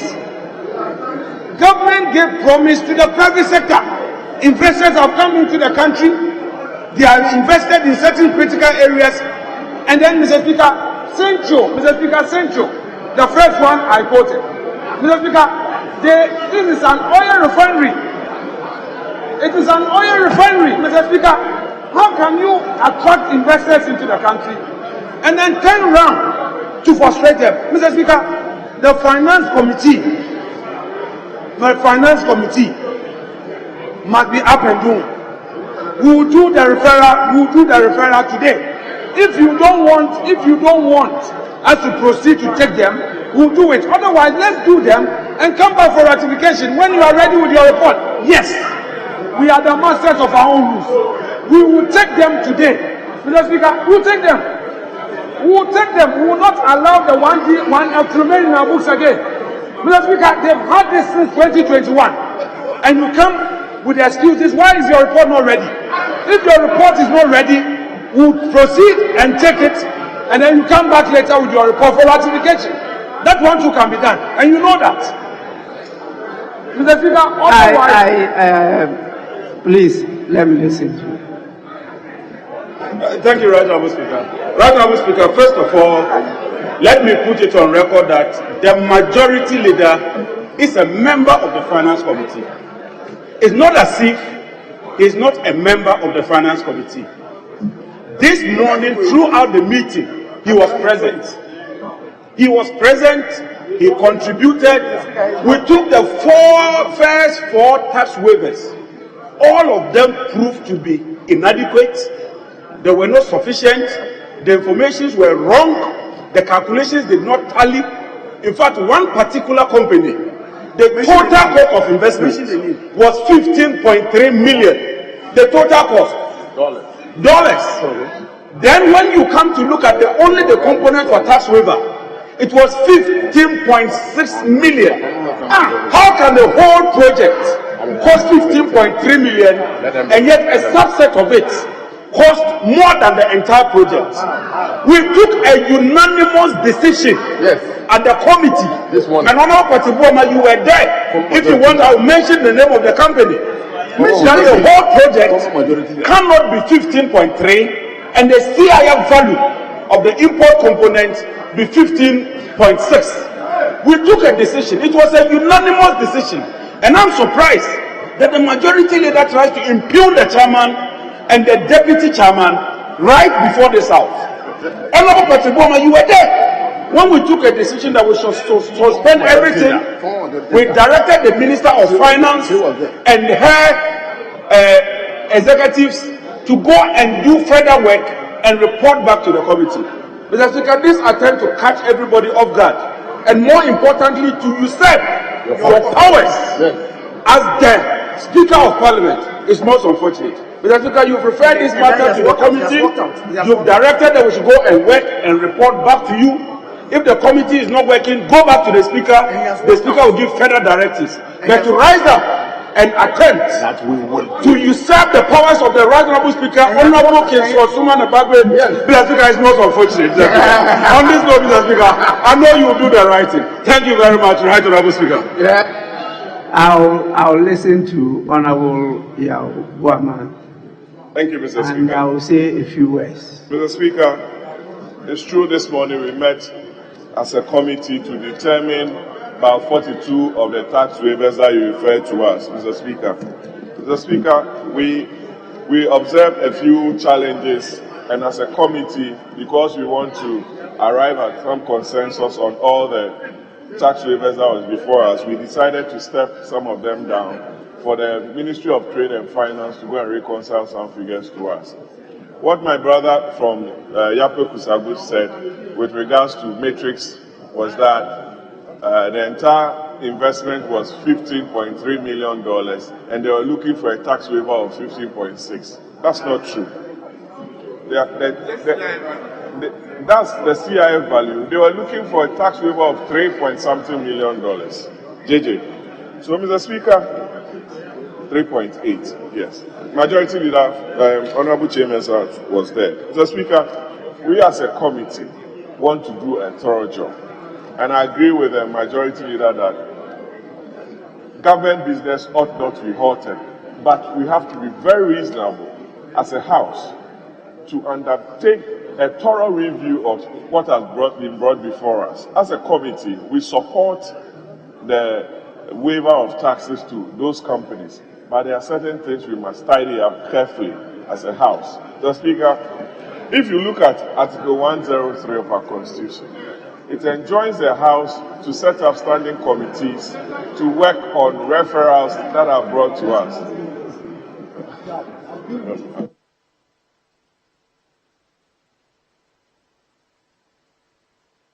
So the Majority Leader and Leader of Government Business is right to move motions to carry through government waiver. But that has not stopped the House that has also helped the House for being thorough with referrals before the committee. I thank you very much.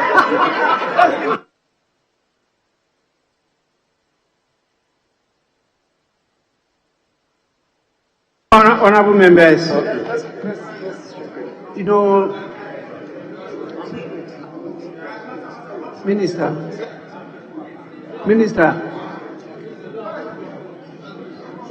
you want to say something?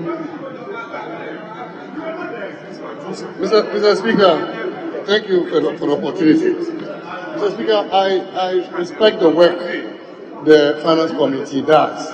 I was a member of the Finance Committee myself, and I support the committee in any way to do thorough work on whatever is referred to the committee. And Mr. Speaker, this has been outstanding for a long time, and I agree that if there are problems with some of them, the committee can continue to work on them. But it is not all the applications that they had challenges with. And therefore, Mr. Speaker, I want to recommend to the committee that we bring those they do not have challenges with, so that we can consider them. And those with challenges, I will work with the Minister for Trade and Industry to correct those issues, and then we bring them back later. And I thank you, Mr. Speaker. Honorable members, we discussed this matter thoroughly this morning at conclave, and we arrived at the understanding that the majority leader and the minority leader will lead in identifying those items that don't have much challenges, and that will be referred to the committee to consider and report back to this House, so that we could take that one through. We don't have any report from the committee, and so we cannot proceed without the report. That was the agreement in the morning. So I don't understand why we are going a different tangent. Please. We were told that the negotiations, which was not conclusive, was looking at between 10 to 15 companies that I'm told don't have much challenges, or they say are safe and can be handled. But it's the committee that will take the final decision and report to the House. Yes, Minority Leader. Mr. Speaker, I'm the immediate past ranking member of the Finance Committee. Mr. Speaker, and still a member of the Finance Committee. Mr. Speaker, the Finance Committee met on these tax waivers last Wednesday. The members from your side, the majority side, only 3 people attended the meeting. Whilst about 8 members of the minority side attended. And the Honorable Abina Asari was at the meeting. We encountered a number of headwinds to the extent that we had to stand it down. This morning, Mr. Speaker, again, the Finance Committee met. Mr. Speaker, at the time that I went to the meeting, the majority leader himself was at the meeting, together with the almighty Oseche Mensah Bonsu. And the deputy majority leader was at the meeting too. Mr. Speaker, I was there. At that meeting, we started the consideration of the 42 tax waivers. Mr. Speaker, the first one was shut down unanimously. Because, Mr. Speaker, it was obvious that it is riddled with a lot of irregularities to the extent that we could not continue. Mr. Speaker, they brought the second one. We shut it down again unanimously. It was at that point when we moved on to the third one that the committee decided collectively that in view of the detailed work that we have to do, let us refer the matter to the finance. Let us ask the Finance Committee to engage in serious work after today, so that by the time we are back, the Finance Committee can present reports. Mr. Speaker, I am at a loss. A government that is struggling with the fiscal, a government that is struggling with revenue, is only interested in eroding the taxes with tax waivers. I'm at a loss. What at all do you want the tax exemption for? Mr. Speaker, unless there's something there that I don't understand, other than that, Mr. Speaker, I smell something fishy. Mr. Speaker, it can't be right. It can't be right for the government that is interested in protecting revenue to be only interested in eroding the revenue. What at all are you telling us? Mr. Speaker, let this House allow the Finance Committee to do its work. Mr. Speaker, we will do our work. We will do the work and report to the House. Mr. Speaker, what is good, we will approve it. But what is wrong, unanimously, we will reject it. Let's allow the Finance Committee to do their work. Thank you, Mr. Speaker. Honorable members, please. This matter bed to the Finance Committee. Go and scrutinize the earlier referrals. Do a good job. Present a report.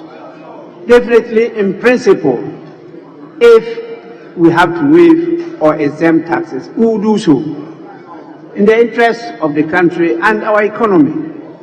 And we discussed all this in the morning, and that was the understanding. So please, members, could we take a bow for today? I've been seated here from morning. When I was a young MP, I used to advise my father, Right Honorable Peter Lajete, not to be sitting for long hours. Now I'm trapped in the same thing. And the young ones should also advise me. I should not be, I don't want to end the way he ended. So please, let's adjourn and go and do a good job. Bring the report. We'll work on it. Please, Majority Leader. Mr. Speaker, I want to make my final comment on this matter. Mr. Speaker, these referrals started in 2021. We made further referrals 2022. As far back as 2023 June,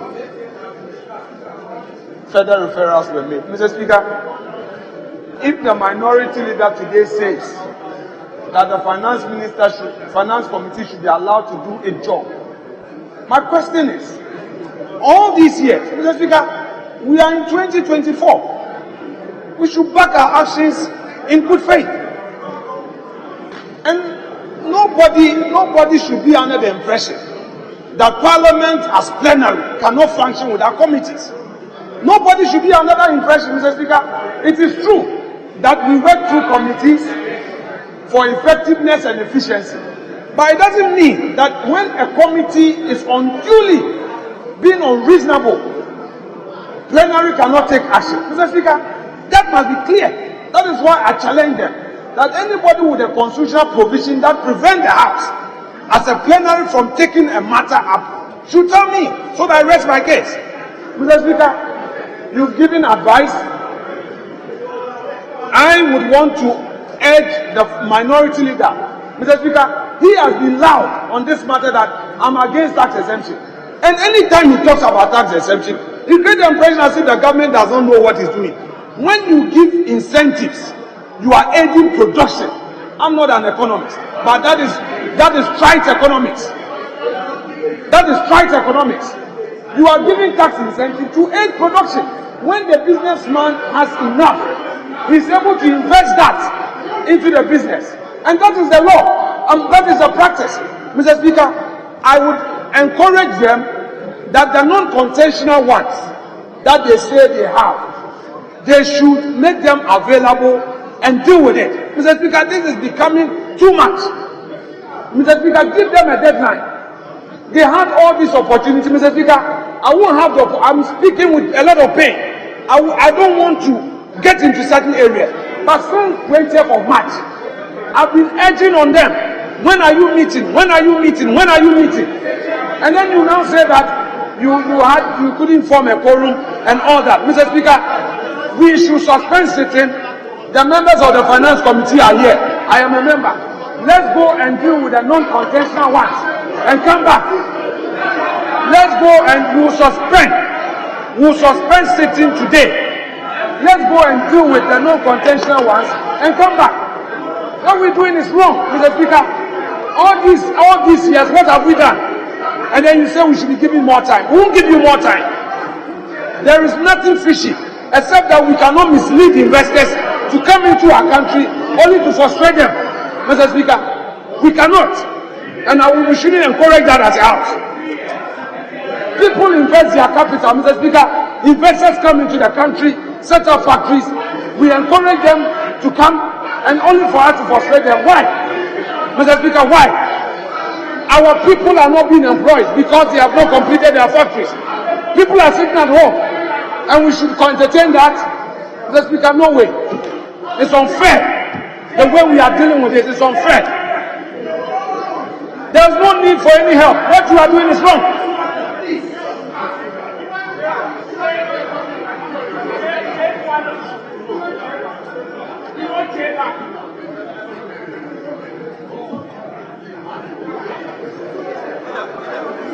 Mr. Speaker, I thank you for giving me the opportunity to comment on this serious issue. Mr. Speaker, I'm forced to speak with pain. And Mr. Speaker, I'm speaking with pain because lawyers have decided to throw away the very constitution which created this house. Mr. Speaker, I listened to the leader of the house very well. You have less than 2 weeks. You have less than 2 weeks, about 10 days. Mr. Speaker, so I would rather suggest to the committee they shouldn't wait until Parliament resumes. If to do so in 2-3 days before we resume, we would have finished up with everything, so that the very first day of resumption we'll be able to deal with these outstanding matters. It's been too long before the committee. It's been far too long before the committee. We should admit that. And when the majority leader says that if the committee is proving incapable of handling it, in his opinion, then maybe the committee should be ousted from further considering it so that it comes to plenary.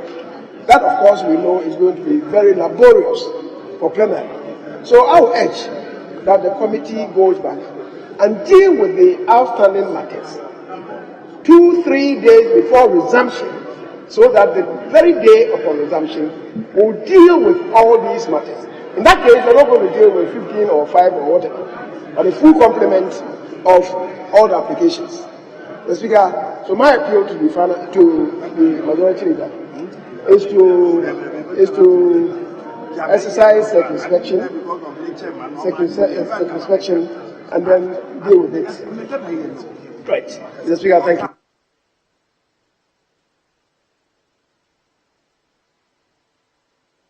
Yes. Mr. Speaker, thank you. Mine will be brief. I just want to correct an erroneous impression that the majority leader tried to create, that the committee is not living up to its task and is probably delaying the process unduly. I want to state emphatically that we on this side, who are on the finance committee, have always proven ready to work.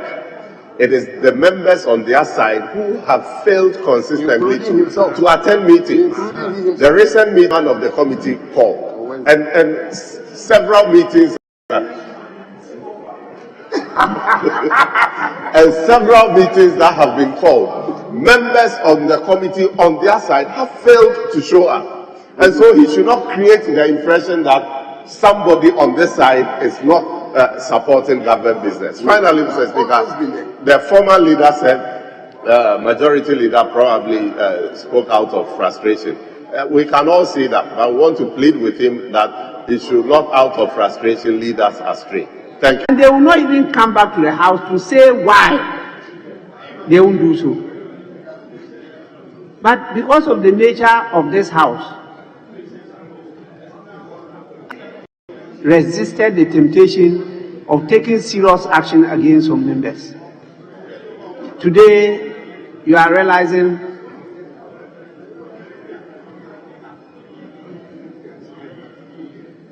this is catastrophic. We all want to consider these things, but you can't consider them when they are in this state. And so I will go by the proposal given by the former majority leader. We will try to urge the committee to go back, do a good job, scrutinize them, and please make sure that the report is ready before we resume. We are available. But you know, your people also need you at the constituencies to assist them to get the registration properly done. That's the basis of your presence here. And so we can't spend more time just expressing our frustration and passion. In fact, I was surprised where the majority leader of the House got this renewed energy and passion from. Since morning we've been talking together, all of a sudden he was fired up. And so I recollected Honorable Ayukwe Otu's statement about Beshi. I said maybe Beshi has landed on this my son. I hope that is not the case. So please, let's try and get the committee, and I want to urge leaders, we need to recompose the committees to be in line with the new standing orders. Now we have many more committees than before, and so we'll get many more chairs and ranking. And now we've also decided to share. It's a matter of co-sharing. And so you have many more of the minority side going to be chairs of committees, and the majority side going to be ranking members. So it's a new system. Let's start it and let's see how it works. Honorable members, please, all committees are important. All committees. And depending on the leadership of any committee, you'll be able to effectively conduct your business. It's leadership. That is all. And I can tell you, when members used to run away from Government Assurance Committee, when Honorable Emmanuel Bejira became the chair of that committee, members were running to join that committee because of leadership. He was able to reach out to get the other partners and stakeholders to actively participate in the work of the committee, which made it very interesting, very educative, and very supportive of the work of members. So please, don't run away from any committee. Don't at all. And let's continue to do a good job. And so I want to urge you to let's end it here and get the members. As the Minister for Finance himself stated, he wants the work to be properly done so that when we are granting the exemption, we know that we are doing the right thing in the interest of the country. So with this, I will plead with the majority leader to support the proposal for us to adjourn for today. Yes, majority leader. Anyway, if you are interested in making closing remarks, I will grant you the permission. Well, Mr. Speaker, just to thank you and thank colleagues for their input on this matter of exemption, and I align myself with the directive so given. The Speaker, having said that, I just need to remind the House that we have our brother's funeral tomorrow at Ejisu. We were supposed to do the tribute, and yeah, the family is going all right. But Mr. Speaker, for the records, it's important that we spend few minutes in honor of our brother. Mr. Speaker, we place it on ice to take the tribute. The tribute. Just spend some. No, the tribute, at least, it has to be read. And Mr. Speaker, And one or two people respond to it.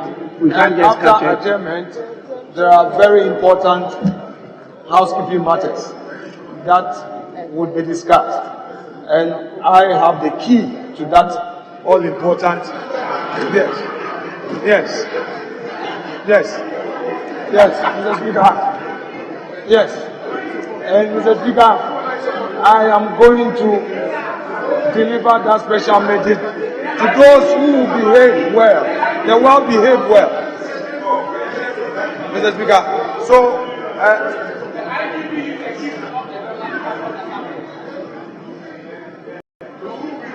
the Honorable Deputy Majority Leader.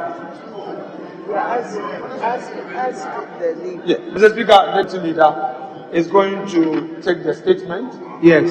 Yes, but Mr. Speaker, before then, just to re-echo the point you made, that the Finance Committee must endeavor to meet to deal with all of it. Finally, I would urge my colleagues on the other side that the recomposition of the committees, we are ready. You also said you're ready. So let's ferry sail to Mr. Speaker's offices. Mr. Speaker is in charge of the Committee on Selection, so that those procedural issues are dealt with for us. And this is the time, Mr. Speaker, for those who have challenges at certain committees to be realigned to other committees where they will be more effective. After all, Mr. Speaker says every committee has the same value. Every committee has the same value. Yes, Deputy Majority Leader. You go to Economic Committee. Thank you, Mr. Speaker. Mr. Speaker, I make this statement ably made by Honorable Anodompe, Majority Chief Whip and MP for Sawem Aduadri, on a homage for a gallant servant, Honorable John Apuntia Kuma. Right, Honorable Speaker, I believe many will agree that this Parliament has been quite tough on us all, physically, emotionally, and mentally. As we members of Parliament on both sides collectively endeavor to execute the mandate of Parliament for the good of our nation, Ghana, we equally become devastated when one of us lost.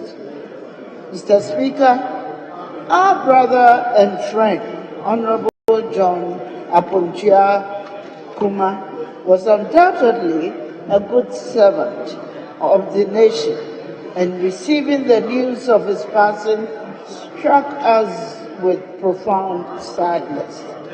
As the Deputy Minister of Finance, he assisted the ministry in managing our nation's economic challenges during the post-COVID era. Armed with a deep understanding from his education and fortified by his expertise in finance and entrepreneurial development, we were confident in his stewardship and pleased with the outcomes. Mr. Speaker, before his esteemed role as a Member of Parliament in 2021, Honorable John Kuma held the mantle of Chief Executive Officer at the National Entrepreneurship and Innovation Program, NIP. There, his vision and leadership catalyzed a revolution in youth entrepreneurship nationwide. Under his stewardship, the NIP's Presidential Business Support Program of 2018 left an indelible mark, empowering thousands through trainings and funding countless startups. The ripple effect of his initiative reverberated throughout the nation, touching the lives of aspiring entrepreneurs who found their footing with the assistance of the program. Honorable John Kuma was driven by a profound desire to effect broader change. He embarked on a journey to represent the people of Ajuso in Parliament. A decision met with resounding victory. He was sworn in as a member of the 8th Parliament on January 7, 2021. Consequently, his commitment to service only deepened, and his tenure in Parliament was characterized by respect for all. Mr. Speaker, within these hallowed hills of Parliament, Honorable John Kum's presence was felt in myriad capacities. His role as Deputy Minister of Finance was a testament to his prowess and dedication to the Minister of Finance was a testament to his prowess and dedication to national economic. His contributions to the deliberations of fiscal policy decisions and economic programs resonated with clarity and insight, shaping crucial legislative outcomes. Mr. Speaker, we also know that beyond the confines of Parliament, Honorable John Kum's impact reverberated throughout Ajuso, and many of us who kept up with him saw the many good things he was doing. The Ajuso Club 100 initiative is a testament to his unwavering commitment to grassroots development. It bore fruits in various, from agriculture to education. His generosity also extended beyond his constituency, offering support to neighboring areas whenever possible, earning him the admiration and gratitude of colleagues and constituents alike. Mr. Speaker, it is heartbreaking to lose such dedicated servants of our nation. Yet we ought to encourage ourselves to strive on. It is for this elect, and there's no better reverence to show him than to continue what he sought to achieve. As we reflect on his legacy, we are reminded of his selfless service, his unwavering sense of justice, and his dedication to uplifting our nation. Mr. Speaker, though our hearts ache with the weight of his absence, we find solace in the belief that he rests in eternal peace, embraced by the same divine grace that fueled his remarkable journey. May his legacy continue to inspire and guide us as we forge ahead in the path he walked with us. May Honorable John Kum's soul. Right Honorable Speaker, I thank you for the opportunity. Honorable members, we take, is it one from each side? Or, yes, okay. Thank you, Mr. Speaker, for giving me the opportunity to make few comments on the statement ably made by the Deputy Majority Leader. Mr. Speaker, as I make these comments, I still picture my very good friend on the other side, on his last days in this chamber. He looked at me and smiled and was looking down. So on the day they broke the news to us, I asked myself, what happened on that day is what was going round in my head. Mr. Speaker, this nation has lost a very diligent legislator, a very gentle lawmaker. So, Speaker, it's not easy to get lawyers who can combine finance with law in this chamber, because democracy can produce anything. So sometimes when you have people of that caliber and we lose them, it is a loss to the state and a loss to the chamber or the house. So, Speaker, I could see Honorable John Kum, the way he started and the person he replaced. But like somebody will tell you, if Baba Yara has not died, nobody will know that Abidipele too will play football. We were wondering, Honorable Osua Dumi, the only engineer in this chamber, who could scrutinize documents on Roads and Highways Committee objectively, Roads and Transport Committee objectively, very patriotic, very effective and diligent. But Honorable John Kum replaced him and he could fill that vacuum. The Speaker, so when the news came out and I said, so all that has gone into John Kum in training him and making sure that he's that diligent, he's just bidding us farewell. The Speaker, such people are few.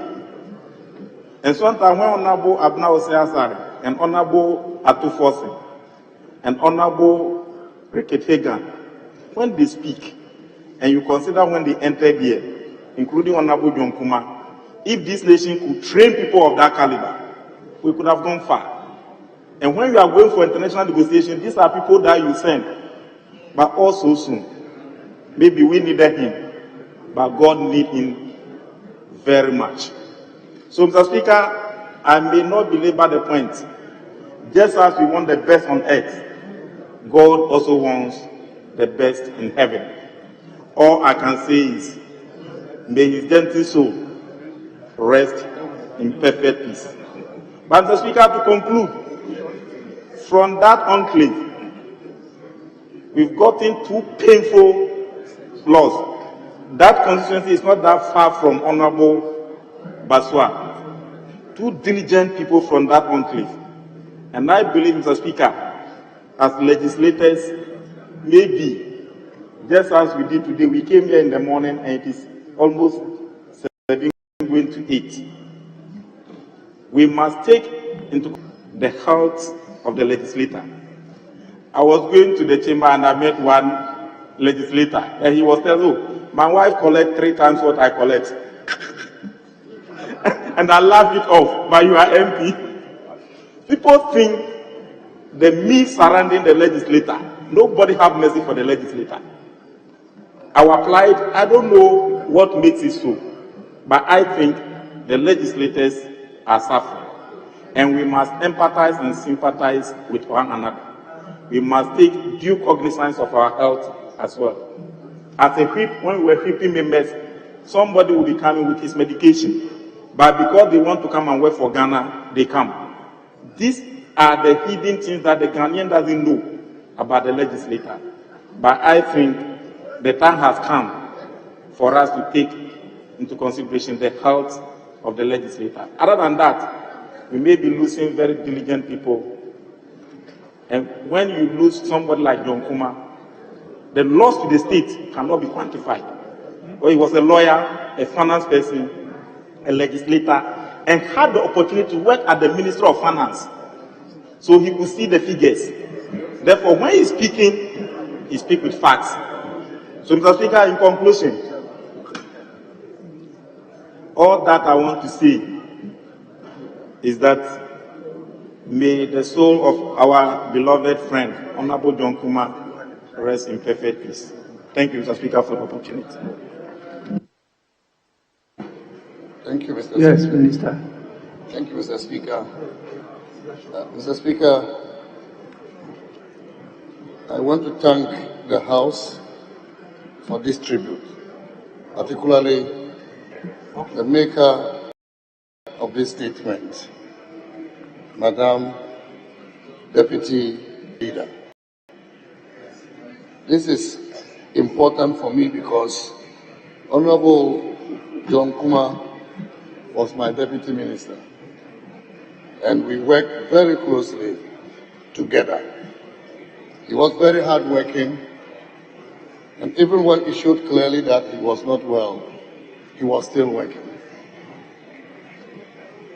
One day I mentioned to him after my appointment as minister that I wanted to go to Kumasi to inspect some projects that the Ministry of Finance was providing funding to complete. And coming from Kumasi, in Ashanti region in general, he decided he was going to accompany me to Kumasi. When we got to Kumasi, he followed me throughout my tour of these facilities. There were even times I asked him to rest, but he will not rest. He said he wanted to see everything. That is the extent to which he cared about his community, about his constituency, about his region, working tirelessly to ensure that the region gets its share of the national cake in terms of development projects. Mr. Speaker, Honorable John Kum was not just hardworking and industrious, but he was also humble. And some of the words used by honorable members who have spoken earlier are true about him. He was also very generous. He gave out everything he had. There have been times that he has offered support to me, and that was the man.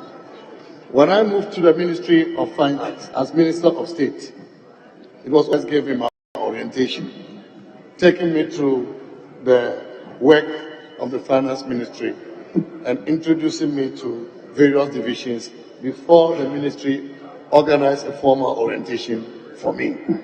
He was ready to share. He was ready to give information.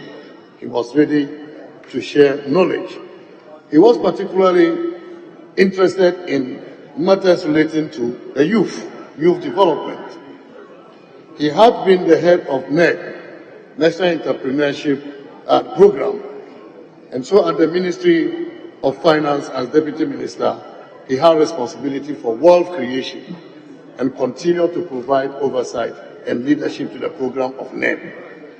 But it was not only NED. YouStart, as well as YEA, were programs he provided oversight to, and he ensured that resources were released for the operations of the institutions that have responsibility for these programs.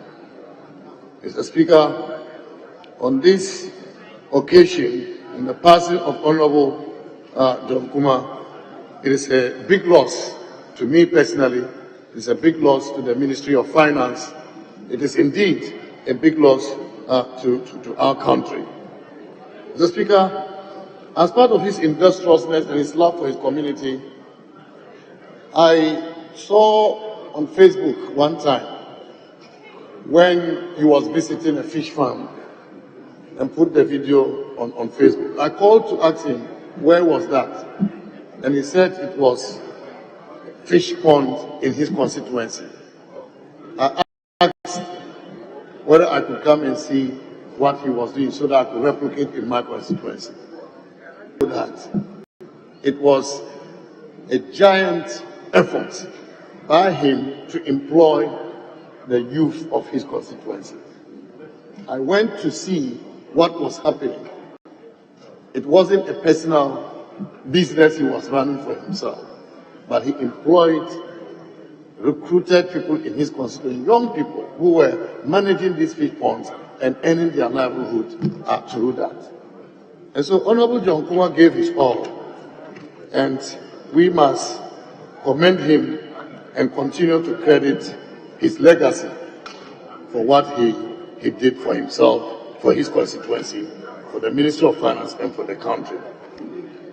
I want to use this opportunity to express my condolences to his immediate family, and the larger family in his constituency. And on this occasion, we will continue to espouse his beliefs. What he did well, we will continue to amplify it so that generations will come to hear of the legacy that he left behind. Thank you, Mr. Speaker, for this opportunity. Yes, former Majority Leader. Thank you very much, Speaker, for the opportunity to say a few words about the Honorable Dr. John Kum, the Member of Parliament for Ejisu constituency. Speaker, the member that we mourn today entered Parliament on January 7, 2021 at a prime age 42 years. When he transitioned this year in March, indeed on the 7th of March, he was approaching 46 years. The Speaker, he and I were to have joined the Vice President when he was doing his campaign rounds in the northern region. For some reason, I wasn't able to join. He did, and we communicated about how things were going up there. And Speaker, let me attest to the fact that when he first came and I encountered him, I saw in him a man who was very conscientious, very industrious, and very duty conscious. Speaker, he was diligent in his enterprise and registered strongly in Parliament, even though he was just a first time. The Speaker, as I said, even though we were to have joined ranks up north, I couldn't go. He reported to me how things were shaping up. The Speaker, he returned from the northern region, and when I spoke with the finance minister at the time, the Honorable Ken Oforiatta, I got to know that he wasn't in the best of shapes. So, Mr. Speaker, if you recollect, when we came to approving the budget for the 2024 financial year, I had some discussions, and he was one of the reasons why we had to take the appropriations bill on the 22nd of December, because I knew one of my foot soldiers was not in the best of shapes, and when he returned, he needed to have some rest. When I saw him the very day he returned, I saw that he had indeed shriveled and that had lost so much weight. I inquired from him how he was. He assured that he was getting better.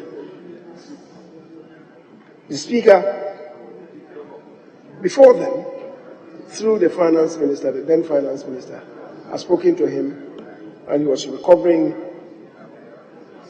outside the jurisdiction and gave assurance that he'll be able to travel back to the country on the 20th of December.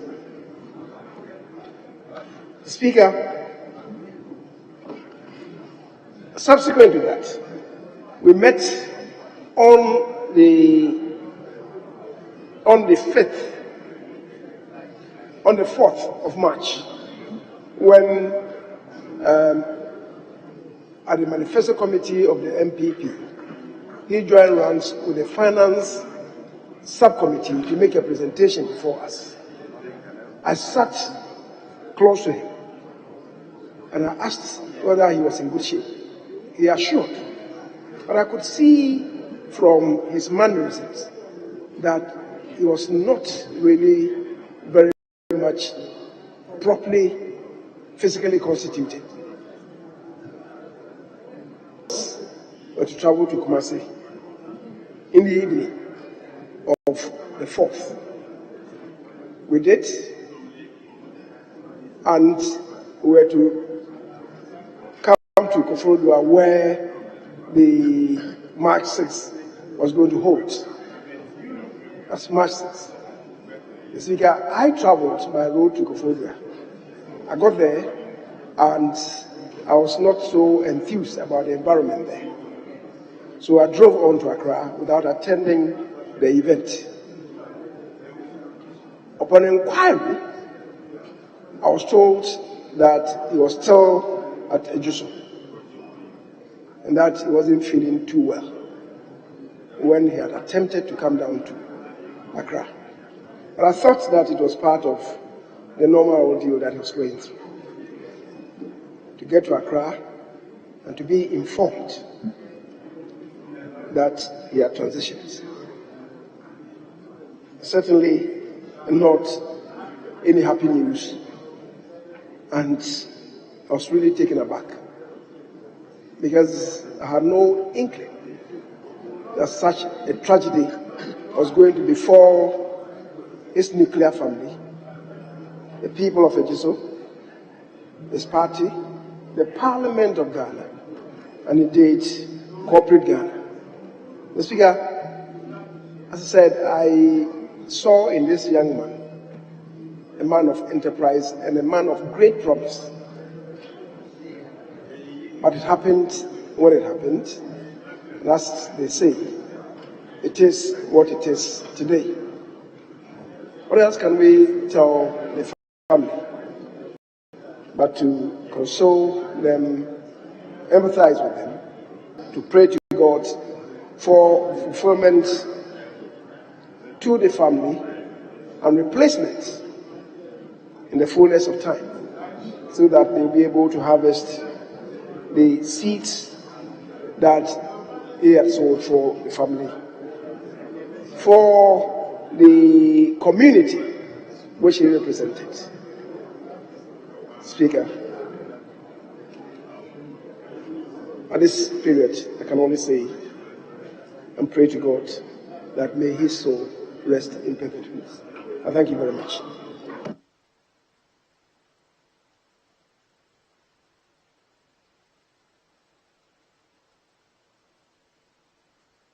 Well, you want to say a word? Please go on. Mr. Speaker, thank you for the opportunity to add a few words to the comments being made. Mr. Speaker, the passing of John is a personal loss to me. Because, Mr. Speaker, John was my first pupil at my law firm.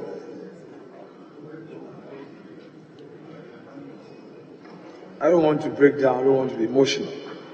Mr. Speaker, John is a very hard-working person, and he will settle for something to get something going.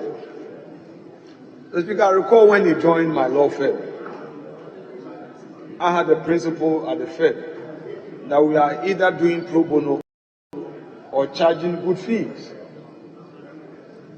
At the time, these financial crime laws had been enacted by Parliament, and almost all lawyers were practicing in that area. And one of my law firm was the first to take charge of some of these cases. And I recall when he joined, after a few periods, some cases were not coming. I said, is it the case that we are in the legal vacation? And one of the officers of the court said, senior, we've been seeing your junior in court. So just that evening, he came with some good legal fees. I said, now, John, where's you from here? Senior, Kolani be a charge you too much or so it means that he has gone low cost. Say, this is not the way to do the law. You don't charge too low like that. Later he opened his law firm. Anytime the John would go to the Court of Appeal, he will come for precedence. As we already know, as for the law, there's nothing new under the sun. Mr. Speaker, when I eventually landed in Parliament, he became a political protege. Though I'm young in this business, he told me that he wanted to learn under my feet. He would come home, discuss politics, discuss law, and discuss business. Mr. Speaker, I remember his 24th December visit. Every 24th, John would come with a gift. Every 24th. If I'm not home, he will leave it. And that's something I learned about the Ashantis. When I was doing business in Kumasi, they won't leave you naked. One, they value that relationship that every year they will give you a gift once you are doing business with them. And I saw that in him. Mr. Speaker, now came the 2020 elections when he participated after winning his primaries. We won and we came, and then before swearing in all these jostling for power, I told him that, John, as for me, you know, I want to be a minister. I want to do advocacy at the front bench. So if I get the opportunity, fine. If not, I remain in the middle bench. Then he said, well, I'm also looking for some employment. I said, employment? He said, yeah. Then from nowhere, he said, Chief, almost in finance. Really?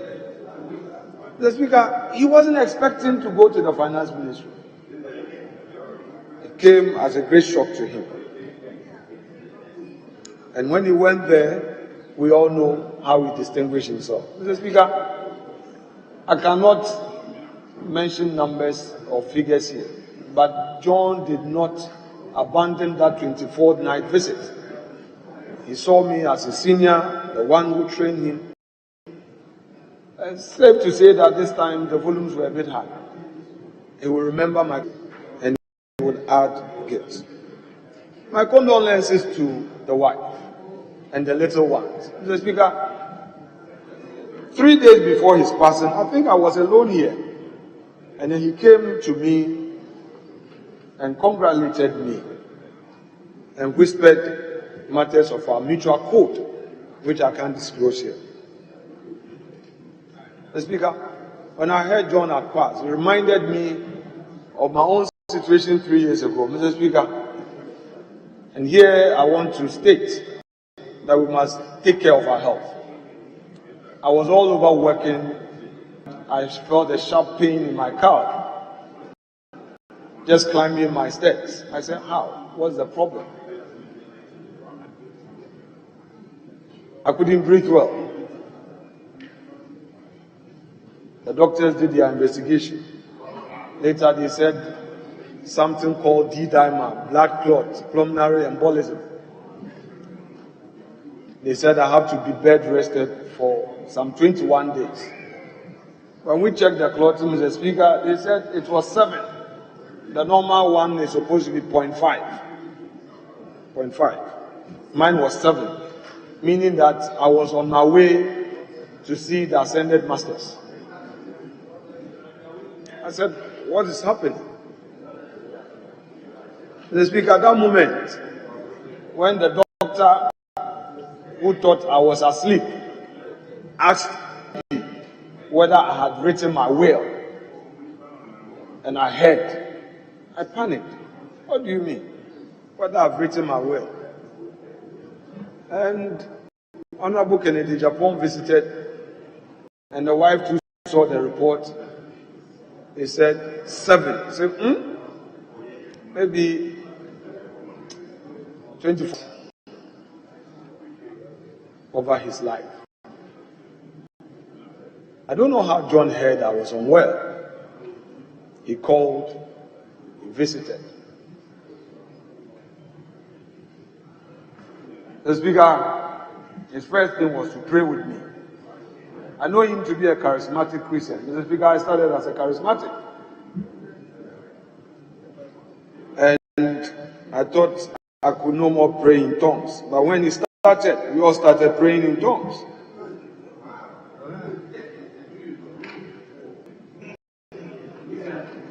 Mr. Speaker, from nowhere, he gave me a certain faith. So even when I had called my junior brother to come and take certain instructions from me, together with my lawyer, I abandoned it, and I'm serious on this matter. And I say so with a lot of attachment. He left me, and by the grace of God, I recovered. And on my 43rd birthday, which was 27th of May, I had an all clear in my heart area, the lungs. I'm not a medical professional, so I don't want to go technical. But when they did the test, the scan, everything had cleared, and I was still to be on the Xeralto. Mr. Speaker, likewise, when I heard he was unwell, I visited you. The first thing I asked was, John, have you also checked your clotting level? It could be the blood clot, what happened to me. And like the former majority leader said, he was more optimistic about life. He wasn't so worried. He said, oh, Chief, I'll be okay. And I remember listening to Honorable Finance Minister, who had a close working relationship with him, repeating the same thing about his determination, his zeal. Whilst I was concerned about his health, he was all optimistic that Chief Ebeyi, to wait, he shall be well. And that day, when I was leaving his residence, he walked me to the car and left me with a fat envelope. Mr. Speaker, it is sad.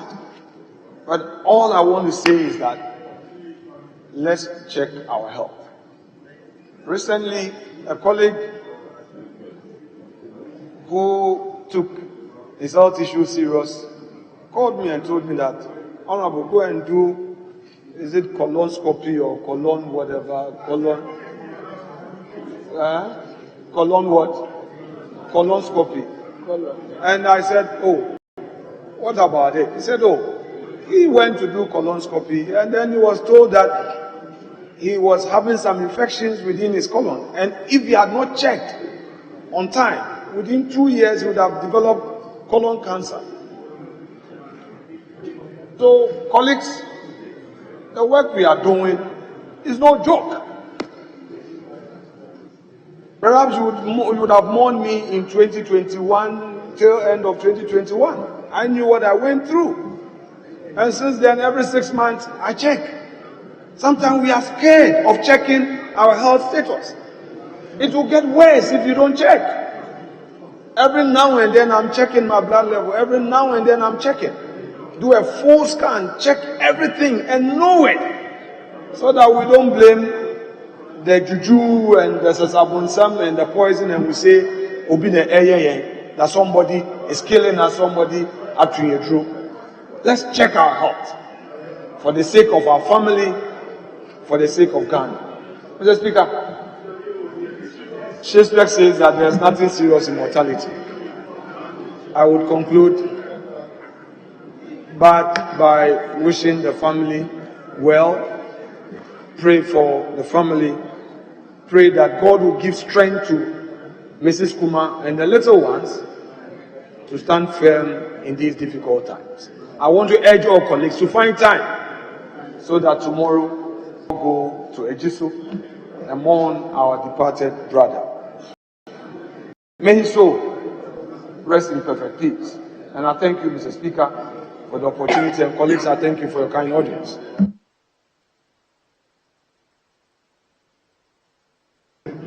Yes, honorable members, I think I can only let us stand at least 1 minute in honor of our colleague.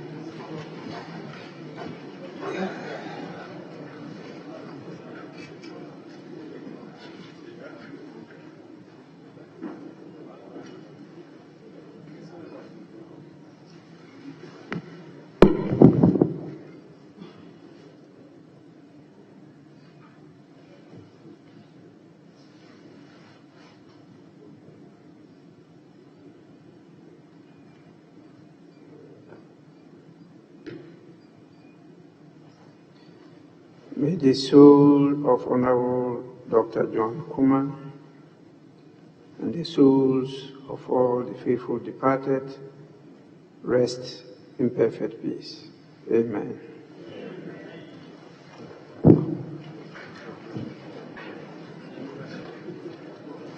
Honorable members, Majority Leader, you have a lot of work to do. When you look behind you, you see almost all your able lieutenants are gone. When you look in front of you, you have a crowd there. You have a lot of work to do. So we need to get them to be in the house always to support you do your work. Honorable members, because of the good works of this Parliament, a few partners and stakeholders decided to support our work, and they proposed to us the establishment of what they refer to as a democracy cup, which will spice our celebration of the 30th anniversary of the 1992 Constitution and this Parliament of the Fourth Republic. And so they proposed, we're not paying anything. Parliament is not paying anything. A few activities. They're organizing a public fora. They'll do mock parliamentary sittings and debates, and peace walk and fun games. They believe that this will be what they will add today to commemorate the celebrations and to deepen citizens' participation in parliamentary democracy, which has been nurtured for the past 30 years. Parliament and the Parliamentary Service, in partnership with them, the group is called Prime Vile Media, initiated this Democracy Cup, which they believe they will sponsor annually. So they propose that it be launched on Thursday, 6th June 2024 in Parliament House here. And that will be followed by a pre-match event. And the maiden event to be held will be on Friday, 5th July 2024 at 6 p.m. at the Accra Sports Stadium between Kumasi Asante Kotoko and Accra Hearts of Oak.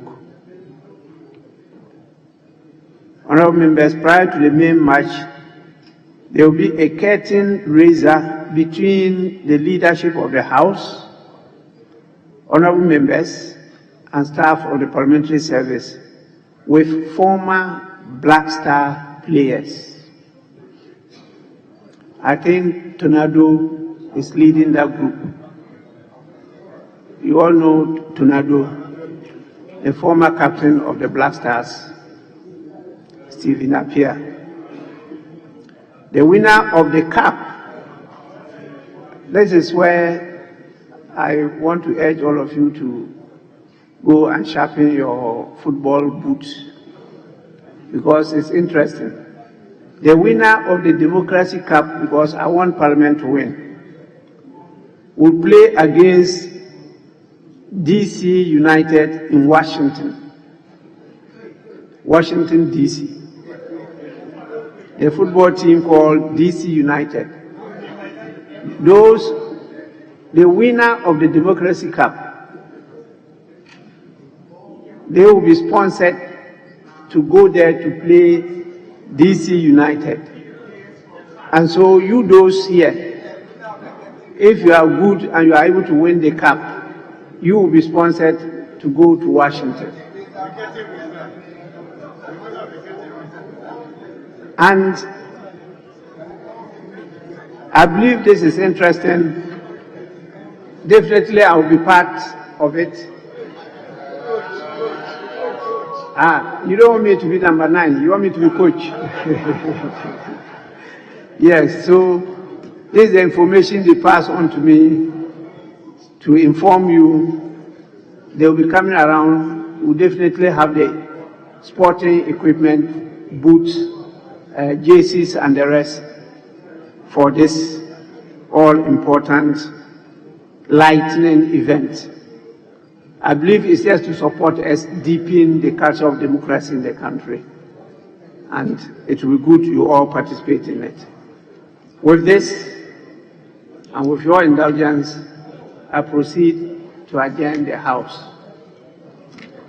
The House is accordingly adjourned sine die.